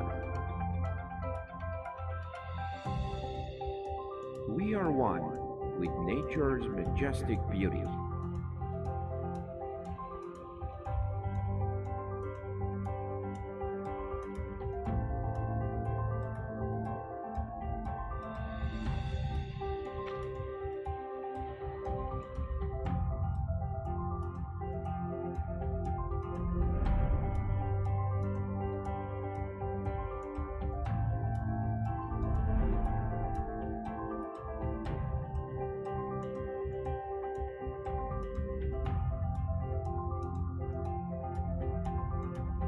We emphasize justice above everything. We have made a significant contribution to national food security. We are always ready to be at the forefront of every crisis through creativity, research, and innovation with quality human resources who are always ready to make improvement of UNIRA for the advancement of civilization, nation, and state. We conduct innovative and high-quality research.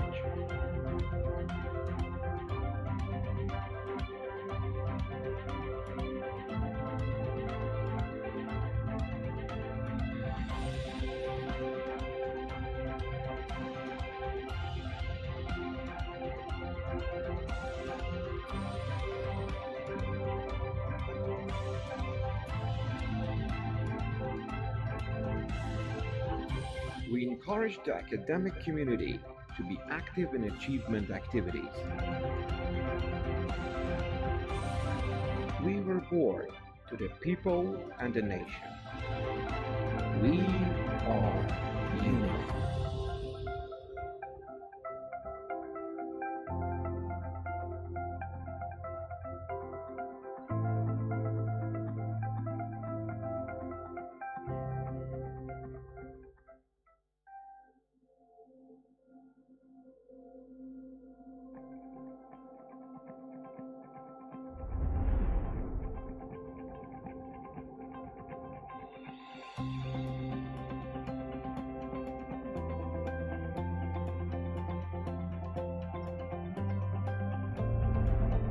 We are UNILA.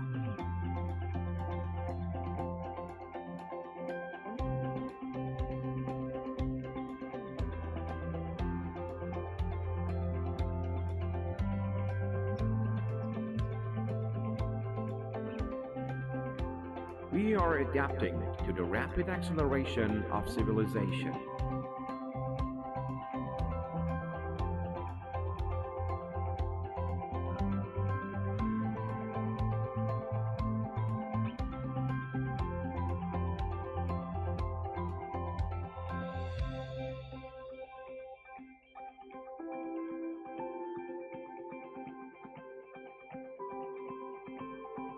We also are involved in national development strategic planning.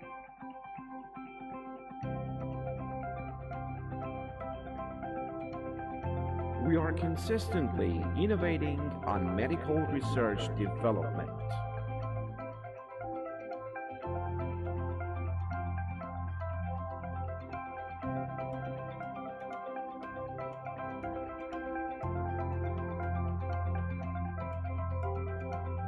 We care and are actively assisting to enhance the people's welfare. We are one with nature's majestic beauty.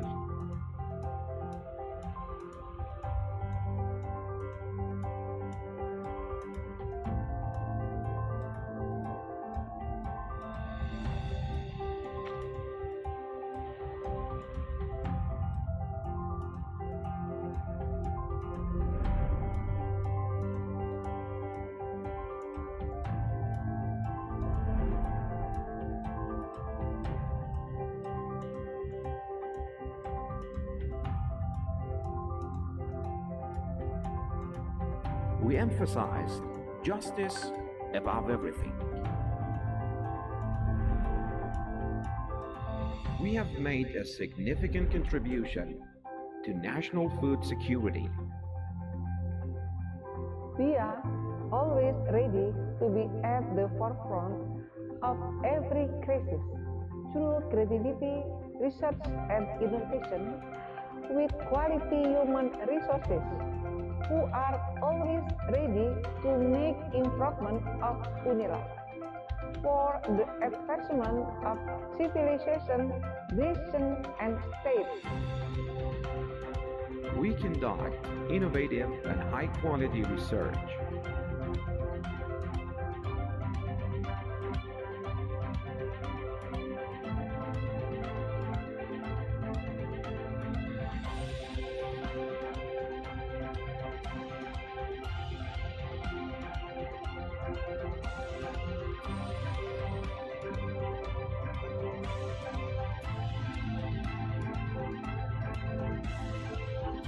We encourage the academic community to be active in achievement activities. We report to the people and the nation. We are UNILA.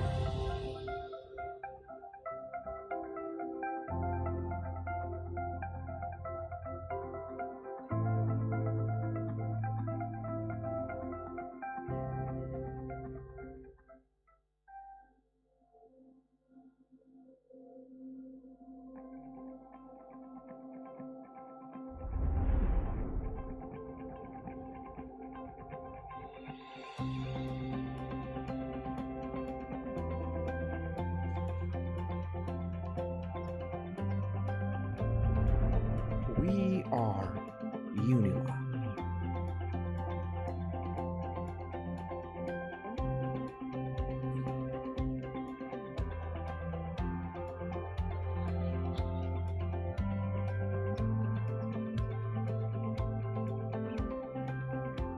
We are adapting to the rapid acceleration of civilization.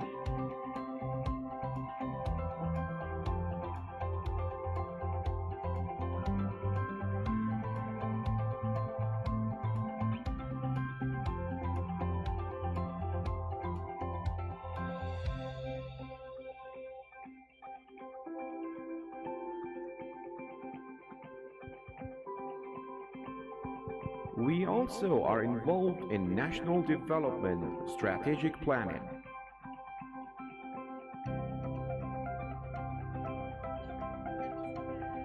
We are consistently innovating on medical research development.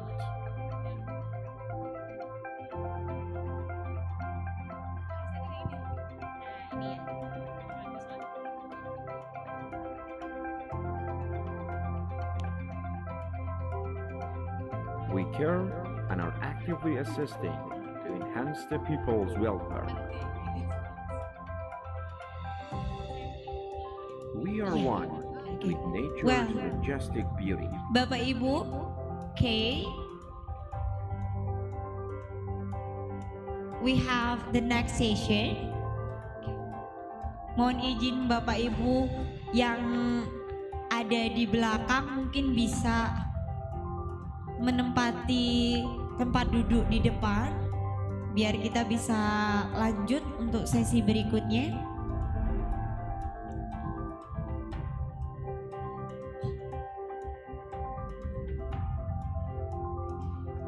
Okay, we have the next We session. emphasize justice above everything. And then is Zoom ready? We have made a significant contribution to national food security. We are always ready to be at the forefront of every crisis through creativity, research, and innovation with quality human resources who are always ready to make improvement of Well, today. okay. For the next session, we have keynote speakers. Okay, and then Bapak Ibu, it is time for us to put attention to the next session, our panel session, and will be held by our great moderator today. Okay, so Miss, it is time for you to take this session. Time is yours. Thank you. Thank you, Miss. Assalamualaikum warahmatullahi wabarakatuh. Good afternoon, ladies and gentlemen. Welcome back to the second panel session of Universitas Lampung International Conferences on Social Sciences, the fourth in 2023, themed Digital Transformation and Innovation to Strengthen Local Wisdom and Human Capital Competency. Let me introduce myself. My name is Syaharani Nurfatia. I'm one of the lecturers from Accounting Department, Faculty of Economy and Business, Universitas Lampung. And today, I'll be your moderator for the second panel session. Ladies and gentlemen, today's conference leads how academics in social sciences be beneficial from digital transformation and innovation that provide significant opportunities to enhance the human capital competency while strengthening the local wisdom. Along with the conference's focus, we already featured 5 amazing keynote speakers. We already heard about the presentation at the first panel session, and again, for the second panel session, we will be having 2 another amazing keynote speakers. The first one, it's gonna be Professor Irina Shostakova, and the second one will be Mr. Ariska Warganegara, PhD. So from now on, I think I'll be greeting first for Professor Irina Shostakova. Professor Irina Shostakova, are you already with us? Yes, I'm here. Okay, good afternoon, Professor. Good afternoon. Okay, thank you so much. And now I wanted to greet also a great lecturer also from Universitas Lampung, Mr. Ariska, Warganegara, PhD. Good afternoon, Mr. Good afternoon. Okay, thank you so much. Now, ladies and gentlemen, I would like to read out first the rules on the second session. It's going to be the same as the first one, but I think I would like to mention it first. So later on in the session, each speakers will be having 30 minutes to present the presentation. Professor Irina Shostakova will be presented first, and then Mr. Ariska, PhD, will present after. After speakers' presentations, I'll be directly open the discussion for 30 minutes, so all the audiences from online and offline allowed to ask questions on this discussion session. And also, I'll be taking 3 to 4 questions, depending on the time that we have left. Okay, ladies and gentlemen, now, without any further ado, let's start our second panel session of ULICoSS. Ladies and gentlemen, now let me invite our first speaker for this second session, Professor Irina Sestakova. Before her presentation, I would like to read out her profile first. Professor Irina Sestakova is Deputy Head of Department of Philosophy, St. Petersburg Mining University since 2012 till present time. Her latest publication in 2023, titled Structuring the Post-COVID-19 Process of Digital Transformation of Engineering Education in Russia Federation. She was also granted by 1 grants in 2021 by St. Petersburg University. Professor Irina Sestakova, are you ready now? Yes, could you open my presentation if you have it? Yeah. Or could you might to just share the presentation yourself? It's fine. Yeah, but I send it to you and probably you can give me some rights to open my... Okay, could you please wait some minutes, Professor? We will be taking care of it.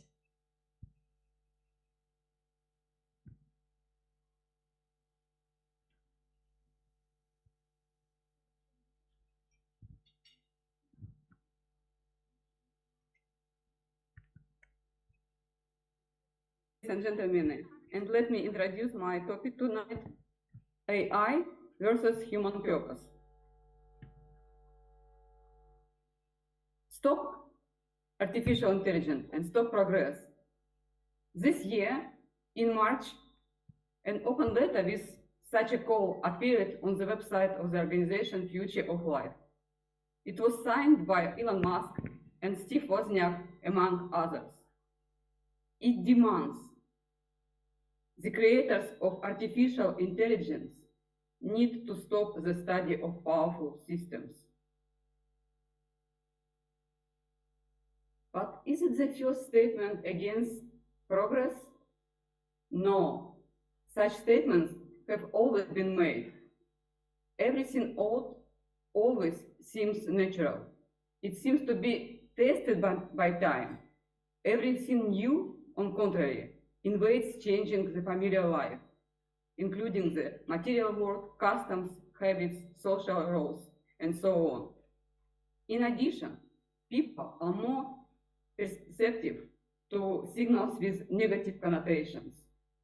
Therefore, people talk about it more using more vivid expressions. That is why technological disasters are covered in the media with pleasure. Some examples. In ancient China, experienced elders refused to use the wheel that draws water. They believed that this device encroached on their freedom, and they continued to use traditional methods of delivering water, bringing it in wooden buckets. Also, the Indian politician and public figure Mahatma Gandhi suggested that our ancestors knew how to invent machines, but meditation led them to the idea of the need to work only with their hands and feet. Everything else he called diamond worship.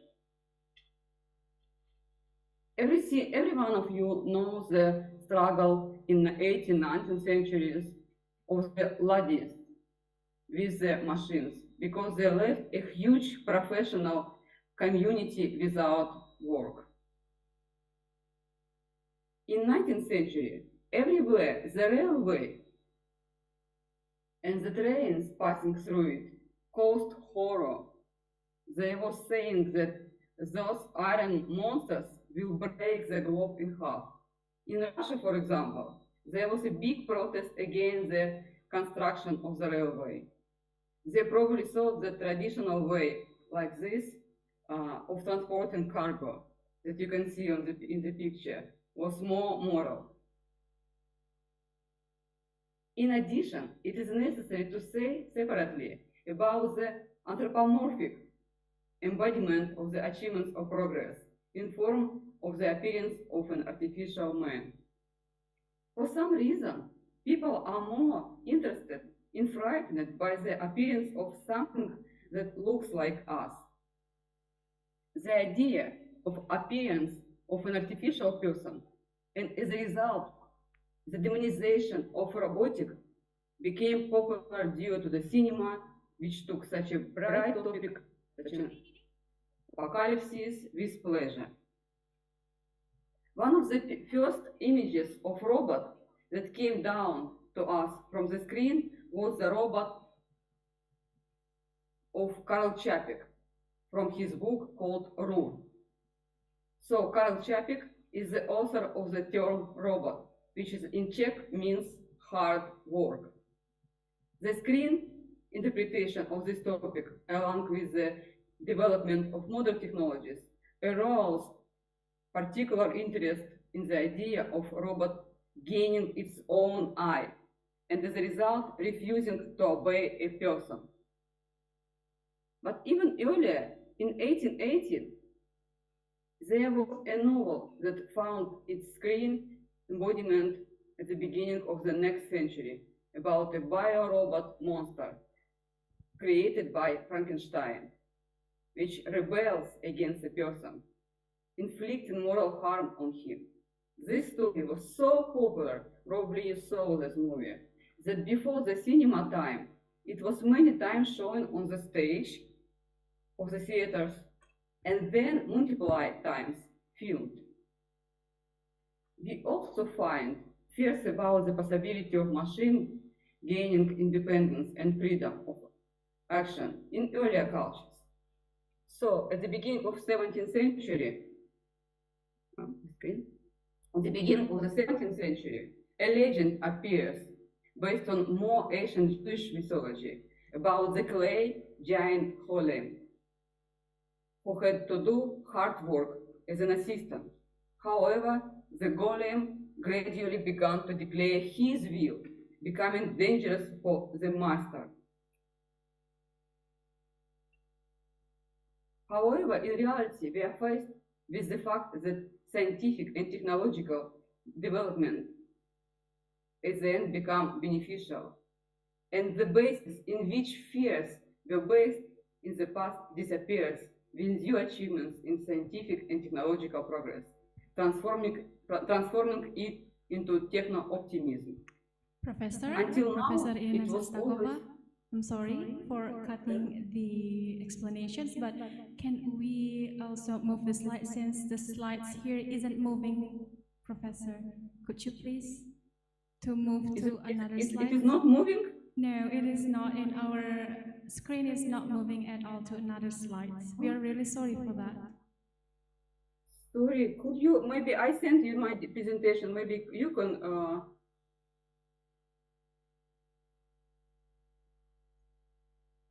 Do you see anything on the screen? We can see the screen, Professor, but it's just not moving to another slide. Do you have possibility to move it? Because I don't know what to do. I'm moving my slide, I'm doing all the best, I prepared the full presentation for you. Sure, I'm sorry, we are really sorry, Professor. Wait a minute, we will be talking to you. What should I do then? Could you help me? Could you suggest something? Maybe you have, because I sent... Panitia mohon maaf, ada yang bisa untuk share screen karena Profesor Irina tadi sudah men-share katanya. Begitu. Jadi Profesor Irina minta kita untuk di-share ke Zoom meetingnya seperti itu. Because I sent it to Fajrin, my presentation tonight, yesterday.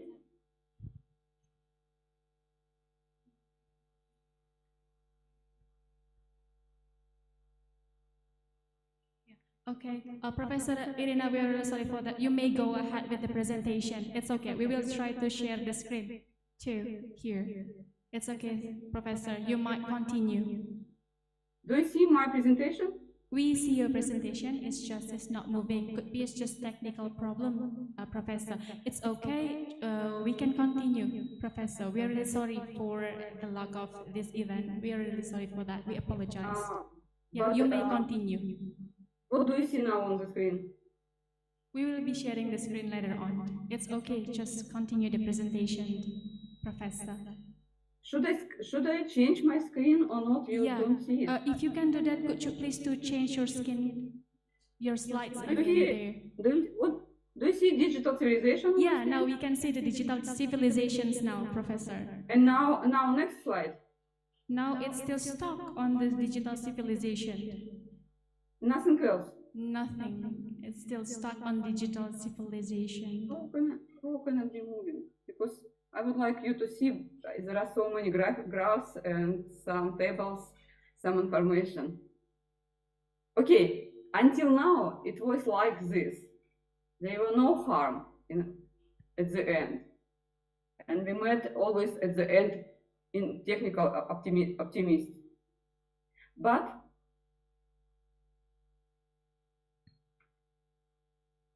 recently, digital civilization came, and modern devices and info communication technologies also caused a huge amount of criticism. Among the alarming warnings, memory loss, degradation of the young generation, probably heard this towards yourself, total withdrawal into virtual reality, internet addiction, clip syncing, gambling, and negative psychological consequences, and so on.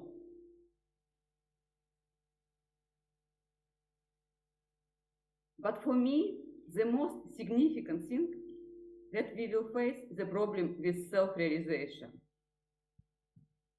What is the problem with that?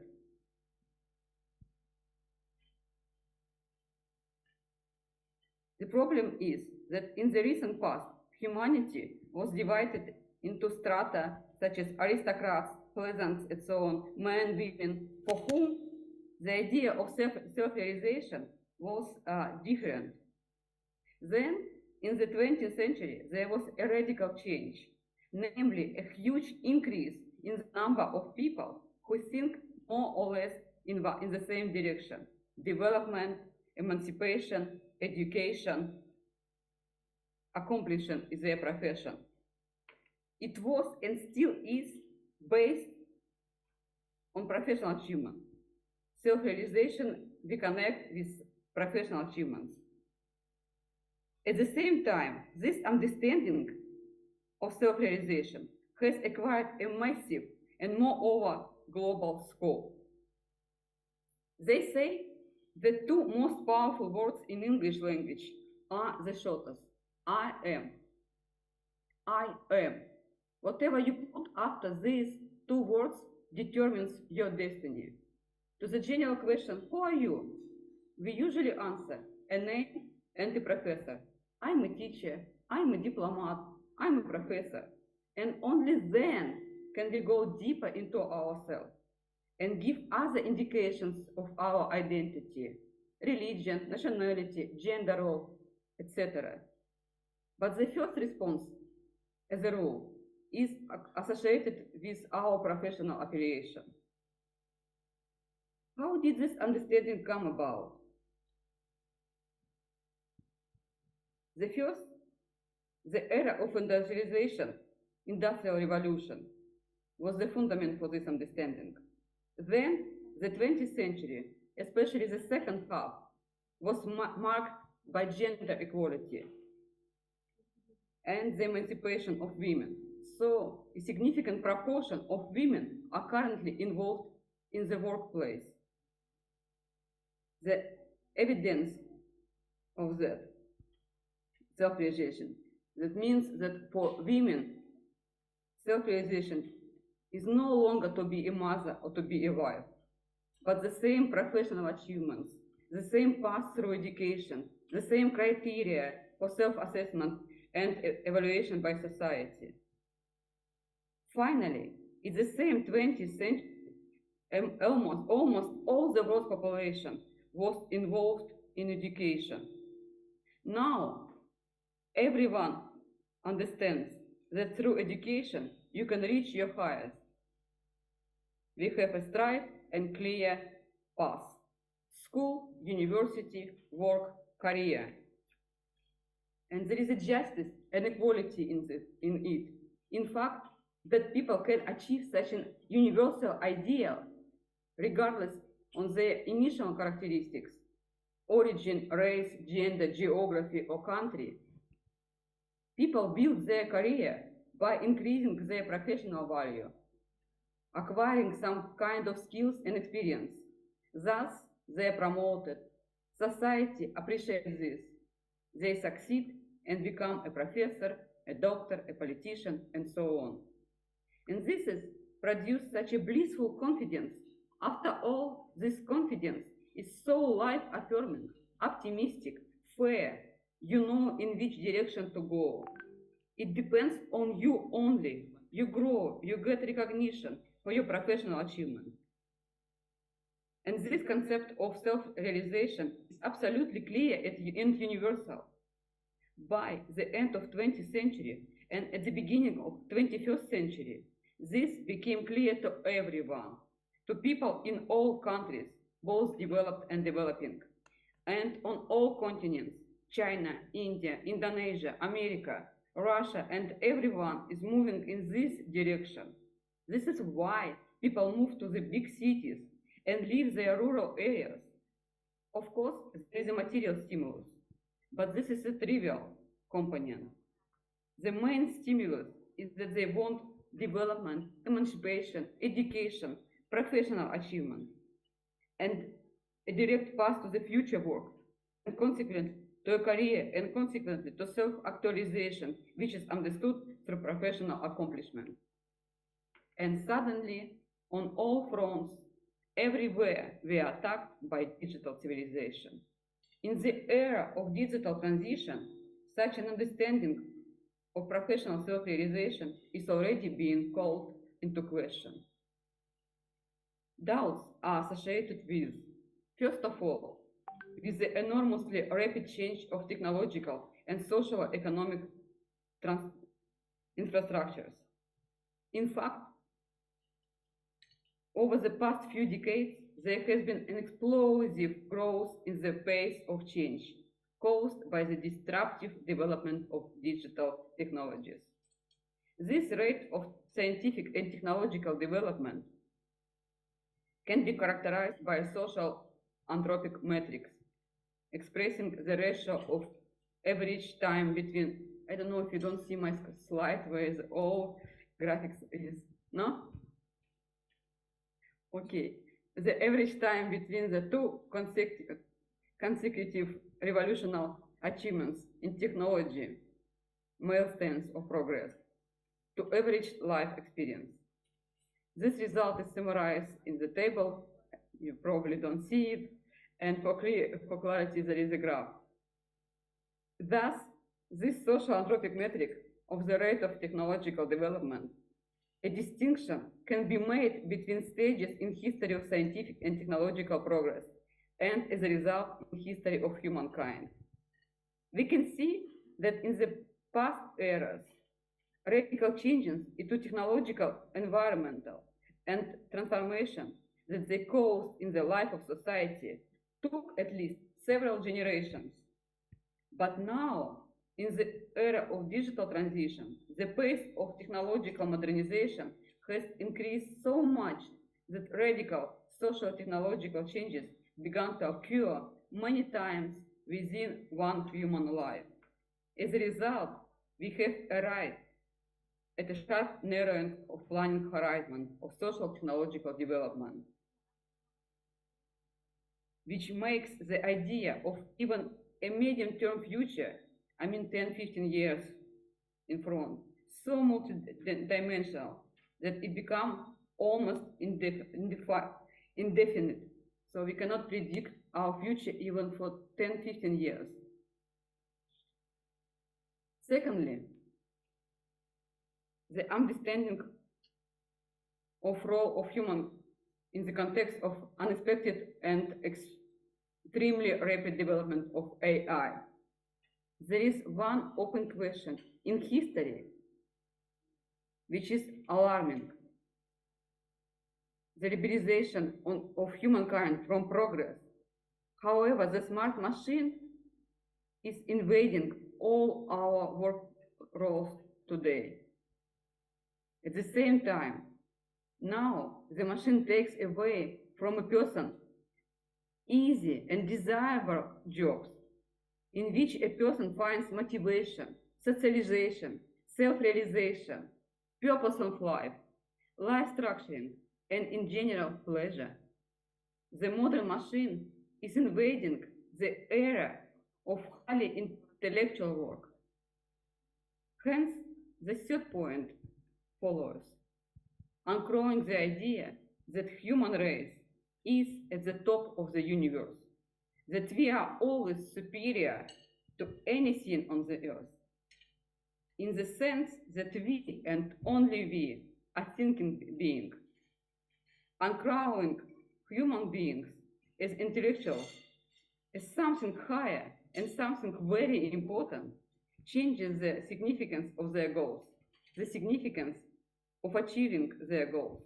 And this, in turn, changes the assessment and status that these achievements give, the status that determines public opinion. For example, an essential question is, should you devote your life to becoming an outstanding chess player and yet still play worse than a machine? And this, nowadays, appeals to everything.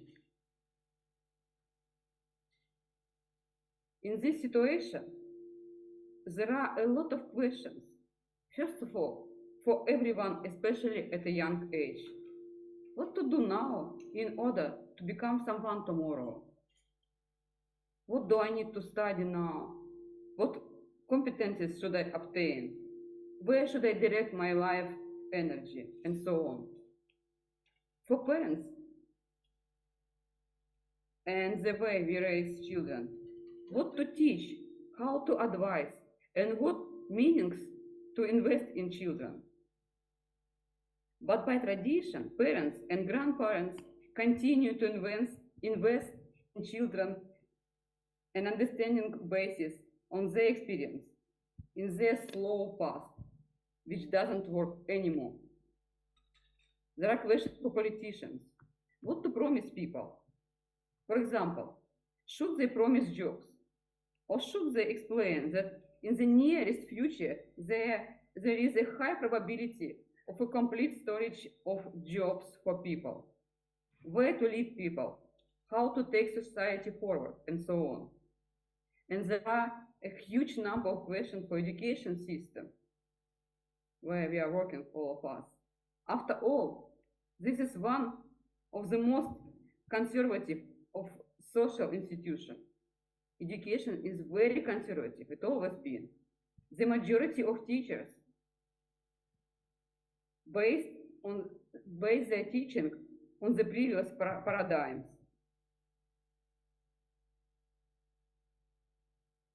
At the same time, when it's completely unclear what to teach, we are told we need to learn faster and continually relearn.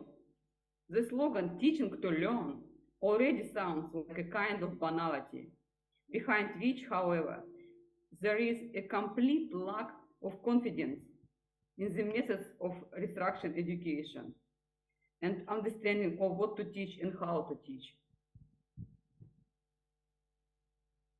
It turns out that there are guides along this path, parents, the education system in the broad sense, politicians, the state, and so on.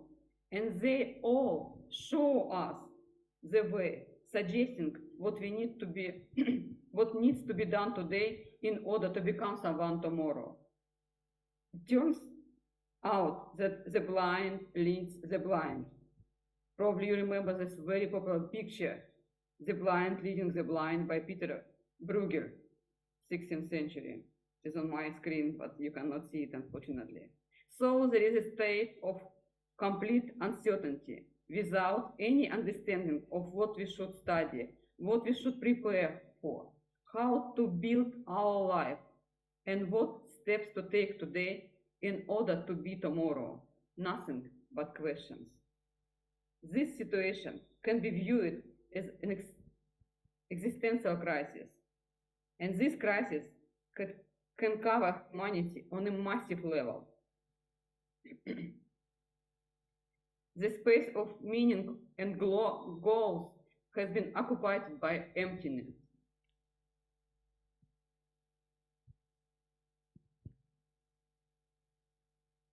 And what I want to say at the end, if you want to achieve sustainable development in Indonesia, you should put this issue on the first line in all agendas. The future itself depends on whether the answers will follow in time, that is immediately, and what they will be something which is in spirit of Venus philosophy, should not be determined by only spontaneous play of technical and economic forces, but should also be development on the basis of the principles of humanism and ideas about the aspiration of the human spirit for millennia. Thus, the time is ripe. It corresponds to a new moment in the life of mankind, and as a result, should be on the agenda and at the forefront of research in the field of ethics, politics, social philosophy, and in fact of every social institution. That is why we consider it necessary to strengthen the ethic of corporate social responsibility, which regulates the relationship between humankind and artificial intelligence, and under any condition determines the primacy of the dignity of the social role of humankind. This is, as I see, a humanism and sustainable development here. Thank you.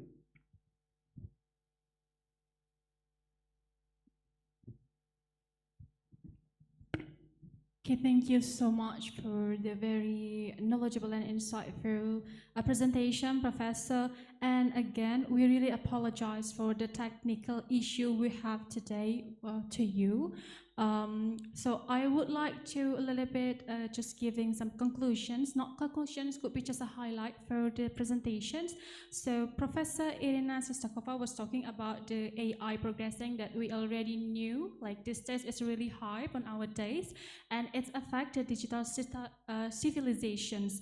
That's why the rural people, they are moving to a developing country one to get another opportunity about their life. Thank you so much, Professor Irina Sestakova, for the presentations. I think before we open the discussion, we are going now to move to our second speaker of this second panel session. Okay, sir, before that, I would like to read out your profile first. Now, ladies and gentlemen, we have our one of the best lecturer, I can say, from Universitas Lampung.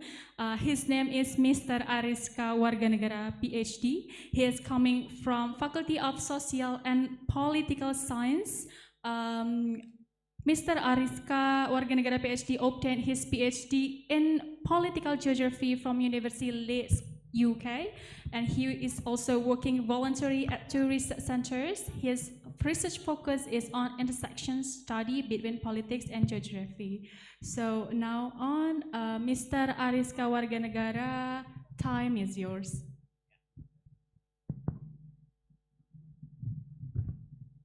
Let me fix the microphone first. Okay, thank you so much, Mbak Moderator. Today's presentation is about local political dynamics in Indonesia. As I see, I made some joke to my friends in the UK that I talked to him several months ago that the Indonesian politics is unpredictable. It's much more harder to predict Indonesian politics rather than discussing about discussing about British politics. So then my friend is just laughing. Okay, so I'm so grateful for being here. Thanks so much for the organizer to invite me here. And as the member of the staff of the Faculty of Social and Political Science, I'm also be proud to be here, to be one of the speakers in this forum. Secondly, I want to make some disclaimer. If it is not some, one disclaimer. If I use some material from some of the president candidate in this presentation, it doesn't mean that I'm support him to be president in the upcoming presidential election. So that is my disclaimer. This is only for presentation purpose. Okay. So I think a little bit just backward to the titles, just some correction. It's not off but on, yeah. So I'm so sorry for my grammatical errors. Okay, I want to start with my outline of the presentation. Yeah, there are 5 sections of my presentation today. So the first section is the context of assessments. The second section is transmigration as trigger factors in the local political dynamics in Indonesia. The third is factor contributing to the dynamics of the local politics in Indonesia. Fourth is the 3 general tendencies on local politics, and the last one is the conclusion. Let me jump with the third slide.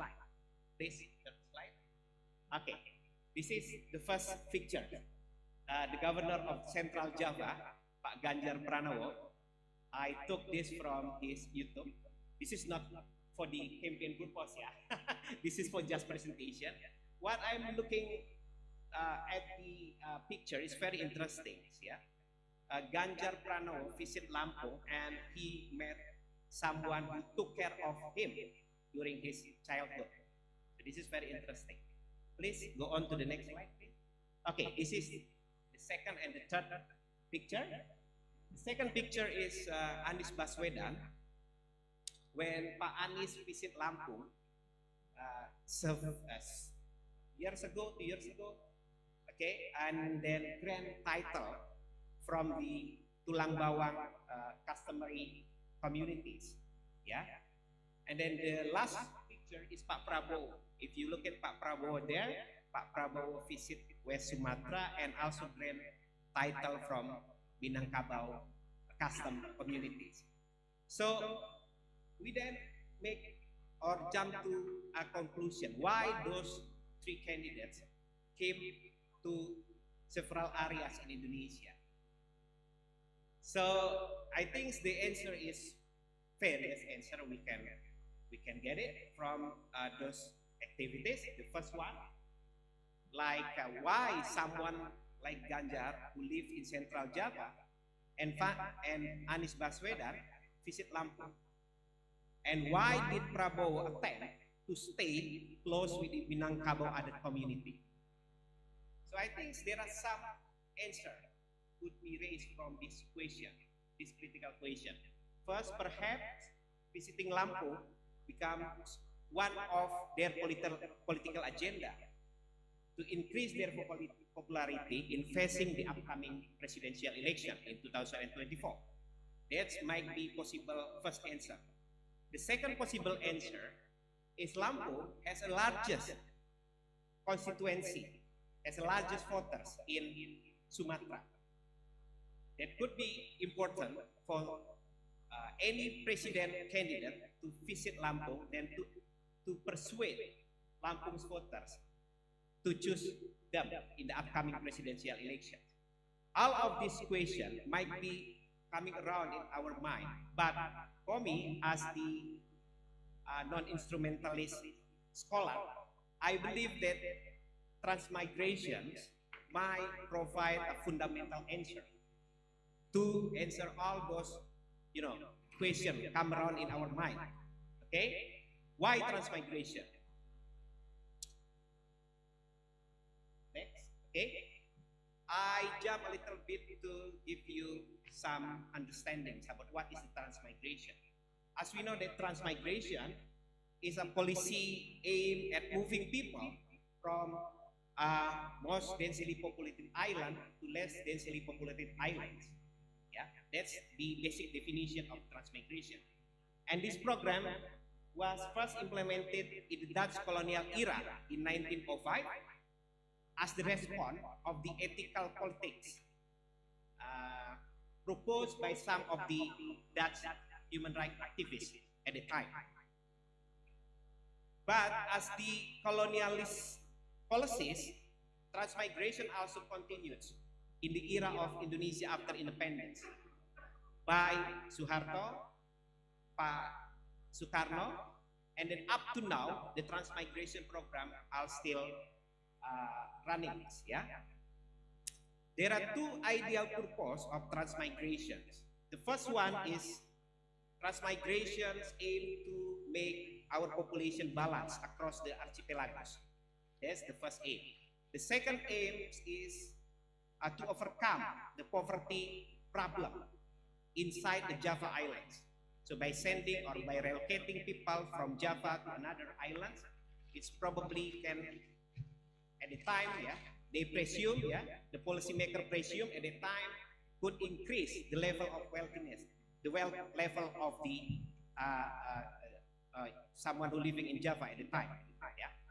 But I think the most important thing is one consequences of transmigration is on demography. And you see, and we also understand that demography is a key factor of electoral dynamics. That's the point. The changing is in demographic could lead electoral dynamics. Okay, let me see the data. I have the data from 1905 to 2012. If we see the data,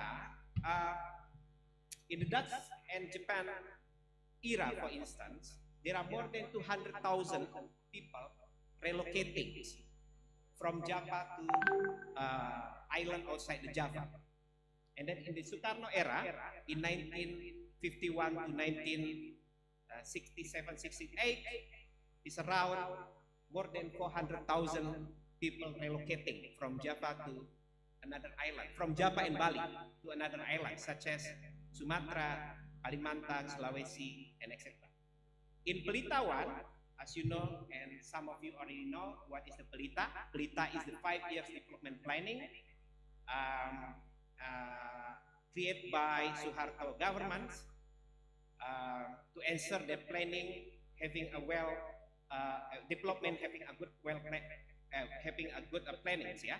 In 1969 to 1974, for instance, there are almost 200,000 people relocated. In Pelita 2, almost 400 people relocated.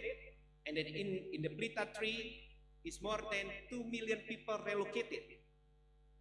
Yeah, from Java and Bali to another islands in Indonesian archipelago. And then in Pelita 4, is also more than 2 million people were relocated. See another data, for instance, Pelita 6, we can see, decreased number of people relocating is almost 90,000 people relocated. And in the reform era, up to 2012, it is more than 200,000 people relocated from Java and Bali to outside Java and Bali through the General Transmigration Program. General Transmigration is the program of transmigration that is supported, fully supported by the government, while the Swakarsa is partly supported by the government. So in total, from 1905 to 2012, it is almost 7 million people relocated from Java and Bali to another island like Sumatra, Kalimantan, Sulawesi, or even Papua. So my argument comes to jump conclusion that the demographic change could lead to electoral dynamics. And then let me see Lampung as examples. The impact of transmigration on demographic in Lampung. The next table. I have data from 1930s, for instance. In 1930s, native of Lampung are still a majority in their homeland. But in 1986, as you can see from the tables, the native of Lampung far minority compared to the transmigrant and its descendants.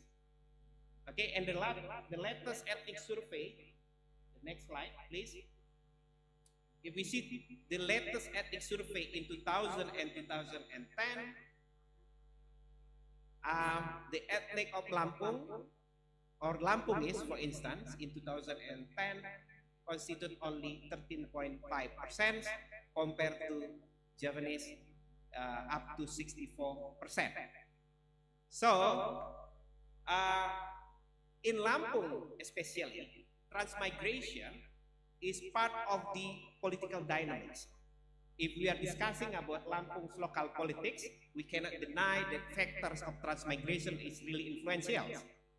For example, none of the Lampungese ever been elected as the regents of East Lampung since 2005. Okay, that's the fact in Lampung. That's the first factors that I can argue in this forum. And then we jump to what is the another factor that causes the local politics is dynamics in Indonesia.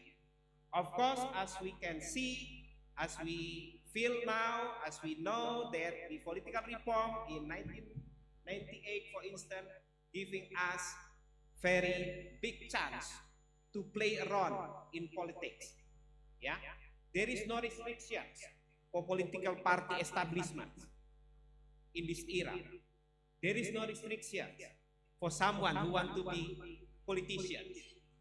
Okay, so this opportunity give a little bit or much more, not little bit, but much more opportunities for someone to move from non-elite to be elite.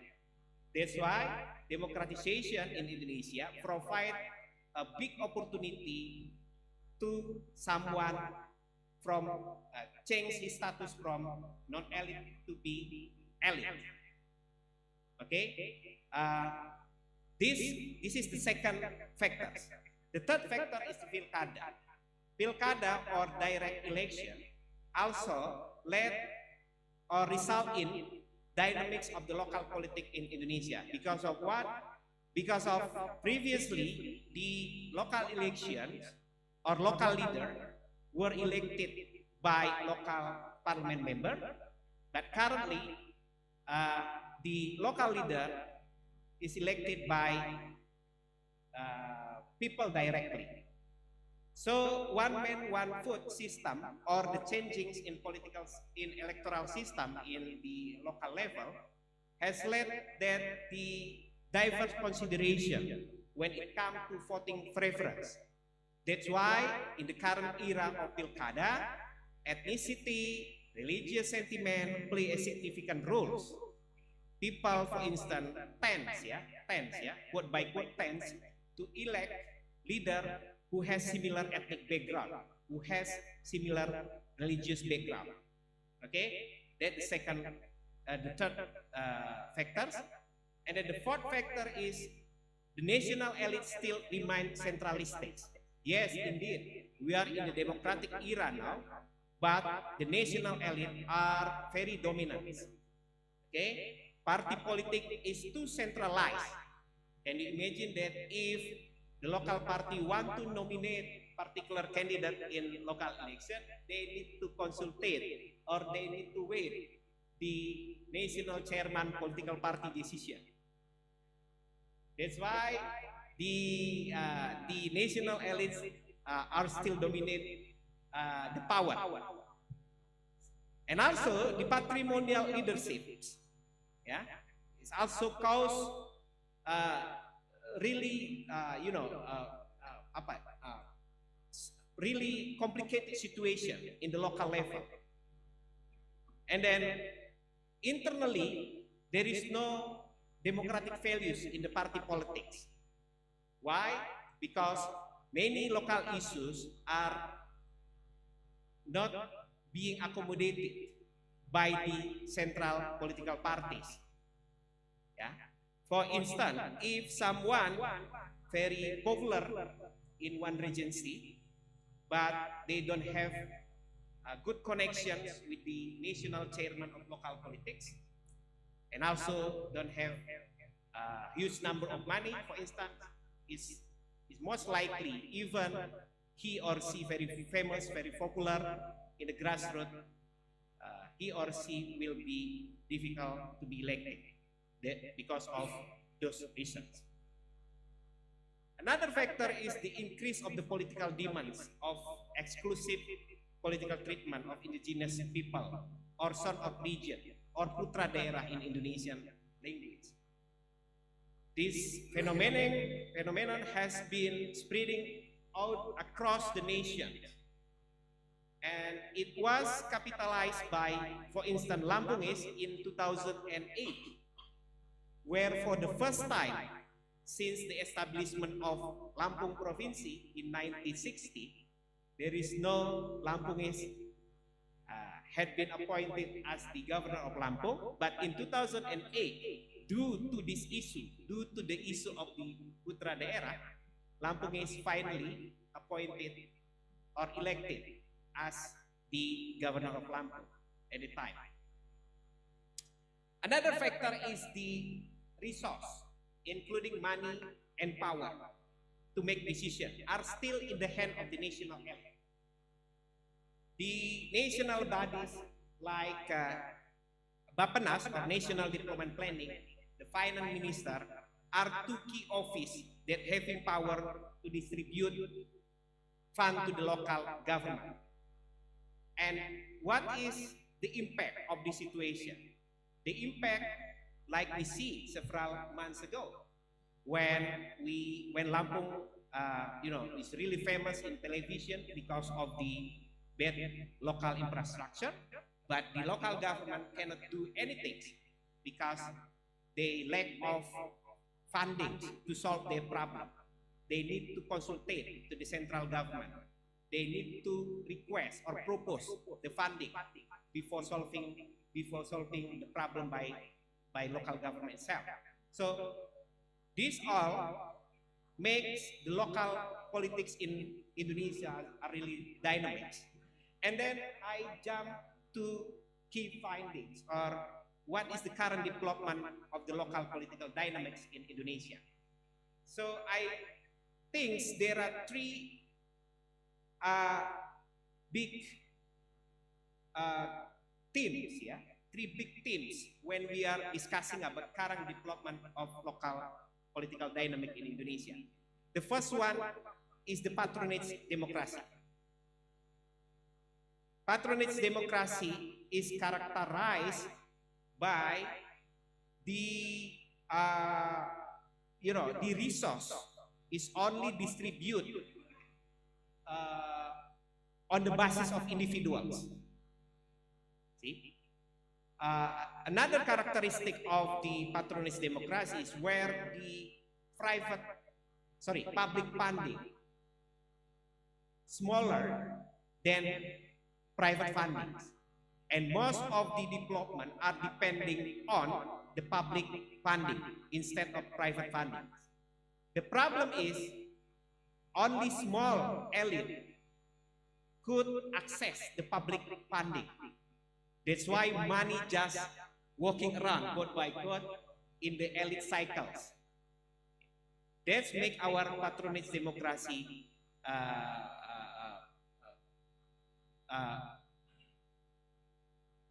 influence the local political dynamics. The second general tendency of the local political dynamics in Indonesia is the ethno-religious issue are still the key.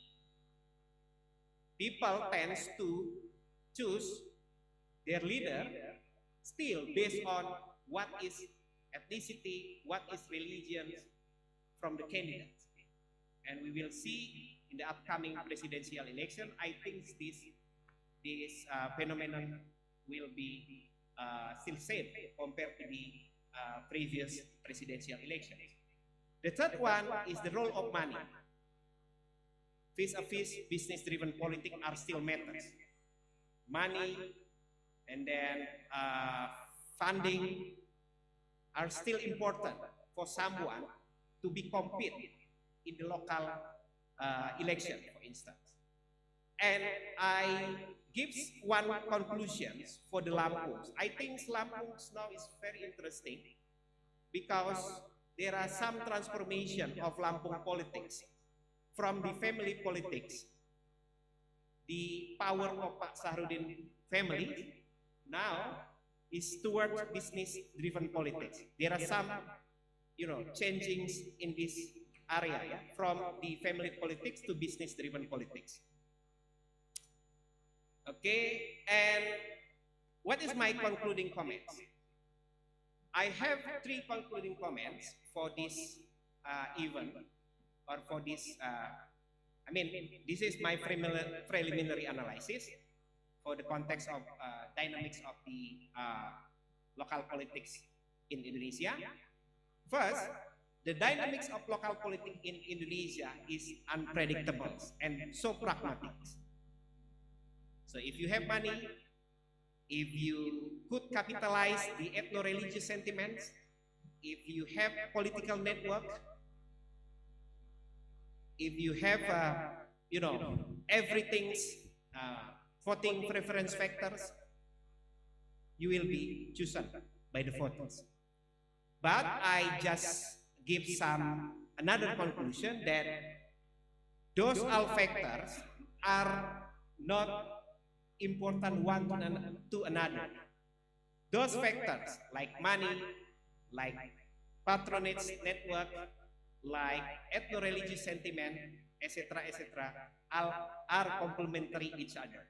So if you want to be elected as the local leader in Indonesia, be ensured that you have all those factors.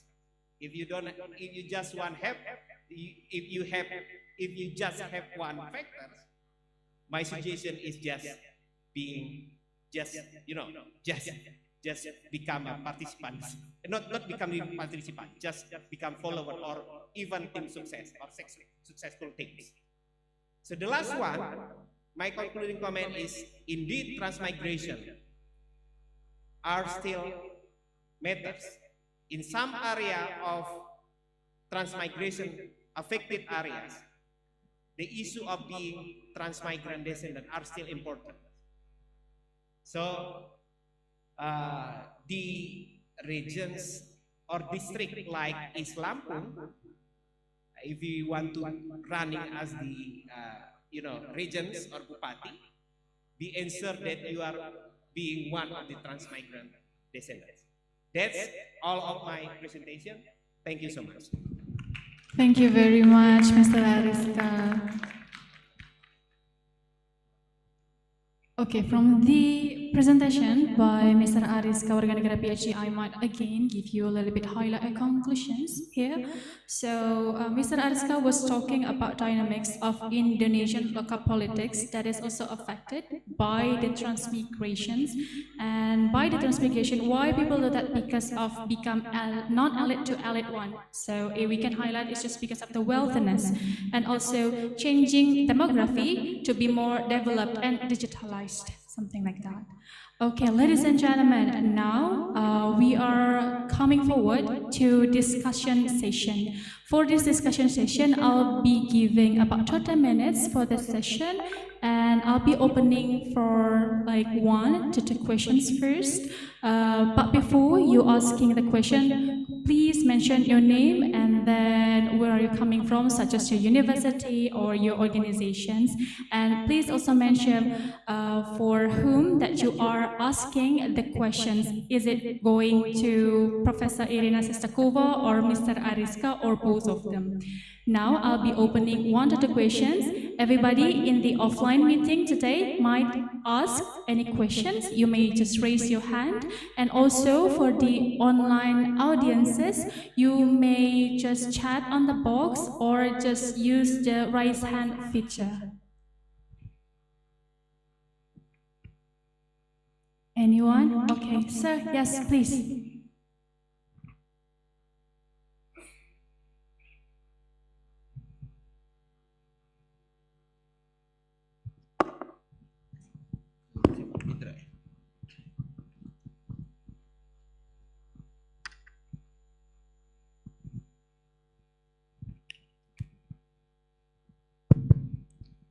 Okay, thank you, moderator. My question is for Professor Irina. Hello, Professor Irina. Are you with us? My question is, how Yes. might the continued advancement of artificial intelligence contribute to the development of a more advanced and interconnected digital civilization? And what are the potential ethical and societal implications of such progress? Thank you, Pravirna. Is it clear? Yes, I'm here. You want to understand how artificial intelligence can be amplified to ethics, or and how the continued advancement of AI can contribute to the development of a more advanced and interconnected digital civilization. And what are the potential ethical and societal implications of that progress? Thank you. Thank you for your question. It is obvious that there are many possibilities to improve our society, social development, and sustainable development with the help of AI. Even though there are some threats of it, how could it be improved? First of all, the best evidence of changing the world and positive influence is our communication.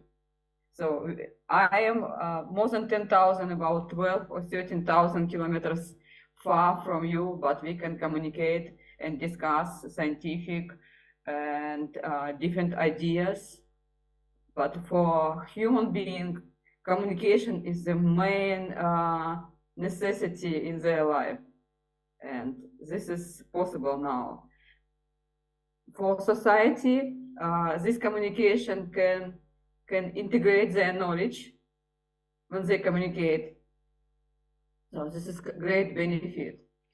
Also, from one side, I already said that self-realization is very difficult under the question why we need to study nowadays if we are not sure that we will find a job. But at the same time, artificial intelligence probably will help us to be free from a heavy job. It's nowadays scientific and technological development already do a lot instead of human being. This hard job, I would say like hell, it's a very difficult job. And human can work with their brain. And a lot of human beings nowadays involved in scientific and education, and they're doing progress better. They think like we have become to be more human being, because it's not human to work as a horse or as a cow, like machine, but we can work with our brain nowadays. It's with help of scientific and technological progress. But also there is a problem with ethics, but at the same time, artificial intelligence, if you ask about ethics as well, artificial intelligence probably could create for us, for human beings, better ethics, because we ourselves, we cannot agree what is the ethical thing and what not. We don't know what is ethical. There is no real agreement. There is some law, but there is no agreement what is ethical, what is not.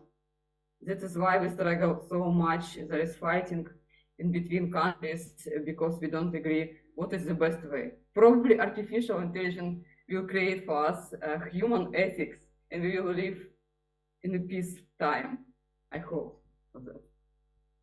Thank you. Thank you for your question.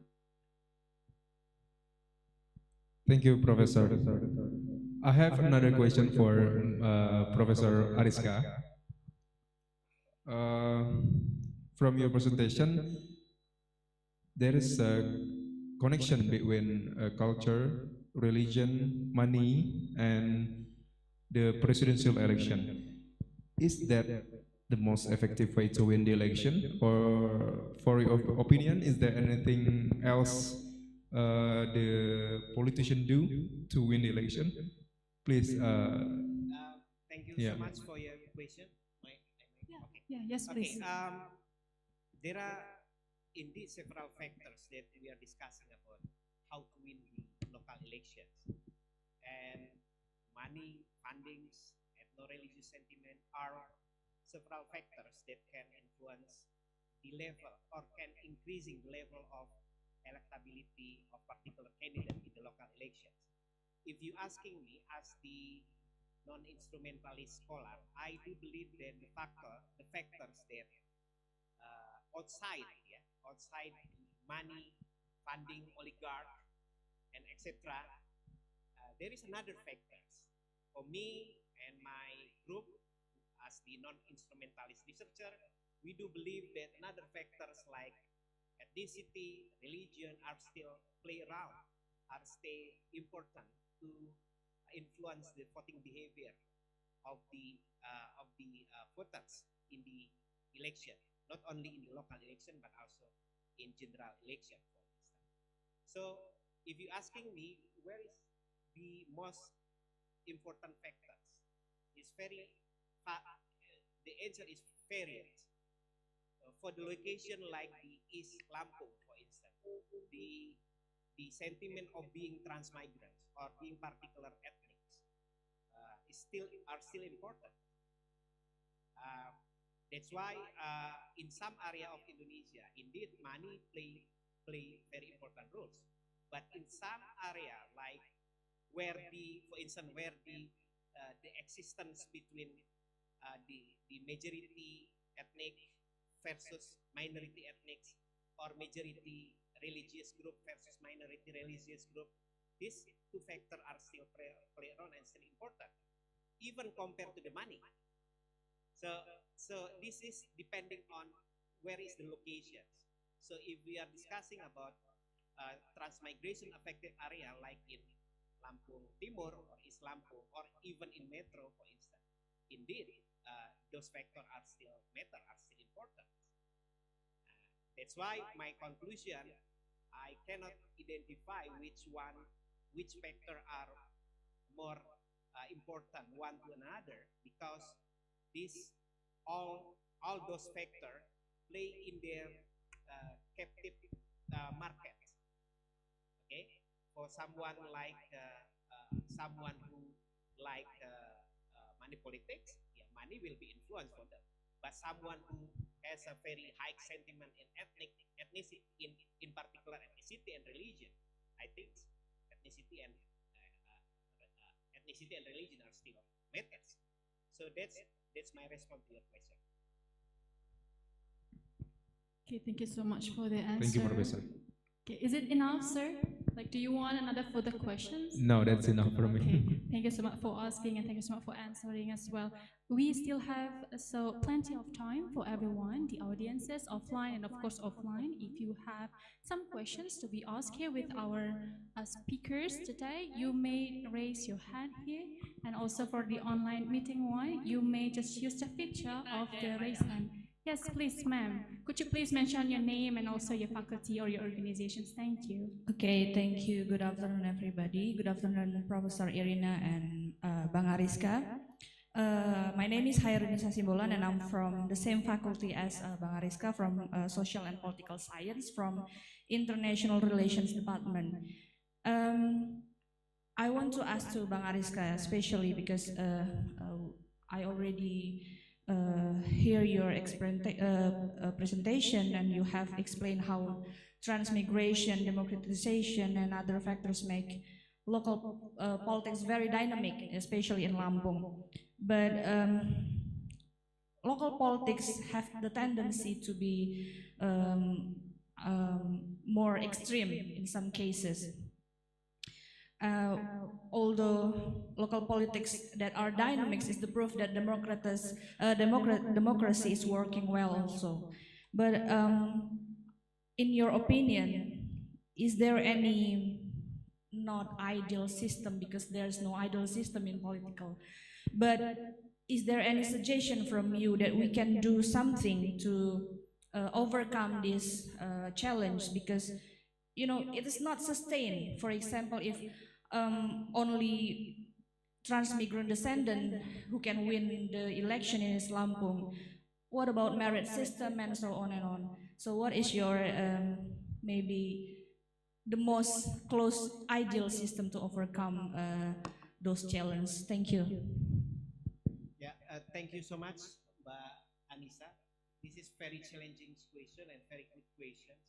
But to me, the answer will be there are many options answer available for dealing with this kind of situation. But in my opinion, one of the important things that we need to do in the future is the electoral reform. We need to change our election system, especially for the presidential systems. I mean, what we have now, the system that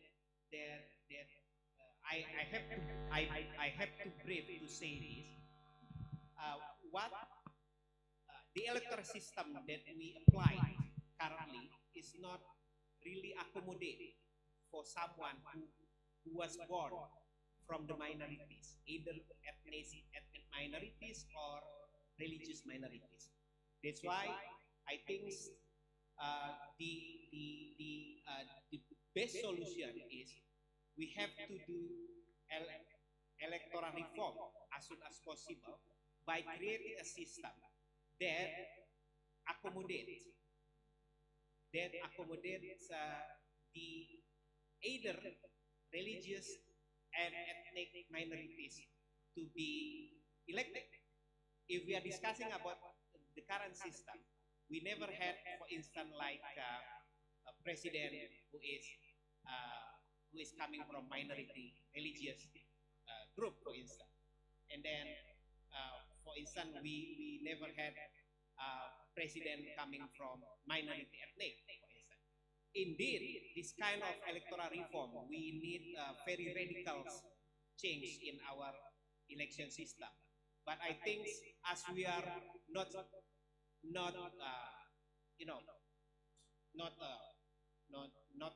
what we call as we are not religious countries, we are secular countries, and our national consensus believe that liberal democracy is our system.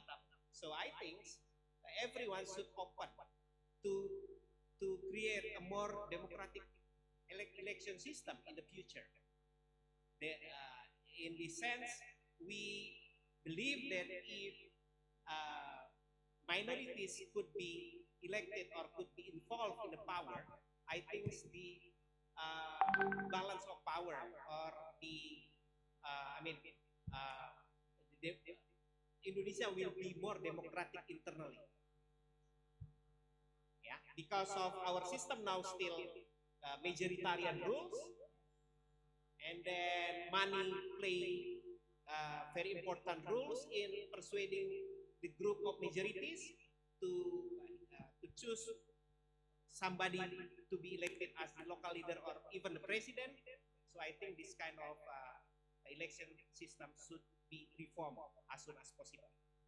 So that's my response, Mbak Anissa. Okay, thank you. Maybe I would like to further ask just one more question. So you say that we need to do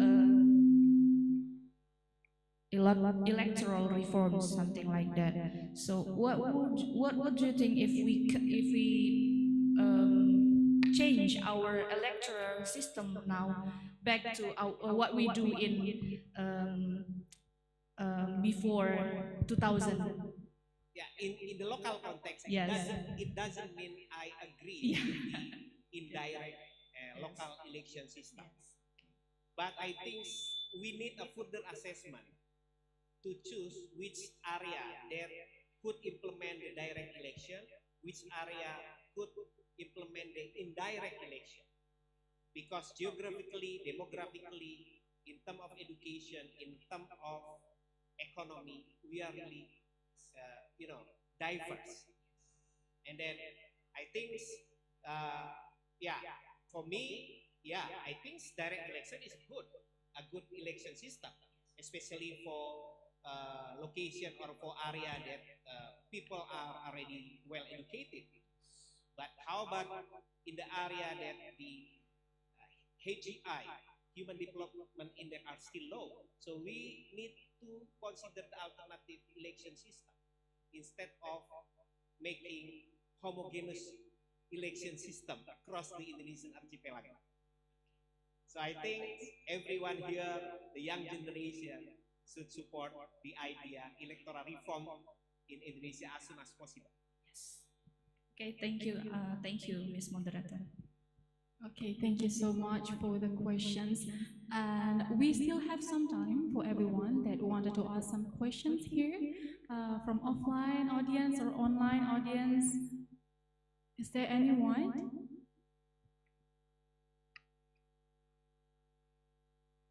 Okay, could be this is gonna be like closing kind of question, sirs, and also Professor. I just really curious about some things. So I think I'll ask for the Professor Irina first, sir, and after that I'll be coming to you. So Professor Irina Sestakova, one thing that I wanted to ask, like regarding your presentations, is about the civil digitalizations you said. So I'm taking Indonesia. Indonesia is a very how to say, like high norms kind of country. We have like high norms, so every places has norms. It's ethical stuffs. Like from the previous questions, it's already been asked about the ethical things. So civil digitalizations means digitalize the civilizations, right? The civil. So the question is how we as Indonesian that have our very thick kind of culture can accept that digitalizations on our country, but still we have to keep our own identity like that. Professor, do you get the questions? Like how we going to keep our culture even though now the civil digitalization is coming to us as well, because we don't want to erase that culture. We want assimilations and of course acculturations is really fine for us, but how to maintain our own culture while we also accept the civil digitalization that coming to Indonesia? Yes, thank you for your question, because it's very difficult nowadays, not only because of technological development, also because of globalization, okay, yeah, which is already for 10 years with us. And technological development and digital world, it's something new to global world, because nowadays everyone in the world can see and understand which place is better to live.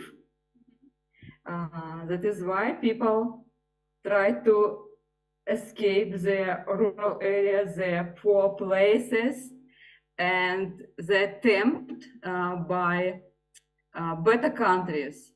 They can see in front of their eyes what is going on to be in America, for example. And they're like flocking, they go hundreds, thousands of them from all over the world towards the better countries. But at the same time, they spread their cultures all over the world. It is one point of view. The second is that with help of digital devices, you can preserve your culture and save it for next generation. Also, you don't need to lose your identity, which builds at the base of your language. Because with help, nowadays you see we are talking in English. We are losing our language. We prefer English. It's become to be international language all over the world. But at the same time, with translators, translators are developing now, and probably in the nearest future, it will translate immediately. We could talk in our language and it will translate. And in this case, we don't need to lose our language. Even now, it's difficult to translate speaking language, but it's easy to translate. Google Translate is brilliant at translating all languages. I don't know about your language, but Russia English is perfect translation. So I don't need to lose my language towards English. I don't know to forget my language. I can speak about in it. But still, the main topic was in my speech was that world is so rapid developing nowadays that we cannot predict the future. And in this space of technological development and changing the world, we should, it's difficult, it's absolutely very hard to preserve old culture. But I'm always optimistic about the future, and I still want to think that everything which is going on nowadays with technological in future will be beneficial for human being and for culture and for ethics and for Indonesia.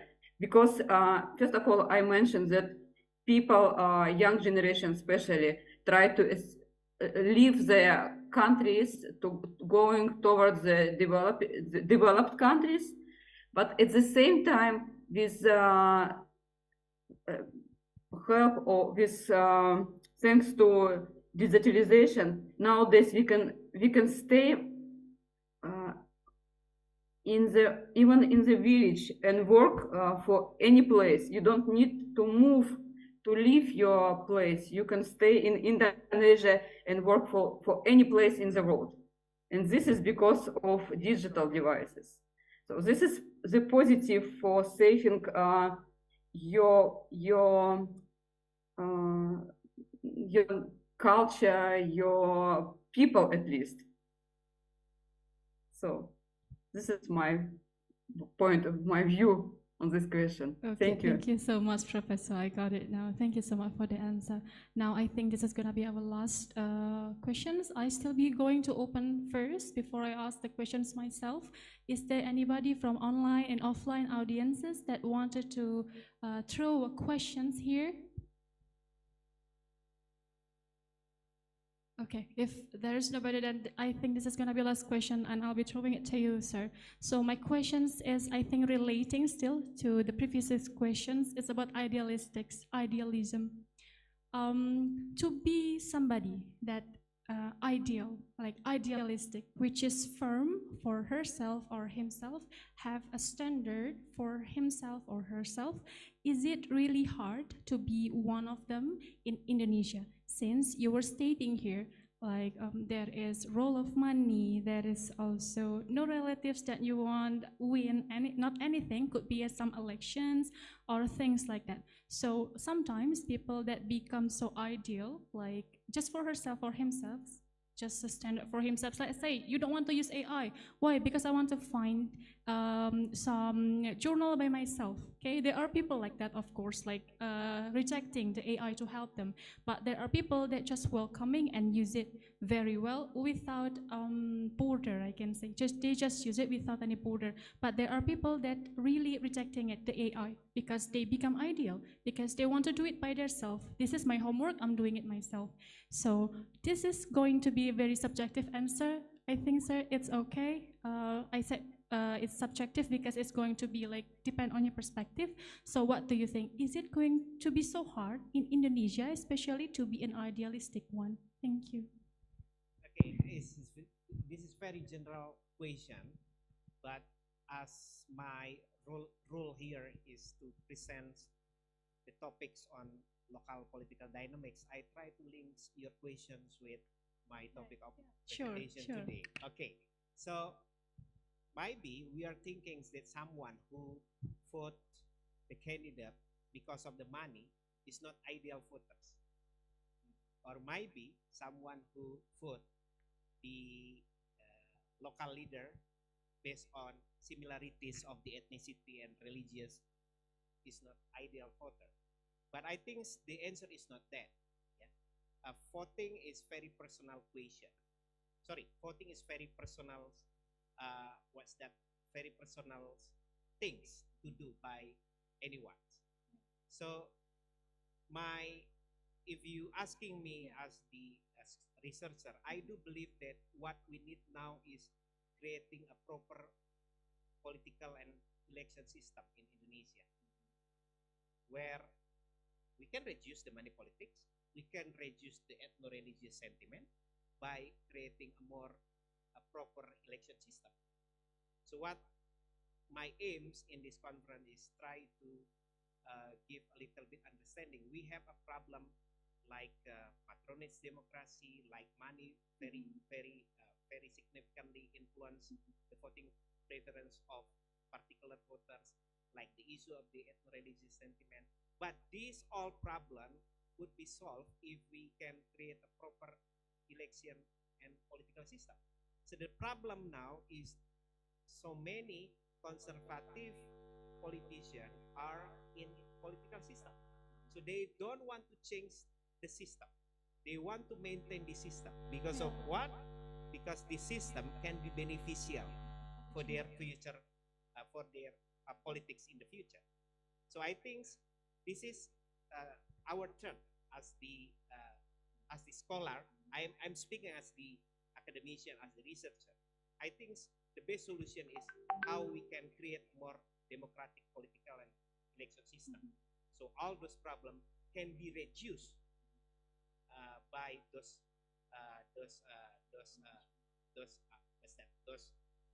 new systems. So that's my point. So I try to link a bit your question with what is my topic.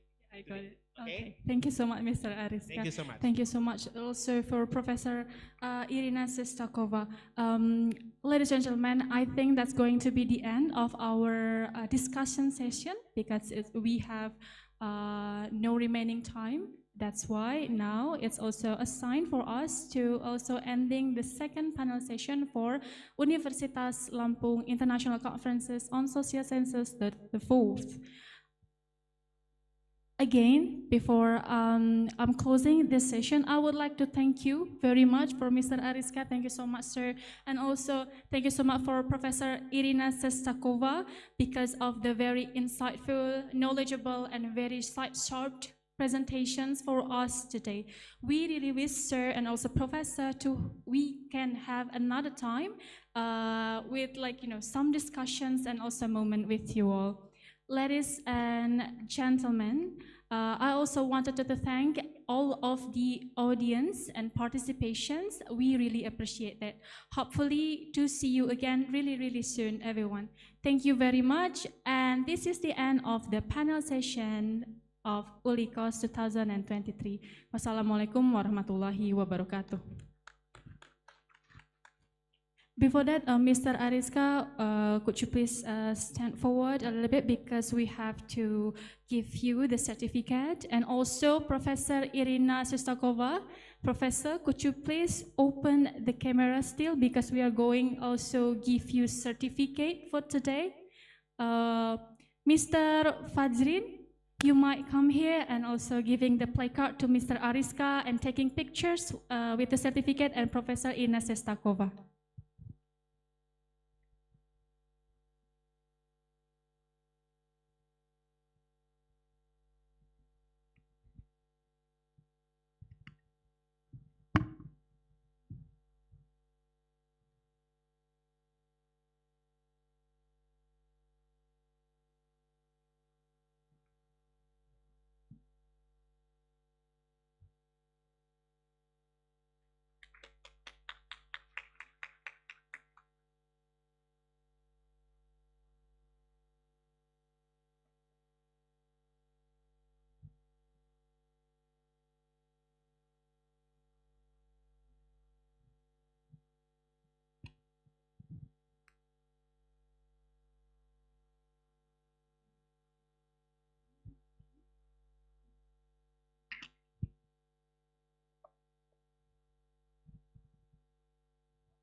Professor Irina Sestakova, are you still with us?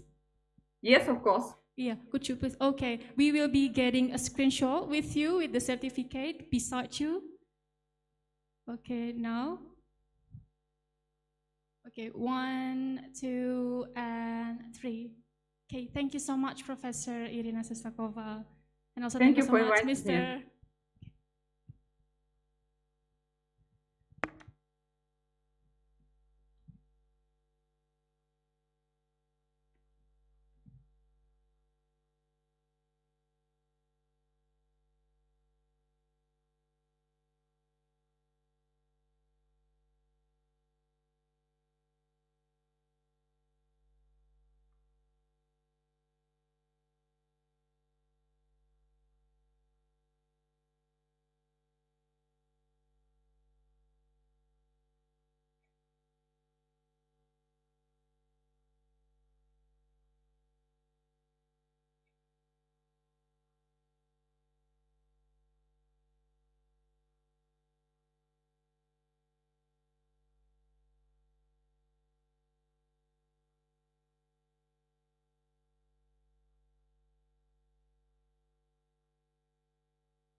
Ladies and gentlemen, I think we already come to an end for today's panel session. We will be having coffee break for 15 minutes. We are For 30 minutes, ladies and gentlemen, we are sorry for that.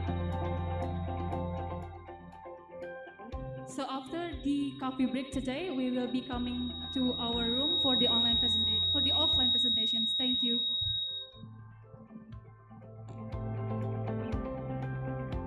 We are adapting to the rapid acceleration of civilization.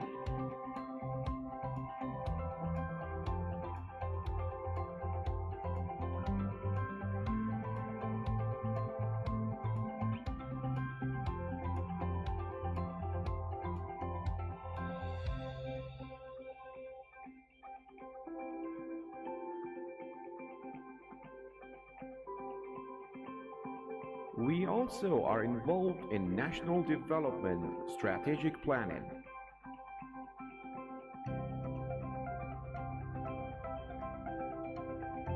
We are consistently innovating on medical research development.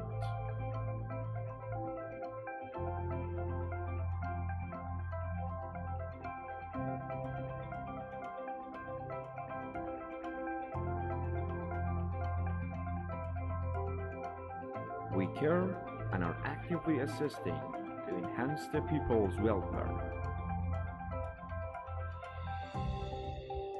We are one with nature's majestic beauty.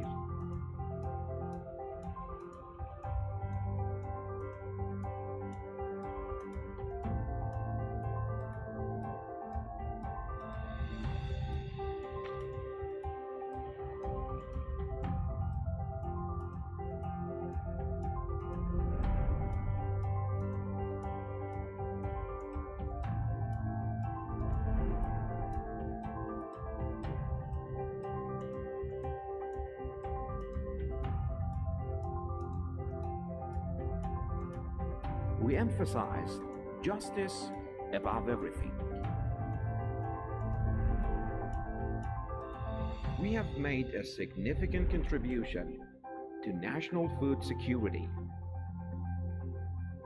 We are always ready to be at the forefront of every crisis through creativity, research, and innovation with quality human resources who are always ready to make improvement of UNIRAL for the advancement of civilization, nation, and state.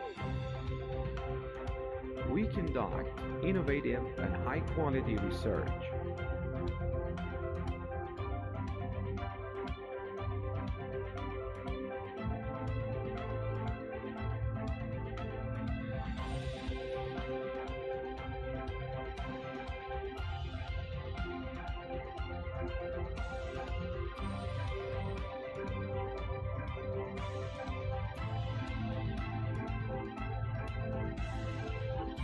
We encourage the academic community to be active in achievement activities. We were born to the people and the nation. We are ULICoSS.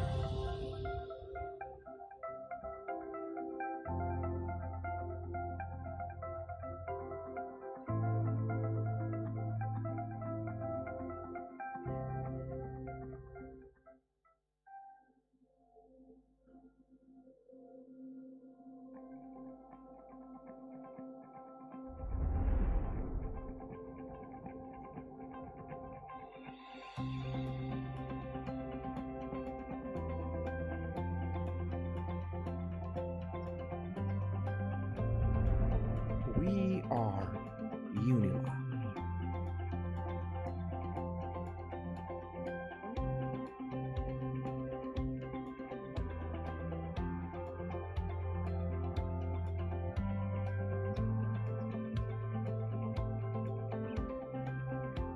We are adapting to the rapid acceleration of civilization.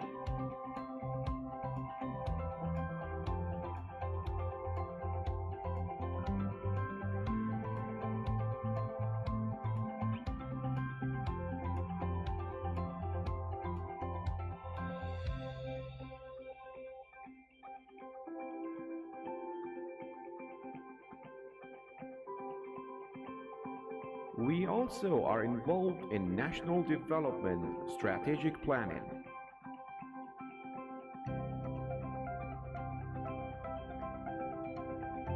We are consistently innovating on medical research development.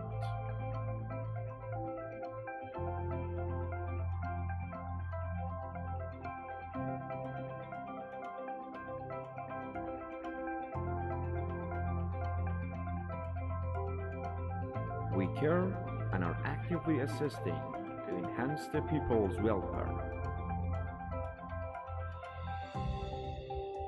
We are one with nature's majestic beauty.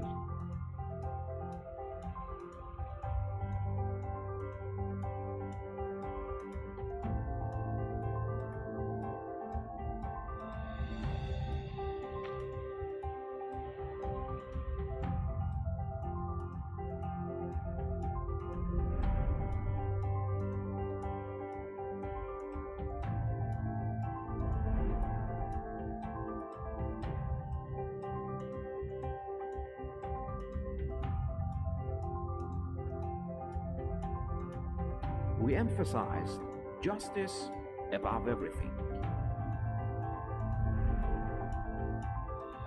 We have made a significant contribution to national food security. We are always ready to be at the forefront of every crisis through creativity, research, and innovation with quality human resources who are always ready to make improvement of UNIRAL for the advancement of civilization, nation, and state. We conduct innovative and high-quality research.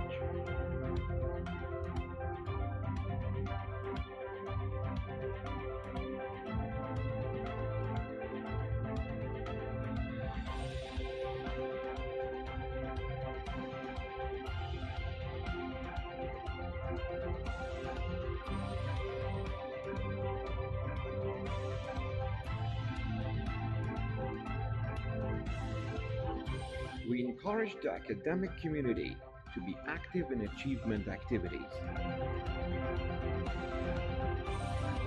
We were born to the people and the nation. We are ULICoSS.